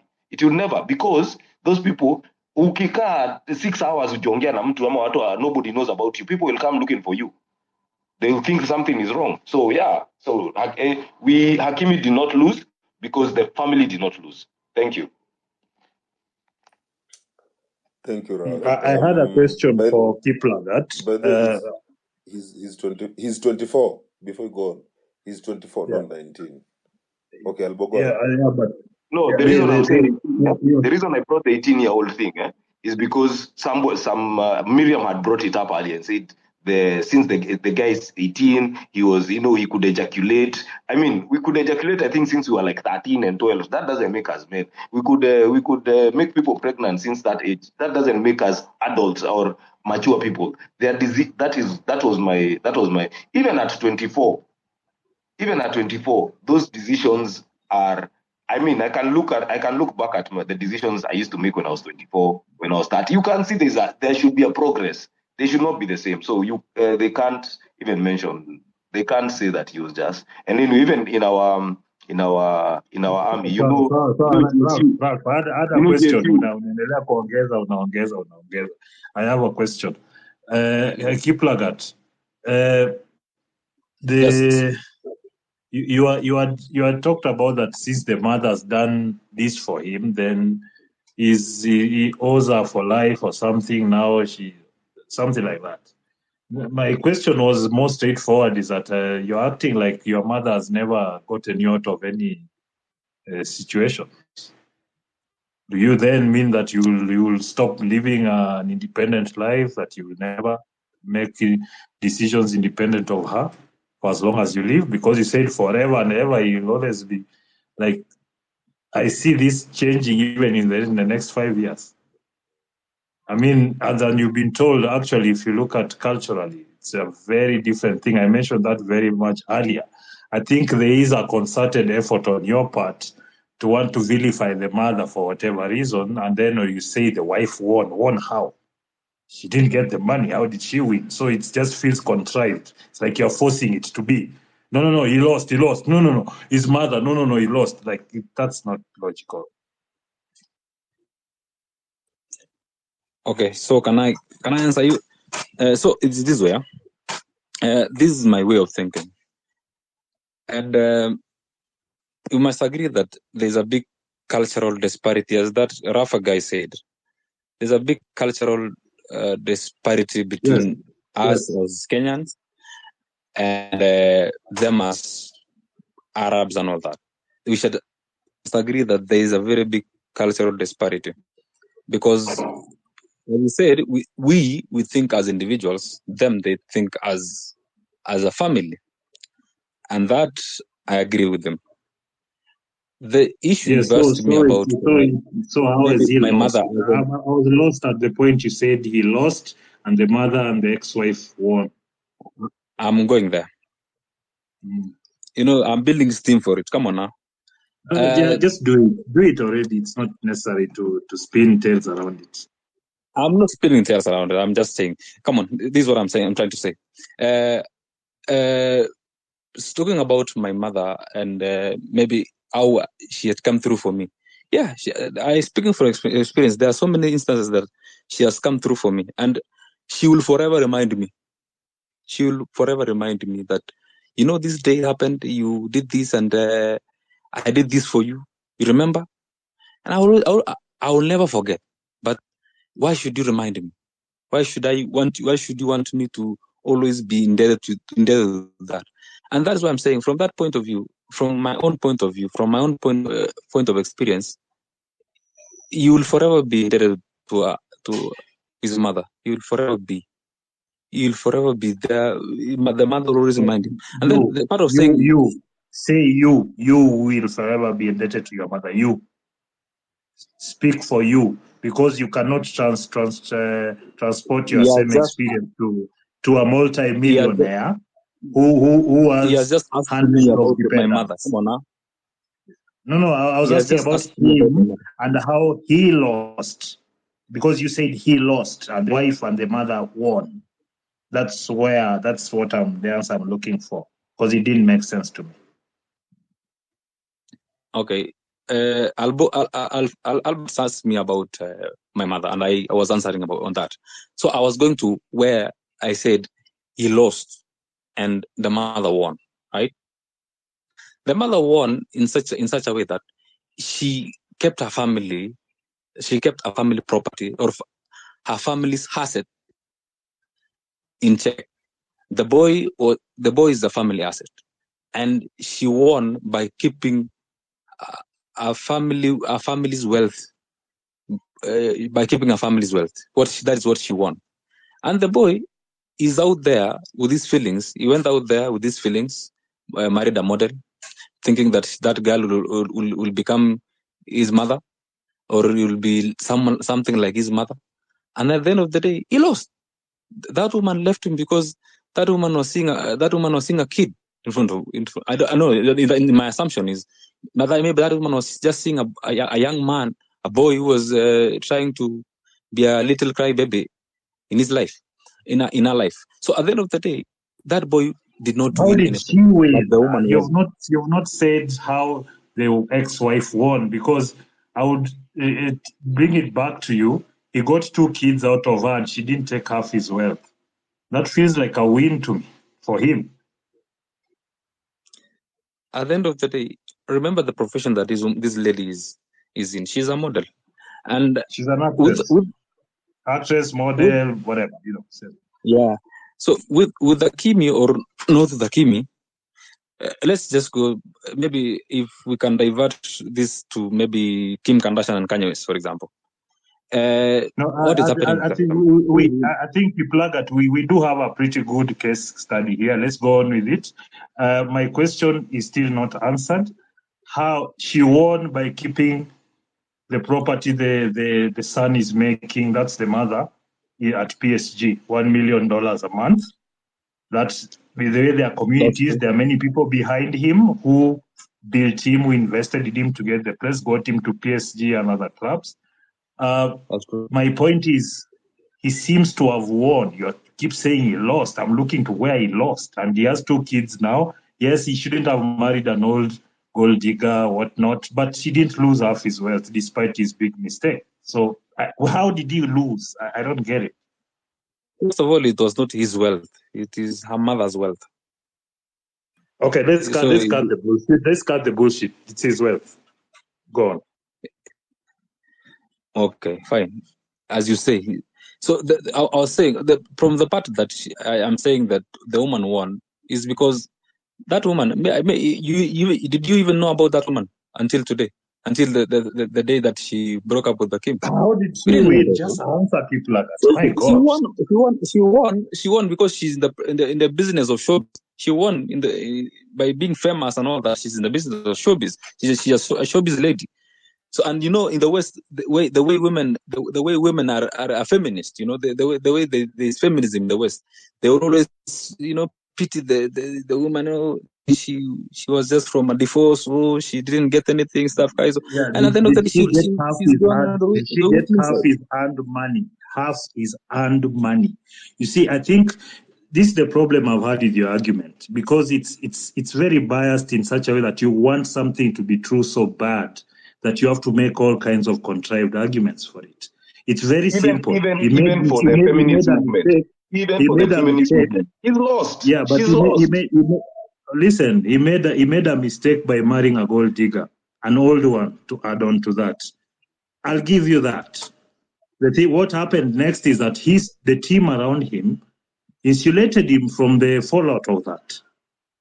I think if that, for any person who's made a mistake, if you make a mistake and in the end you don't get what most people get as retribution for it, you've won. But because you want him to be a loser so much, you have to keep on contriving. She didn't win as you're thinking. Her value has gone down in the market because she has 2 kids. She might be able to make some money here from feminist organizations or whatever, or modeling or whatnot, but she could do that before. Right now, that's what I was saying before. Why is she going for half his money while her profile has been increased by her association with him, and she can make that money modeling or doing other things? So whether she gets to get a little over what she had before she met him is not to say he lost. Like you've clearly said the mother won by keeping the wealth of the family. That was your description of it. But somehow, when that's the mother's win, not his also, I mean, I think you're forcing it, Kipla. Albert, okay, fine. Your 2 cents, you have a very good 2 cents on the issue of the woman. Okay, I might agree with you that, or I agree with you that the woman somehow lost. Yeah, fine. That I may agree with you. But on the issue that that boy won, I think that boy lost a lot. So that What has he at the end of lost? the day, You keep saying it. What has he lost? Tell me, please. Like, what has he lost? that boy went out there He just finding gained love, 2 right? million. In the last week, he just gained 2 million Instagram subscribers and 1 million Twitter subscribers. That's money in the Do you bank. know? What has he lost? Do you know? Anything is not about money, Albert. Right? Oh, okay, keep plug. No. We are not going there. we are not. We are not going there. No. Hey, Unajua Mr. shida tuko nayo na hapa Kiplagat. You realize your argument is flawed. As men, we accept when our arguments are flawed. Stop now. You have to meander and go tweet yourself out of shape to get out of it. Come on. You know that the man, he got lucky. I'll give you that. He got lucky because he had a good team around him.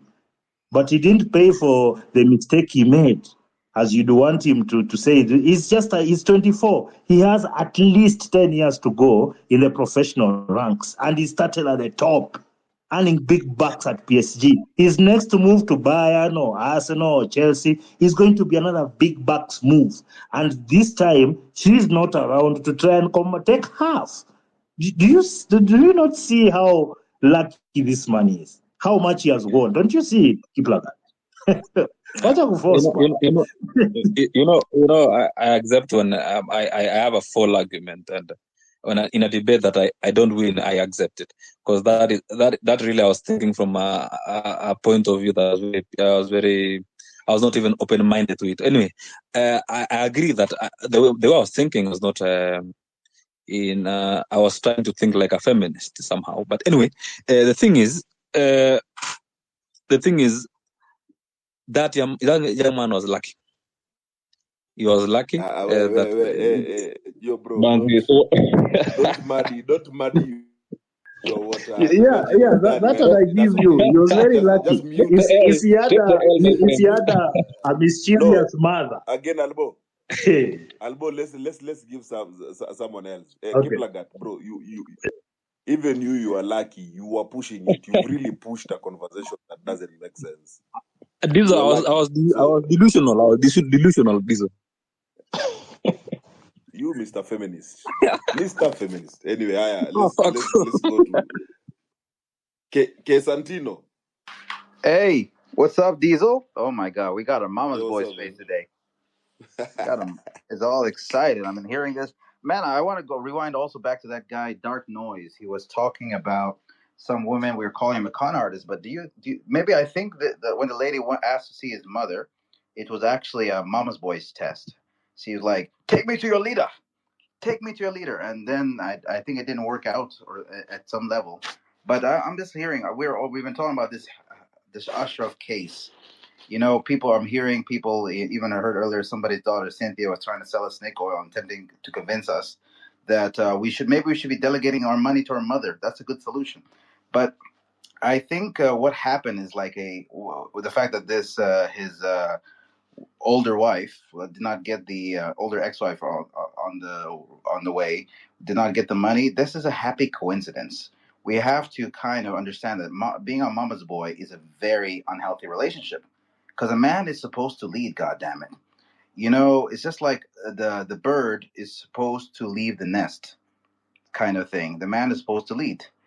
And this guy was saying it's not about money. He like was about to break into song. Love don't cost a thing or something. I don't know. It was just something else. But I think we have to. Sorry, what did you say, Latino? Take me to your leader. Yeah, I mean that's what it is. It was. I think she had Mama Boy's vibes. Take me to your leader. Take you to your leader. That's what I was feeling. So that's funny. happened. That's funny.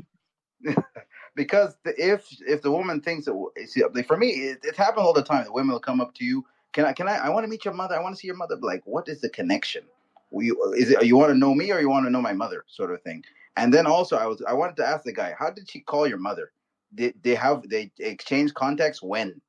It was a very strange conversation when I was listening to that. And why couldn't he cut the conversation? Why couldn't he say, Mom, We're not talking about that. It's nothing, none of your business. Why? How is his mother connected to this? I don't know. It was a very confusing situation. And for me, I for one think that men, we're supposed to lead. Well, how are we getting pushed around by women? It doesn't make any sense. And the Achraf Hakimi situation, there's a funny meme I saw somewhere on Twitter. It showed Mbappe and Achraf Hakimi sitting, and they said they're waiting for the money, their mothers to send their money or something. I don't know, a weird meme that they showed. But generally, I think the fact, if you have your mother or a woman in charge, you have failed as a man. End of story. There's no here or 50 here or 50 there. You failed as a man because you're supposed to become an independent thinker. You're supposed to lead. That's what I think. That's my submission.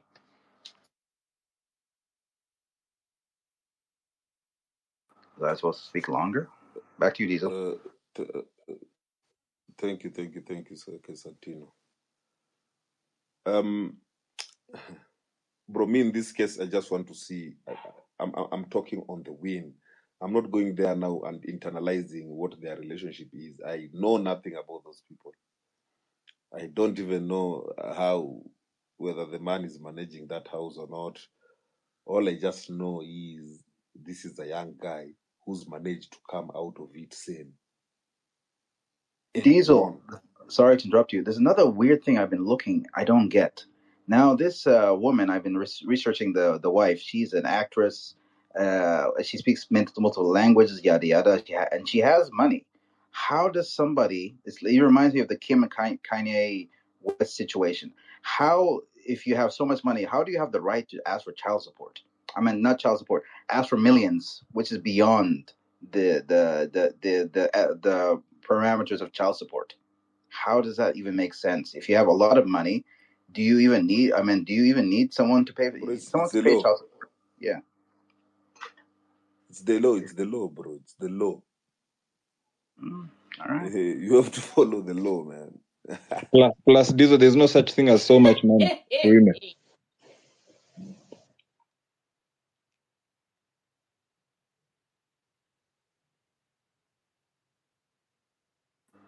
The other guy, his hands up. In colic, jump up there. Sakari, what is What I would say is, the issue at hand here is not about the mom exploiting the guy. It's about the mom saving the guy. And so we should not try to beat around the bush, discrediting the mom of the save. She actually saved the guy big time. So maybe what we should consider is talking about how the guy now should change tactics on maybe making sure he's in control the next time, because you don't know, maybe someday the mom her demons might wake up and she might realize the point of control, and use the power she has to her advantage, and swindle her own son. Maybe that's what the guy should control. But as it is now, let's credit the mom of saving the guy. Let's not beat around the bush about it. Yeah, that's it. Thank you, colleague. King Kunta. King Kunta.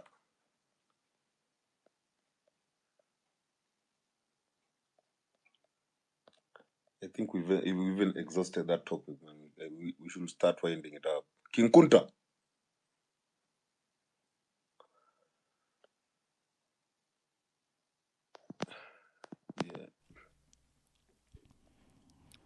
Guys of the win. You have to see the win. You see the win. See the win, man. What are you seeing there, bro? There's no win. There's no the win. win we are going for. Yeah, what do you mean there's no win? There's no win. Okay, where is that loss? Where is the loss? You have to be open to listen to it, because I think you and Albo are not open to listening to it. Okay. Kim Kardashian, when Kim Kardashian went for Ray J, she knew there's a win for hooking up with Ray J. It's not a big win like the way it was when she hooked up with Kanye. But she had to start somewhere. This bitch of this guy, we hardly knew her. Now we know her. And The only way for her is up. Because you think she's not going to get money. She's going to get money. And so we can see the win that you guys want us to see. We see it. But also on this other side, we see that it's not a real win. It's just, we just haters. Let me put it that way. we cannot imagine a guy winning. We want all of us to be losers. We all want to lose. We just want to lose. I can't imagine you want to come out of that and you're being paid. With all your money, you're still being paid coming out of that. How? But you imagine how we put ourselves in that position where somebody leaving a marriage is so treacherous that we have to look for the win. Hey, he won somehow. That he's left the battleground with some few gains, because normally we don't see anybody winning anything. If you look at it, exactly, and you see, we had not realized this is actually a game that you can play. There are loopholes. Because the women had realized it's a game. But for the men, we had not realized. So for us right now, we see you coming out of that situation. Bro, we are still like, but you haven't won yet. Bro, you haven't. Because this is not a common thing. We've never seen someone come out, a rich person, come out okay like you. You remember how people followed Johnny Depp's case? And then people were cheering the moment Johnny Depp won. Bro, this machine adjusts itself because so quickly. It is not a normal thing. This machine, so only one person in every 20 million will win. Okay? They're like, we cannot afford to have more than one person every 20 million times winning. This is too much. Yeah, because what if the story goes out there that there's a way to win? So now they're going to say, it doesn't matter. Discovered the loophole. They are going to create another law for that loophole. Listen, even the trick here is I think you guys just need to get vasectomies and adopt kids. Bro, listen, guys. Listen. And you see now, as long as, you see marriage itself is already, anybody in marriage, they've lost deep. Because you cannot make a decision. You always fear to be left and to be cleaned half of what you have. That's number one. You get a baby mama. Now the baby mama starts saying they can go to court and say, listen, I want my child to be able to live the same status as his father. You know, and they will skooma you. So there's almost no winning in this madness. Wanaume to stick out of marriage, wachaneni na, just go to a sperm bank, donate, like between 18 to like 21, when you are at your best in terms of genetics, you just go and like every 2 weeks you go and and store your sperm like a safe deposit box for like 30, 15 years later you'll come have this thing. Get a vasectomy and just make sure that you do not get kids, especially if you're below 30. Do not get married, do not get a kid. Msitupe mbao, you will waste. We will be in this cycle for forever. We're expecting you guys to save us na nyinyi bado sasa ndio tu mnadinya na vile mnataka bila condom. This young man needs to be whipped every fucking day. It's amazing. It's so annoying. Bro, you're getting carried away, brother. Come back. Stop going too far, bro. Yeah, we're losing you. Guy's mad. Hey, bro, he's gone into his own. Man. Yani, you want to get a child. You 9 kids later. Bro, listen to him. He knows something. Rafo. All right. Let's close this out. Close this out. Let's see how fast we can get it done. If you do want to say something, just show me that you want to say something. I'll give you your final words of the day. This was a very, very good discussion. Very good discussion. The evolution. And how many of those are going to be released? How many Kunta Kintes did you think they would have? They can't show Kunta Kinte that's a way out. No, man. We have to close that door quick, fast, we shall find a way of getting the wealth. Or you're giving it to mama. Aha, okay. Let's just say, whatever it is that you have earned, we don't care where the money has gone to. Whatever it is that you have earned goes to 70% goes to the beach. Woo! I have to go kiss mama's ass. Mama, I need you to release a few billions. Beached and land, new law. Mama? Kiplagat, give me your final submission. Okay. I want to say this way, and I know Dizo and Albert want us to see that there's someone who won and someone who lost. At the end of the day, it's just luck. That boy was lucky that his mother was there to rescue his riches. And those riches are no longer his now. It is his mother's. And at the end of the day, you remove the riches from the bitch who wanted to swindle you. You give the riches to the bitch who always swindles you. So at the end of the day, as I said, that boy is the loser. At the end of the day, he didn't win anything. There's nobody who won. In fact, he lost terribly. And the issue of marriage is just an institution where we go and fuck without having asked questions, and maybe get kids and feel sorry for them at the end of the day. So I really wish that if someone is married, and if you are married, at any age you are married, keep on fucking and feel sorry for your kids. Have a nice day, guys.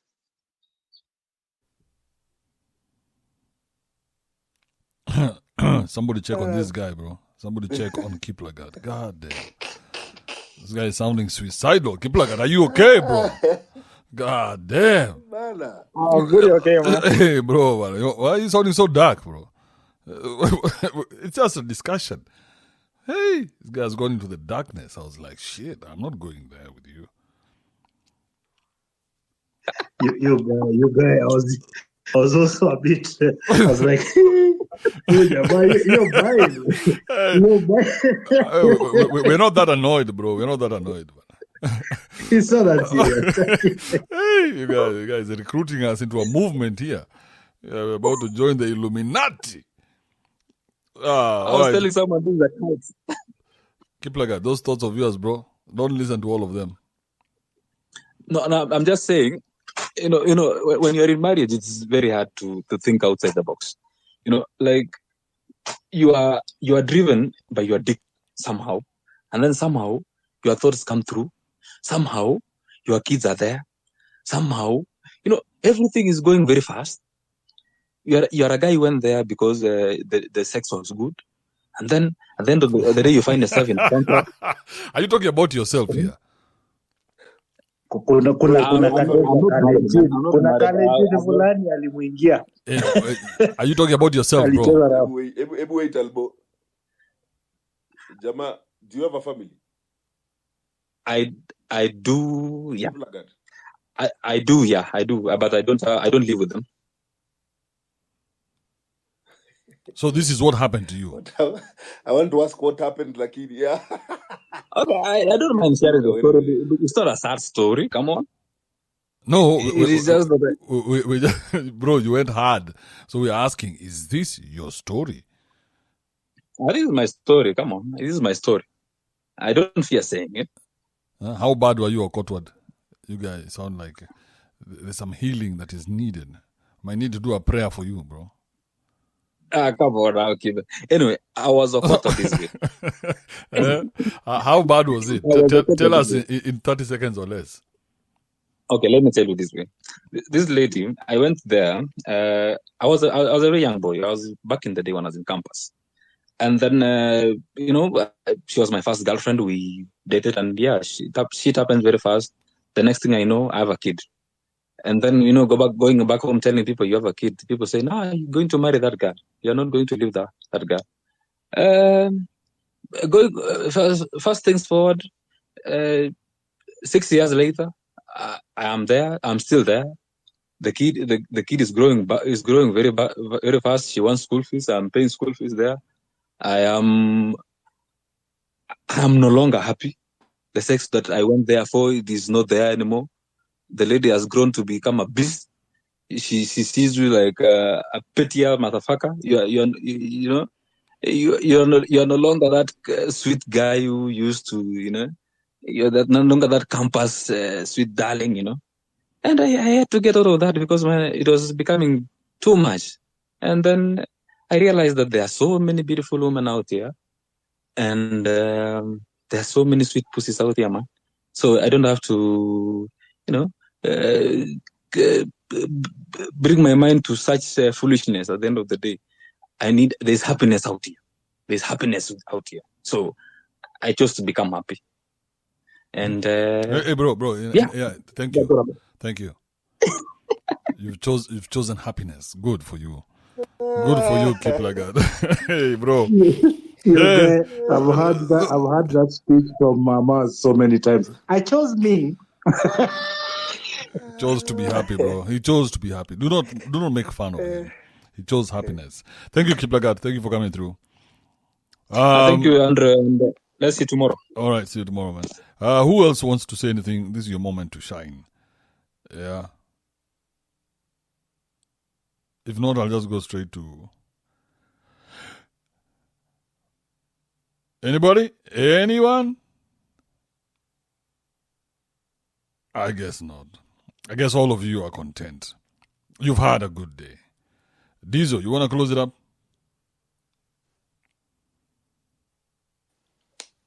Don't forget my show in the evening, Manze, the 90 plus.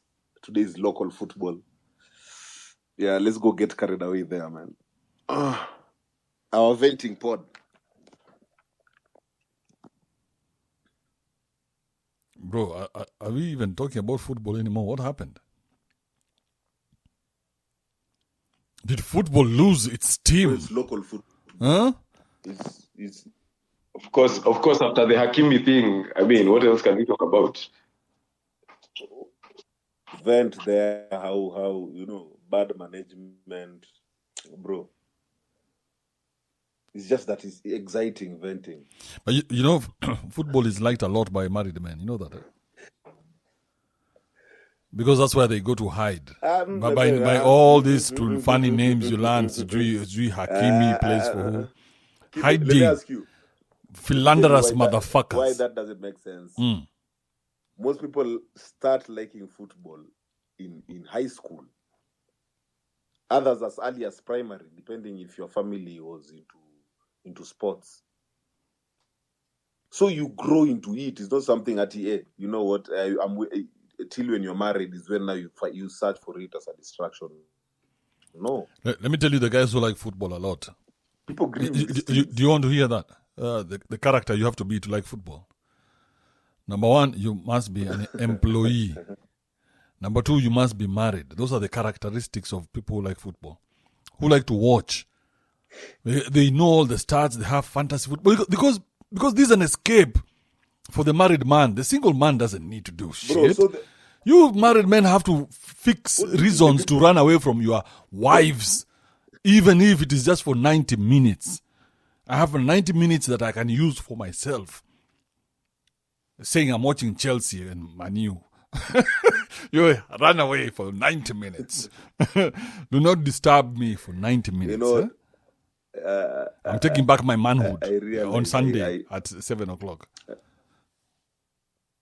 Bro, you're not going to kill my distraction, bro. I'm so deep in that shit, and I'm enjoying actually the banter that I'm giving. Like right now, Arsenal is not about to win that shit. So, bro. So, Diesel, are you agreeing? Are you agreeing? Yeah. The only reason you like sports is because you're unhappily married? Nope. I started loving sports from high school. So was I married in high school? No. No, you should counter that, guys. This is Kipe's argument. Don't just let him walk all over us. No. bro. What do you mean? Oh, That's not an you saw activist. him running, huh? You saw him running. Yeah, that's what I'm wondering. No. It's a runner. It's a runner. We have a runner in the house, bro. Maratona, it's a Kenyan thing. It's a runner. And Jana Boston was there, and the guy cowed out instead of going for the run, but tuone akikimbia kwa nini hadharani. This guy doesn't love football. This guy doesn't love football. So there's nothing he'll understand, even if I try to. He's not even into it. So whatever he's saying is just an assumption that he's not, No, we have like deduced and we have said the people who like football, number one, are employees. Number two, are husbands. And your wives is true. People in high school. Everybody who likes, and that's why it is a sport that is liked mostly by the Luos and the Luyas, because they make very good employees. Those are sterling employees. Yeah. Oh my God. They live on schedules. Andrew finds himself in enviable position of being like a chick when it comes to football. They don't understand why it makes us so happy. You can just sit there and watch men with a ball for 90 minutes. I'm like, yes, we can, bro. What do you mean? I mean, it's bad position. Even when you're umiaing, it's somehow sweet. Again, this weekend I covered my sphincter. Hey, it's Qatar. You're doing Qatar.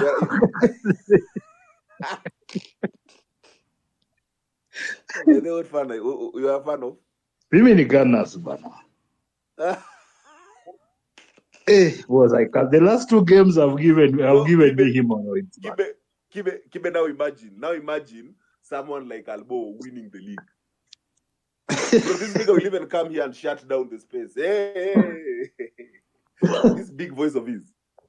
Bro, Arsenal is not supposed to win anything. You people are too arrogant for that shit. You should remain like Raila. That's a bit rough. Raila has never won. Win before, man. Raila has never won. Yeah. And Raila is a fan of? Yes, that's why he's trying to masquerade as a winner. Yes, he's a fan of Arsenal. Please. Accept your nigga. Anyway, you guys. No. We do not. You guys. We do not stand away fans. You guys sound like Legio Maria. or that guy. That guy's called who? The Jovo Anyonyi. This other new one is called who? Yes, who are Tongareng. And you sound like you've disappeared. You disappeared into madness. Talking about football. I'm like, these guys are crazy. This is madness. For a second, I see. And that's why someone like Albo the other day was thinking of getting married, because he's become lazy like a married man. Yeah, that's why now he's feeling like he wants to get married, because now he's of the married type. He's become lazy. But me, fat. I think you're misrepresenting me and spoiling my brand, Andrew. I did not say I want to get married. I don't think married men are lazy. lazy. Just looking for a fertile womb, Kibe. No. I don't think married men are lazy. I think they actually they are slaves. That's a problem. Yani they work too, yani. They work as in, but they are not lazy. I don't think lazy is a term for them, because most married men work very hard for their families. That is a problem. They do work hard. When they come home, they are whipped by their wives. Why did you bring kidogo? Hushi kesho uleta mingi kuliko ya leo. Tunataka kukula nyama kwa hii nyumba. Then tomorrow the guy wakes up very early. Kunywa uji, half cooked, badly cooked food. But you have to. No, Rafo, you have to ask yourself the question: why is this guy getting married? It's laziness. Because you're looking for. It's a shortcut. To what? To life, because you've been told that's where you can bypass the system. You've been told bypass the system, get a Pudesh in the digs. It's laziness. Yeah. Okay. Okay. I'll not call it laziness. Maybe laziness in the mind, in the free will to think, or something like that. As in you've become boxed in your thoughts. Maybe that. Again, think about the only reason why a man would want to get married is because he has mama issues. So he's needing mama in his life. That's why marriage makes sense. But if you stop needing mama, yes, actually, that is true, because every when you're growing up, you're always told you're always discouraging from taking care of yourself. You're discouraged from learning how to make a bed. You're just told listen if it was wanawake. Cook, clean, iron clothes. So when you are single, the first time you're single, you're on your own. Those things become a struggle for you. So yes, getting married is a shortcut to. Okay, actually, I agree with you. Yeah, it's because any hardworking man who can take care of himself would not need to see if you can iron your own clothes, you can make your own bed, clean your own house, cook for yourself. You do not need somebody actually, and go to work, bro. Because you generally women are able to do the same. Exactly, if they can survive by themselves without needing men. Yeah. So it is just this theory. We have been taught how to be lazy as men, and that is why I was getting worked up in a few minutes ago, and I was saying this thing. And you know, the longer your mom took care of you, the more of a woman like her you will want for yourself, because you want someone to take care of you. But if you can take care of yourself, then you disconnected from mama a long time ago. Then you don't need another woman to come and take that place, because there's no place to be taken. Yeah, true that. There's no seat that needs to be filled in my life. Why do I need a woman? You know the biggest problem with the university students, the male university student, is because one of the reasons they are failing so miserably in school and they have depression is because most of them cannot take care of themselves. So what they do is that they cohabit with a chick. After a while, this guy is not able to maintain that household with the small pocket money he's been sent to by the parents. So the chick goes to another guy. So this guy now feels empty. He can't even now. He can't even go to classes. He can't focus in his studies, and he starts going down the drain. Well, the chick is moving on. I mean, it's some bunch of lazy people we are raising. We need to do better, especially sisi kama wanaume. We need to take these boys out of the kitchen and whip them into men. We need to stop having babies. Of course. Yeah. Vasectomy at 18. Because now we cannot continue raising babies with that weakness. That weakness is so dangerous, because now it's propagating itself at a very high rate.